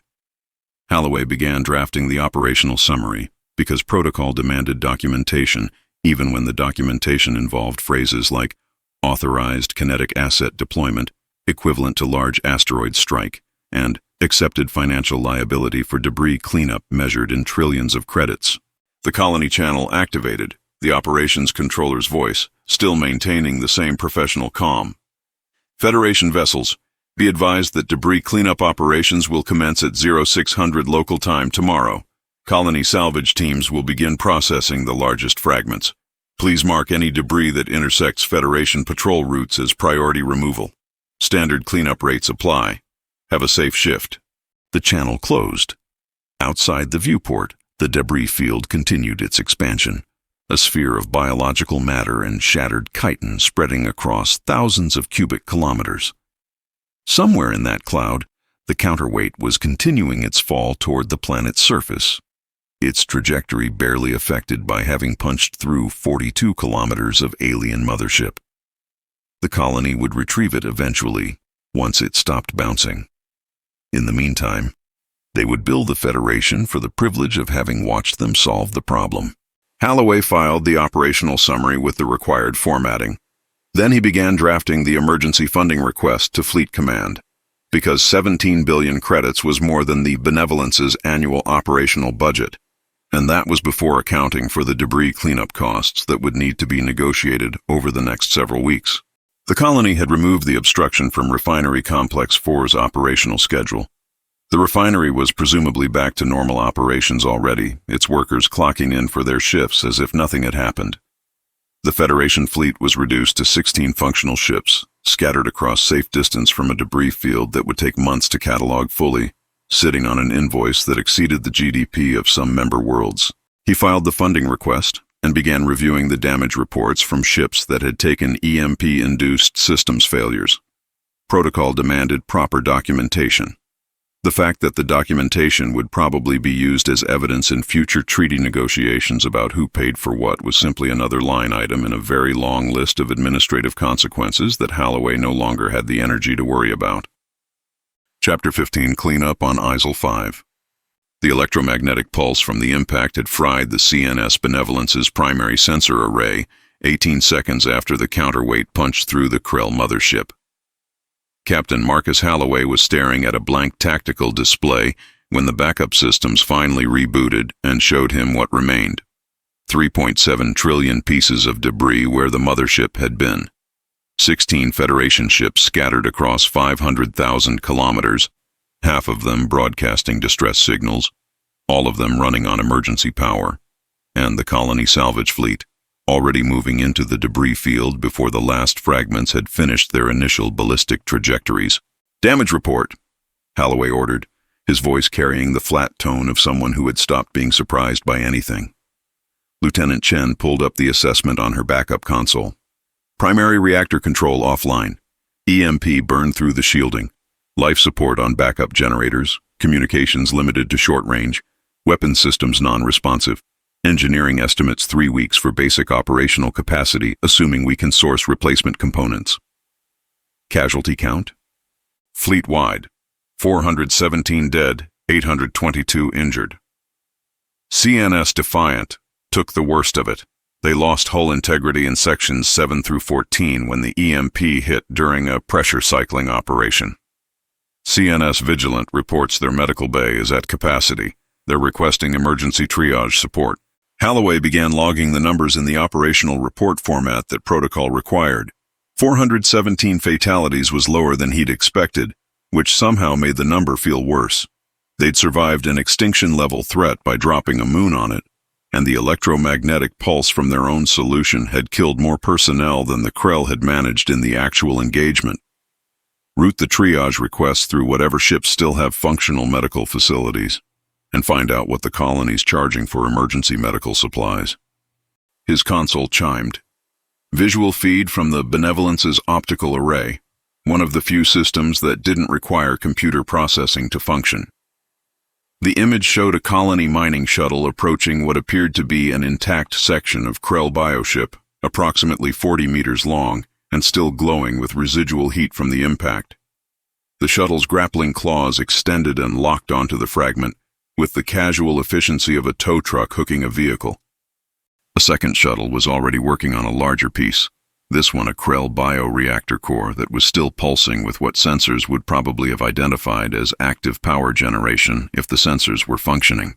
The shuttle's industrial plasma cutter activated, not to destroy the core but to section away the surrounding organic matter.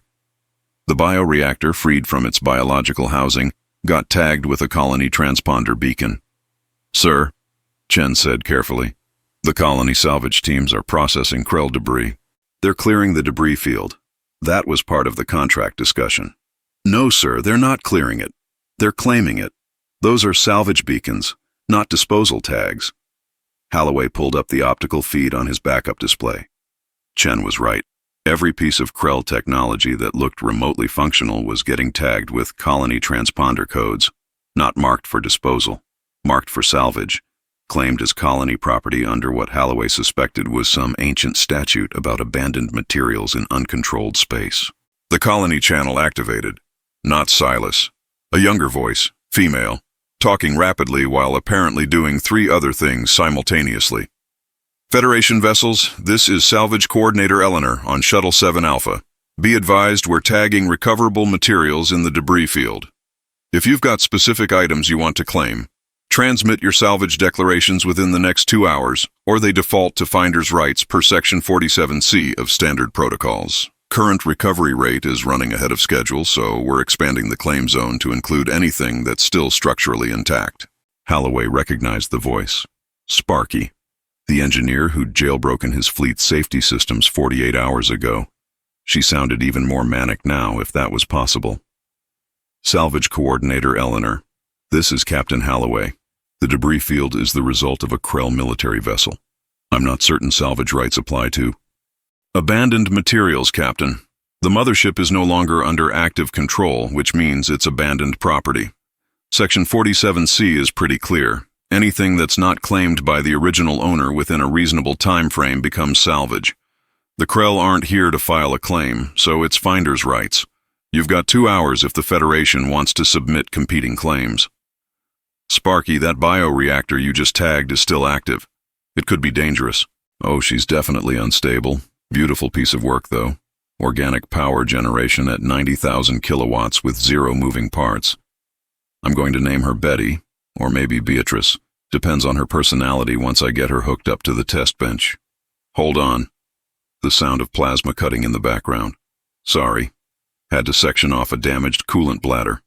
Where were we? You cannot just claim alien military technology as personal property. Not personal property, Captain. Colony salvage property. We're filing the claims through official channels, all properly documented. Speaking of which, you should probably start filing your own salvage declarations if the Federation wants any of this tech. There's some really interesting propulsion systems in the larger fragments. Biomechanical thrust vectoring with regenerative fuel synthesis. Your engineers would probably love to study it, but if you don't file claims, we're taking it all. Holloway looked at Chen, who was already pulling up the salvage claim procedures on her backup terminal. Sir, she's right. Section 47C allows salvage claims on abandoned materials in neutral space. The debris field technically qualifies. If we want to retain any Krell technology for Federation analysis, we need to file formal claims. We just spent the last day fighting those things, and now they're salvaged, sir. The colony is claiming everything that's structurally intact unless we file competing documentation. Holloway began drafting the salvage claim request, because apparently surviving a space battle meant immediately engaging in property dispute paperwork. What's the filing process? We need to identify specific debris items, document their locations, and file declarations of intent to salvage. Processing time is 48 hours unless the colony disputes the claims, which triggers arbitration. They're going to dispute them. Yes, sir, probably. The optical feed showed Sparky's shuttle attaching a second tag to the bioreactor core. This one appeared to be a hand-painted identification marker. Holloway zoomed in. The marker read, Betty, S7, Salvage, Ops, hands off. The paint was still wet. She's naming them, Chen said, her voice somewhere between disbelief and exhausted acceptance. Of course she is. Holloway transmitted the salvage claim request to Fleet Command for authorization, then opened the colony channel again. Salvage Coordinator Eleanor, we'll be filing formal claims on all Krell propulsion systems and weapon assemblies for Federation security analysis. Sure thing, Captain. Just get the paperwork filed within 2 hours and we'll see you in arbitration. Oh, and fair warning, we're also claiming the counterweight. That's 4.2 trillion tons of refined nickel iron that we dropped on your problem. It landed about 240 kilometers from the calculated impact site, so recovery operations are going to be expensive, but the material value makes it worth the effort. Just wanted to give you advance notice in case the Federation had any competing claims on that. The counterweight was colony property. Now it's abandoned salvage sitting in a processed slag field. We're filing recovery claims under the same statute. Should have it tagged and documented by end of shift. Anything else? Holloway closed his eyes briefly. No. Proceed with your salvage operations. Appreciated. Break's over. Back to work. Eleanor out. The channel closed. On the optical feed, 3 more colony shuttles were moving through the debris field, their grappling claws extracting anything that looked technologically interesting from the expanding cloud of biological matter. A 4th shuttle was dragging a Krell propulsion cluster toward the colony's primary processing facility, the biomechanical engine still twitching as its organic components tried to maintain thrust in vacuum. Holloway's console chimed. Transmission from Silas. Of course. Captain, we're finalizing the post-incident billing. Got the preliminary numbers ready for your review. I'm still processing damage reports, Director Silas. Understood, but we need to get this filed while the documentation is fresh. The asset deployment generated some significant costs that need to be allocated properly. Invoice 449 ESC. Services rendered. Asset deployment and obstruction removal. Base fee. Kinetic asset deployment. 2,400,000 credits. Asset loss. Elevator 7 counterweight. 847,000 credits. Infrastructure replacement. Elevator 7. 12,300,000 credits. Surface impact damage. Tether whip zone. 4,200,000 credits. Recovery operations. Counterweight salvage. Projected. 340,000 credits. Subtotal. 17,689,400 credits. Less salvaged materials value. Krell bioreactors. 14 units recovered. 280,000 credits. Krell propulsion systems. 23 units tagged. 460,000 credits. Organic hull material. Bulk processing. 180,000 credits. Miscellaneous technology. Salvage in progress. 120,000 credits. Adjusted total. 16,649,400 credits. Note: salvage value calculations are preliminary. Final credits will be adjusted based on arbitration outcomes if Federation files competing salvage claims. Current processing rate suggests total recoverable value may exceed initial estimates by 30–40%. Additional note: the counterweight asset was prime structural material. Replacement timeline is 8 months. That represents loss of 30% orbital cargo capacity during reconstruction. We're calculating consequential revenue impact at approximately 3.2 billion credits. This will be billed separately once we finalize the operational impact assessment. Payment terms. Net 30 days. Late fee 2.5% per week. Holloway read the invoice twice. The colony was deducting the value of the Krell technology they'd salvaged from the Federation's bill. Technology that the Federation had just spent 6 hours fighting. Technology that was now colony property, unless the Federation filed claims and won arbitration. Director Silas, you're crediting us for salvage value of materials you're currently claiming as colony property. That's standard accounting, Captain. The salvage reduces the net cost of the operation. Of course, if the Federation successfully disputes our salvage claims through arbitration, we'll need to adjust the credits accordingly and reissue the invoice. But based on current claim status, these are the preliminary numbers. So if we don't file salvage claims, you keep the technology, and we get credited for its value against a bill we're already paying. But if we do file claims and win, you lose the salvage and we lose the credits, which increases our total cost. That's correct. It's in your financial interest to let us keep the salvage, actually. The credit value is calculated at bulk processing rates, which are lower than market value. You save money by not competing for claims you'd have to pay market rates to acquire anyway. Holloway looked at the invoice, at the credits for salvaged materials, at the total that was still measured in billions. The colony had turned the debris field into a profit center that somehow made it cheaper for the Federation to let them keep the alien technology than to claim it themselves. I'll forward this to Fleet Command. Appreciated. Oh, and Captain, that was a good call on the asset deployment authorization. The mothership would have reached the refinery in another 3 hours if we hadn't dropped the counterweight. Saved us a lot of operational disruption. We're grateful for the quick decision-making. The channel closed before Holloway could respond to what might have been the first actual compliment Silas had ever given him, or might have been another layer of contract negotiation disguised as gratitude. On the optical feed, Sparky's shuttle was maneuvering toward another large debris fragment, this one showing what appeared to be an intact Krell weapons cluster. Her plasma cutter activated, and she began the careful process of sectioning away damaged material to expose the functional components. Lieutenant Chen pulled up the preliminary salvage arbitration procedures. Sir, if we file claims on the Krell technology, we're looking at 48 hours of processing time, followed by arbitration hearings that could take weeks. Even if we win, We'd need to pay market value for the recovered materials, which exceeds the bulk processing credits by approximately 40%. So the colony saves money by claiming everything, crediting us at bulk rates, and selling finished materials back to us later at market rates if we want them. That's the financial structure, yes, sir. Holloway filed the invoice with Fleet Command and began drafting the operational summary that would explain how the Federation had survived an extinction-level threat, racked up 17 billion credits in deployment costs, and lost all rights to alien technology salvage because they'd been too busy dealing with EMP damage to file property claims fast enough.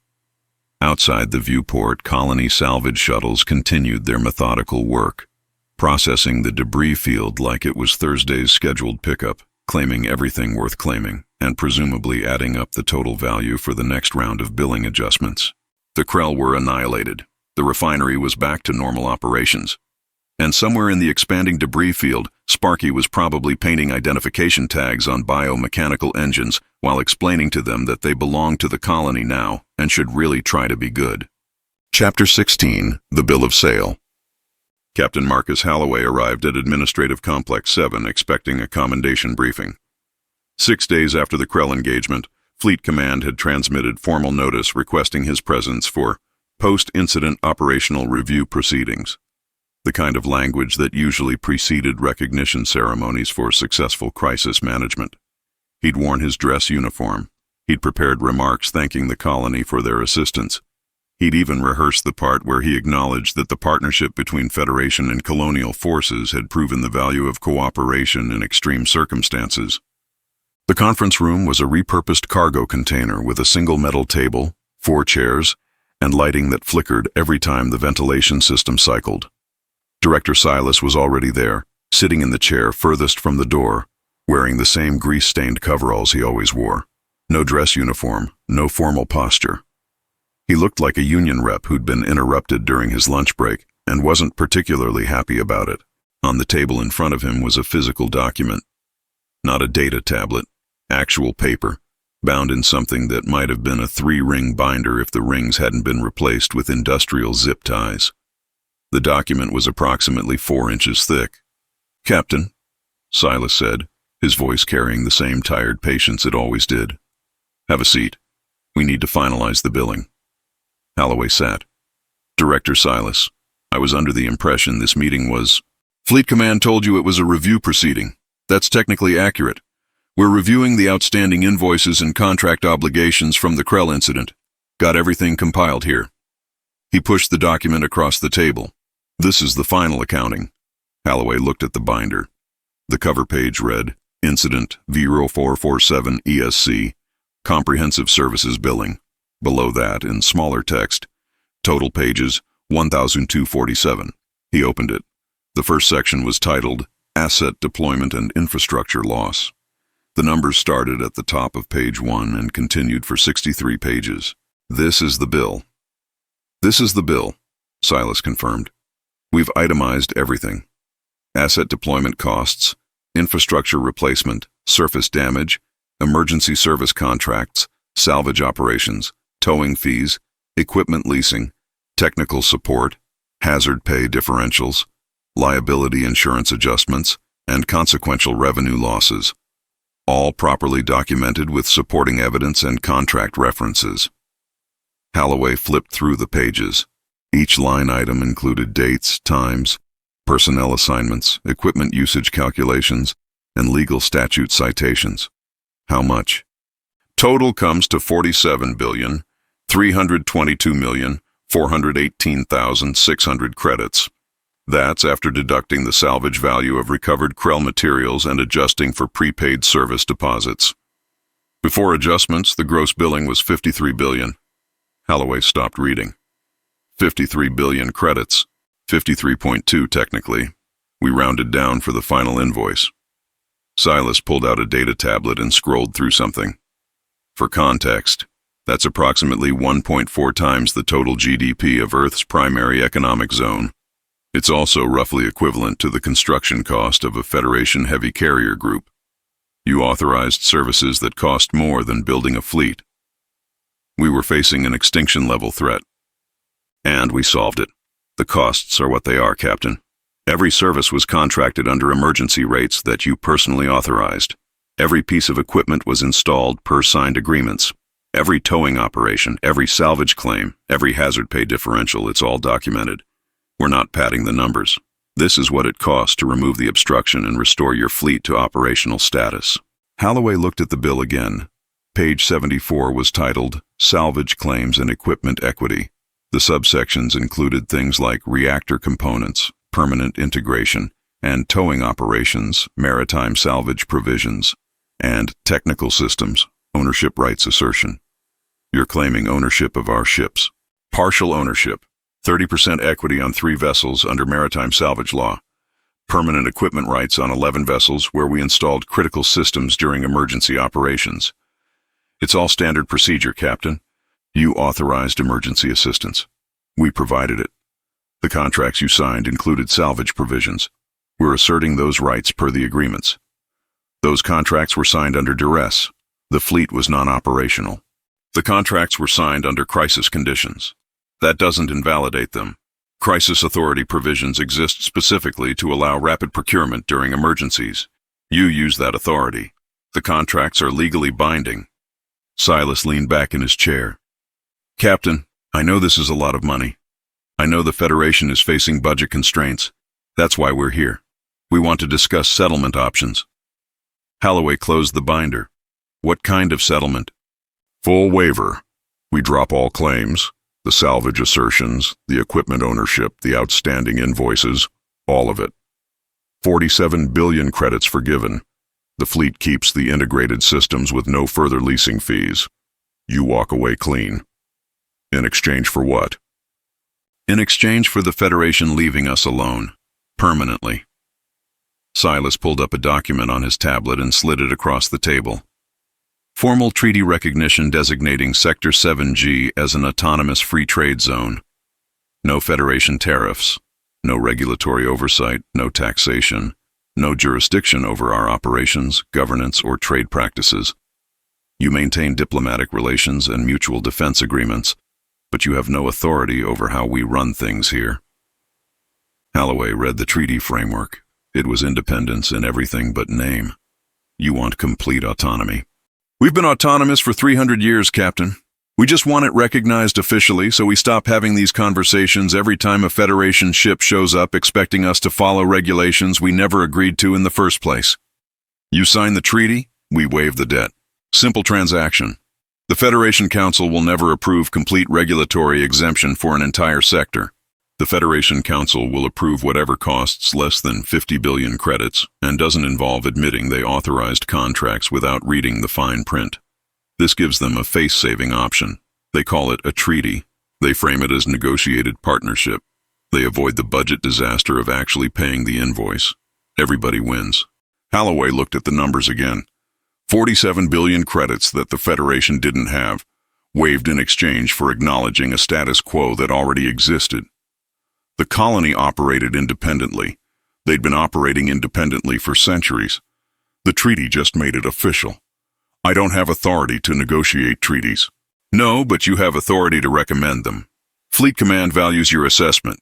You send a report saying the settlement terms are preferable to the alternatives, they'll push it through the Council. Might take a few months, but it'll pass. The alternative is litigation that drags on for years while we continue charging leasing fees for equipment you can't afford to remove. How much in leasing fees? Current rate is $3.2 million per month for the reactor components. That's baseline configuration. If you want enhanced capacity or upgraded systems, rates go up. Over 10 years, you're looking at $384 million just for the reactors. Add in the technical support contracts, the maintenance agreements, the salvage claim interest accumulation, you'll hit $10 billion before the litigation even settles. And that's assuming you win, which you won't, because the contracts are airtight. Halloway did the math. $10 billion in extended costs versus $47 billion in immediate debt. The settlement was cheaper. It was also exactly what Silas had calculated it would be when he'd first transmitted those emergency service contracts 6 days ago. You planned this. We planned for contingencies. Emergency services always have complicated billing. That's why the contracts include detailed provisions. You were in crisis. You authorized solutions. Solutions cost money. We're just following the paperwork, Captain. Silas stood up and stretched. Look, I understand this feels like we took advantage, but think about it from our perspective. We destroyed our own infrastructure to solve your problem. That elevator counterweight was worth 800 million credits in raw materials. We dropped it knowing we'd lose it. We did that to stop the Krell before they hit the refinery. We helped. Now we need to be compensated for that help, or we need formal recognition that we're not obligated to help next time. You're saying, if we don't sign the treaty, you won't assist in future crises. I'm saying if we don't have clear boundaries about authority and jurisdiction, every interaction turns into a negotiation about who owes what to whom. The treaty eliminates that. You recognize our autonomy. We handle our problems, you handle yours, and when interests overlap, we negotiate as equals. Instead of pretending you have regulatory authority, you can't actually enforce. Holloway looked at the binder again. 47 billion credits worth of services rendered and costs incurred. Every page documented, every charge justified by contracts he'd signed because the alternative was watching ships fall out of orbit. I'll forward the settlement recommendation to Fleet Command. Appreciate it. One more thing. Silas pulled out another document, much smaller this time. The settlement includes a provision requiring Federation vessels currently operating with colony-integrated systems to display appropriate designation markings. External hull identification acknowledging the equipment's origin and maintenance authority. You want us to label the ships. We want clear identification of which vessels are running on our equipment. It's standard for hybrid system configurations. Makes it easier for maintenance crews to identify which ships need which support contracts. The markings don't indicate ownership of the vessels, just the integrated systems. Holloway took the document. It included sample marking designs, stenciled text reading reactor systems colony integrated in letters approximately 2 meters tall, positioned on the aft hull sections where every approaching ship would see them. These markings are visible. That's the point. We need to know at a glance which ships are running our equipment, makes scheduling easier, prevents maintenance errors. It's purely operational. Purely operational and permanently visible evidence that Federation vessels couldn't function without colony assistance. I'll include the marking requirements in the settlement recommendation. Good. We'll get started on the waiver paperwork once the treaty is ratified. Should take about 8 months to finalize all the documentation, but we can suspend invoicing in the interim as a show of good faith. Leasing fees will still accrue, but we won't collect until the treaty is official. Gives the Council time to work through the approval process without additional financial pressure. Silas headed toward the door, then stopped. Captain, for what it's worth, you made the right calls during the crisis. The fleet would have been lost without immediate action. The costs are what they are, but you saved lives. That counts for something. He left. Holloway sat alone in the repurposed cargo container, looking at a 4-inch thick binder that documented 47 billion credits in services the colony had rendered while solving a problem the Federation couldn't handle. The treaty settlement was the rational choice. It was cheaper than paying the bill. It formalized a relationship that already existed, and it meant admitting that the Federation had no authority in a sector they'd claimed for 3 centuries, but never actually controlled. He picked up the binder and carried it back to the Benevolence. Lieutenant Chen met him at the airlock. Sir, we've received instructions from Fleet Command about the hull markings. Engineering is asking when they should start applying them. Wait for the treaty ratification. We're not marking the ships until the settlement is official. Understood. One more thing. The colony sent over specifications for the marking materials. They're providing the stencils and paint at no charge, as a courtesy. Of course they were. Holloway handed Chen the binder. File this with the operational records. Fleet Command will want it for the treaty approval process. Chen took the binder, looked at the thickness, and carefully didn't comment. Holloway headed for the bridge. Through the viewport, he could see colony salvage ships still processing the debris field, their work continuing around the clock in 3 shifts. Methodical, efficient, profitable. They'd turned the aftermath of an extinction-level battle into a revenue operation that had generated enough salvage value to offset 6 billion credits in service costs. He sat at the command station and began drafting the settlement recommendation. Protocol required proper documentation. The recommendation would explain that the treaty terms were preferable to litigation costs and extended leasing obligations. It would note that the colony had provided critical assistance during crisis conditions. It would acknowledge that formal recognition of existing operational realities served Federation's strategic interests better than prolonged legal disputes. It would not mention that the Federation was signing away regulatory authority because they couldn't afford the bill for services they'd already consumed. That part would be obvious to anyone who read the 4-inch binder currently being filed with operational records. Outside the viewport, a colony maintenance shuttle approached the Benevolence. Scheduled reactor inspection. Standard post-integration systems check. The colony took good care of their equipment. Even when that equipment was currently installed in someone else's ships, they maintained it, monitored it, and sent invoices for the maintenance services monthly. The Federation would sign the treaty. They would apply the hull markings, and the ships would carry visible proof that the most critical systems keeping them operational belonged to someone else, because that was cheaper than the alternative, and the alternative was exactly what the colony had calculated it would be when they'd first offered to help. Chapter 17. New Management. The CNS Benevolence. Broke orbit 62 days after arriving in Sector 7G. Captain Marcus Halloway watched the tactical display update as the ship's course locked in toward the outer system jump point. The reactor, still running on colony-integrated components, hummed at a frequency that didn't quite match the original specifications. Engineering had stopped trying to tune it. The system worked. That was sufficient. The hull markings had been applied 3 days prior. External stencils reading, "Reactor Systems, Colony Integrated," in 2-meter letters, positioned on the aft sections where every ship they passed would see them. The paint was colony-supplied, industrial gray that didn't match the Federation's standard hull color. It looked exactly like what it was, equipment labels applied to borrowed systems. 11 other ships in the fleet carried identical markings. The 3 vessels with salvage claims filed against them carried additional designation codes indicating shared operational authority. Lieutenant Chen appeared at his station with the final departure manifest. "Sir, all systems check complete. Engineering reports 92% operational capacity.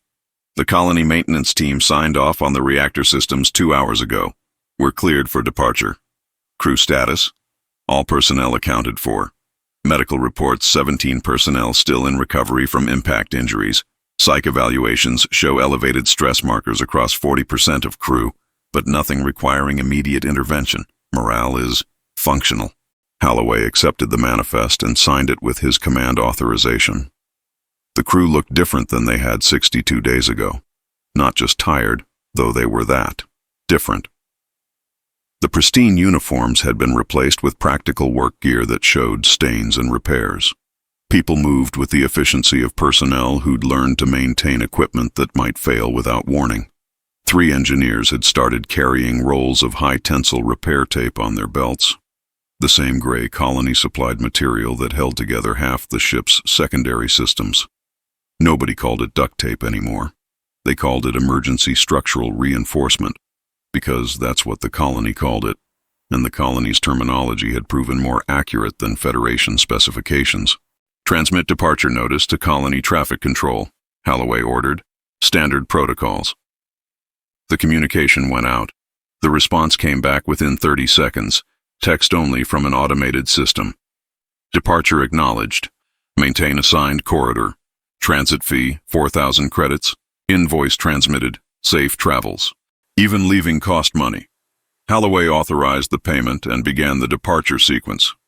The Benevolence's engines, running at the enhanced output levels the colony modifications enabled, pushed the ship toward the jump point with acceleration that exceeded original design specifications by 18%.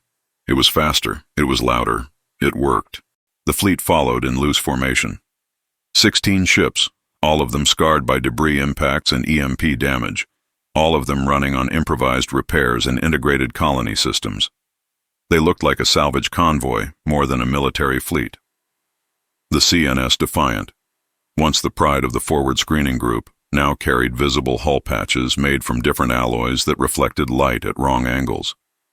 The CNS Vigilant had replaced its entire port sensor array with colony equipment that protruded from the hull like industrial scaffolding.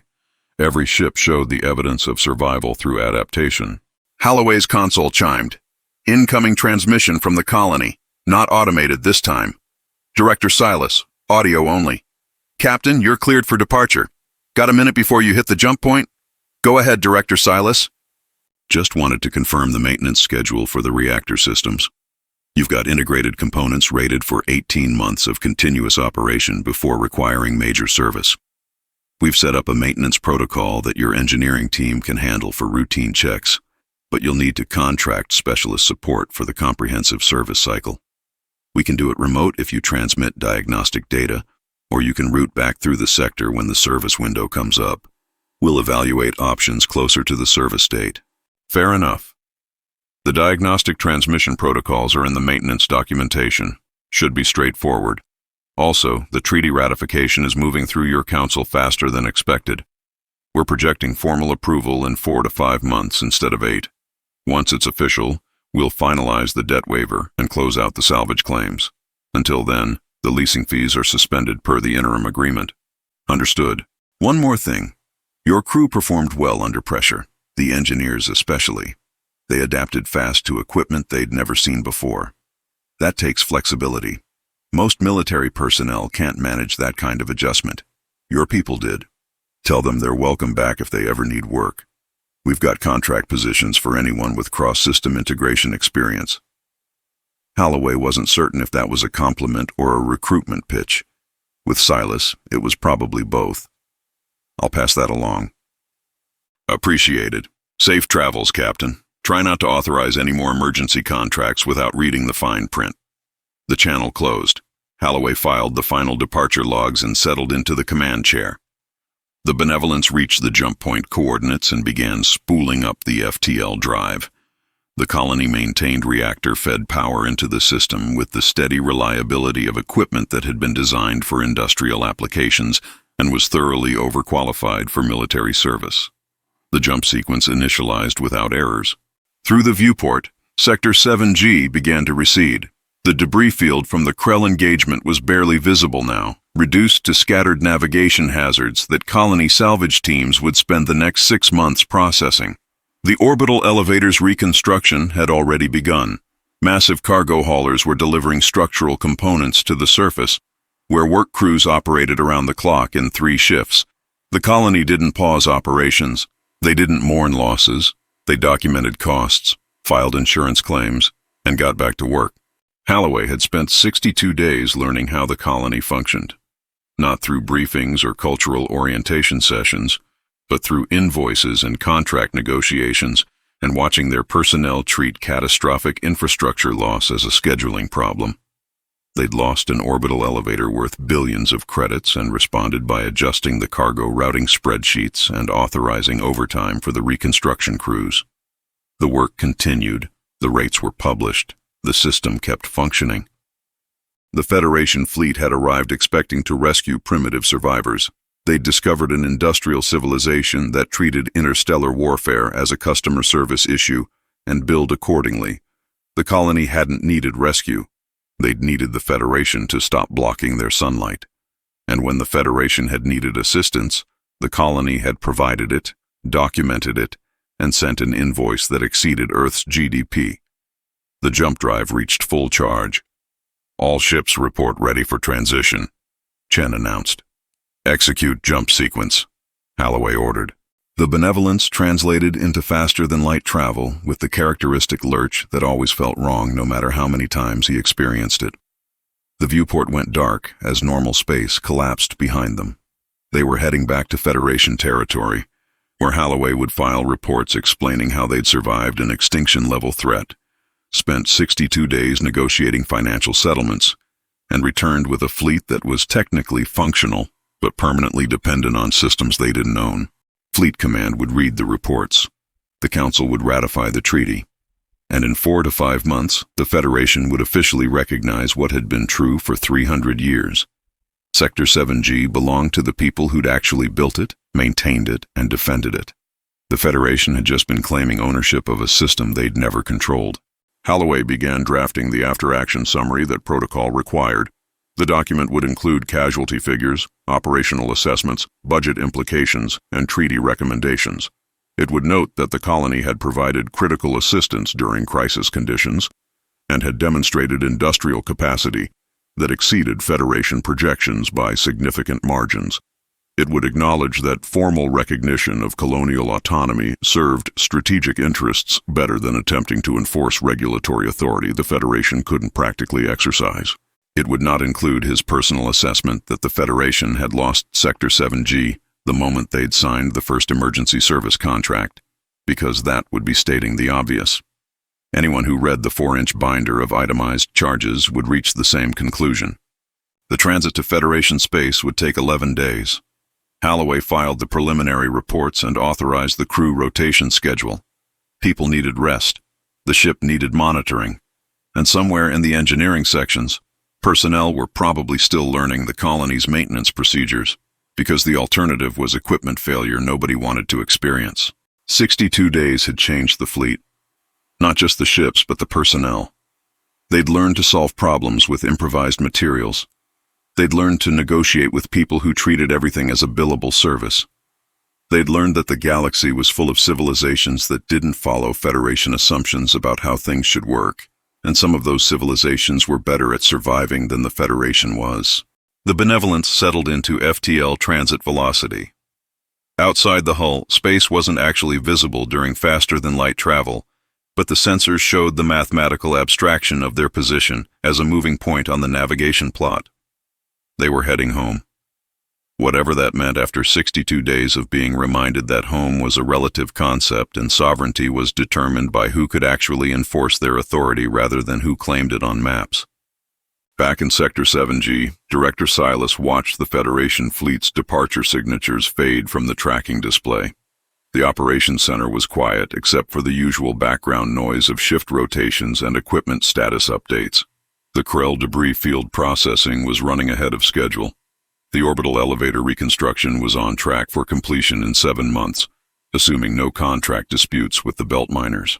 Silas pulled up the financial summary for the past 62 days.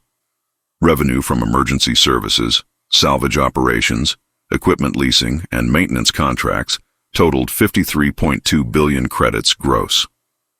After deducting operational costs, hazard pay, infrastructure replacement, and material expenses, the net margin was approximately 4.7 billion credits.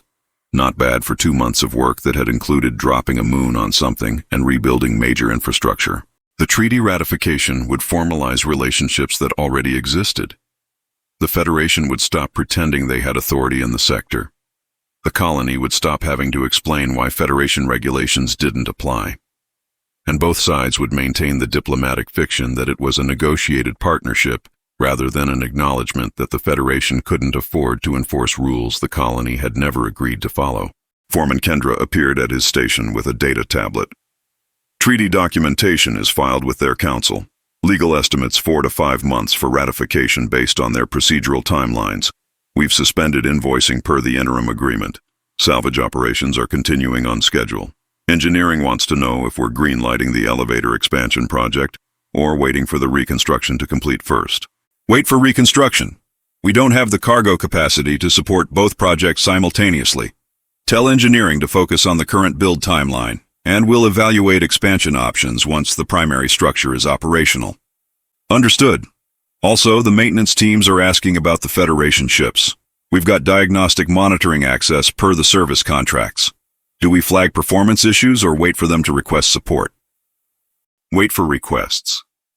The contracts specify remote support is available, not mandatory. Let them manage their own systems unless they ask for help. We're not running a charity service.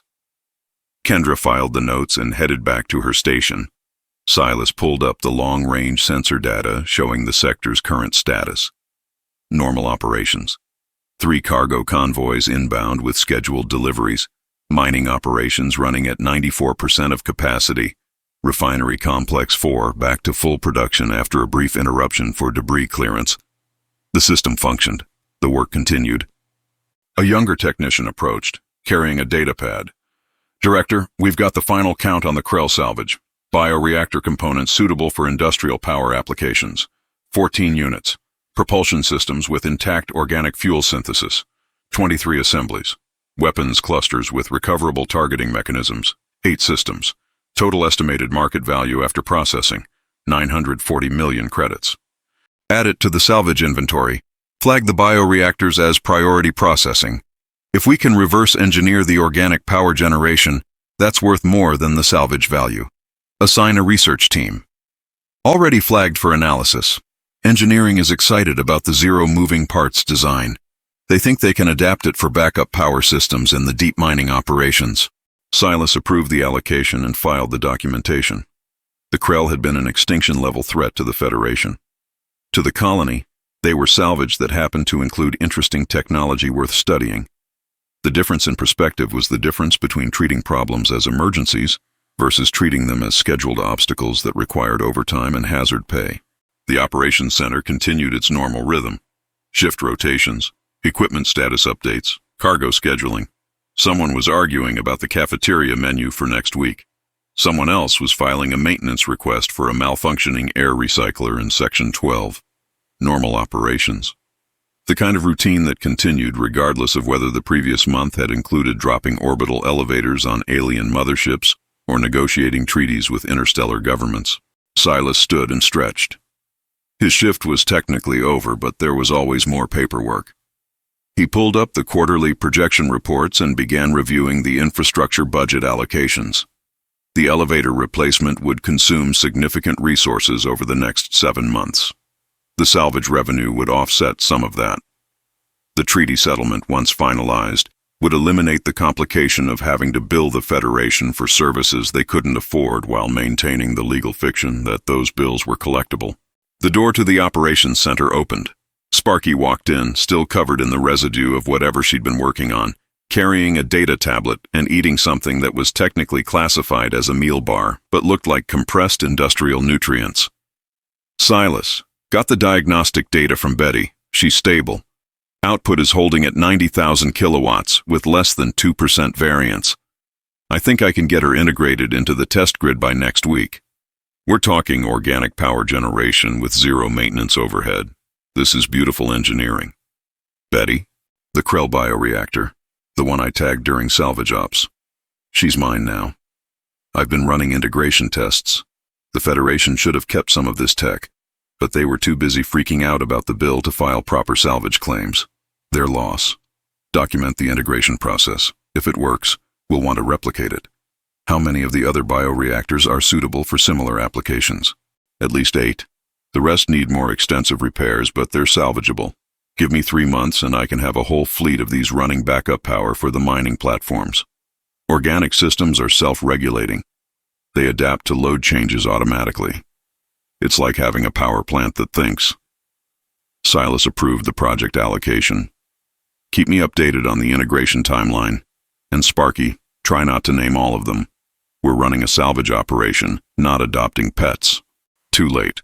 Already named 6 of them. Betty, Beatrice, Barbara, Bonnie, Bridget, and Brenda, the B team. They're going to revolutionize our power infrastructure. She left, still eating, still covered in residue, apparently planning to spend her off-shift hours working on alien bioreactors, because that's what qualified as entertainment when you were a colony engineer. Silas filed the documentation and closed out the shift reports. The Federation fleet was 11 days from home. The colony was already back to normal operations. The difference between the two civilizations wasn't technology, or firepower, or tactical brilliance. It was the simple fact that the colony treated everything as work that needed doing, calculated what it would cost, and did it anyway because the alternative was not doing it, and that wasn't acceptable. Silas left the operations center and headed for the commissary. His shift was over. The next shift would handle whatever problems emerged during the night cycle. He grabbed a meal from the dispenser and sat at one of the metal tables bolted to the floor. Around him, workers from various shifts ate, complained about equipment malfunctions, and discussed upcoming maintenance schedules. Normal conversations, normal concerns. Across the commissary, someone was hanging a new sign near the main entrance. Block letters on industrial plastic, "Do not disturb, mining operations in progress." The old sign had been damaged during the tether whip when the elevator came down. This one was identical, except for the manufacturing date stamp. A young technician approached Silas's table, carrying a data pad and looking uncertain. New hire, probably. Couldn't be more than 6 months on station based on the lack of scars on her coveralls. Director Silas, I'm sorry to interrupt your break, but I wanted to ask something. Silas gestured to the empty chair. Go ahead. The Federation fleet, they're gone now, right? And the Krell are eliminated. Does that mean we're safe? That things will be calmer? Silas looked at the young technician, then at the workers around them, eating their meals and arguing about cargo routing. Then at the sign being hung near the entrance, advertising to anyone passing by that this sector was occupied and working and not interested in visitors. He smiled. Tired. The kind of smile that came from 30 years of watching problems arrive, get processed, and turn into line items on quarterly reports. Safe? No. But we're open for business. The technician nodded slowly, filed that information away with whatever other lessons she was learning about how the colony functioned, and headed back to her station. Silas finished his meal and stood. Break was over. The asteroid that needed processing wasn't going to mine itself. The quarterly projections weren't going to review themselves. He left the commissary and headed back toward his office, passing workers from the next shift clocking in for their rotation. Normal operations. Just another day in Sector 7G.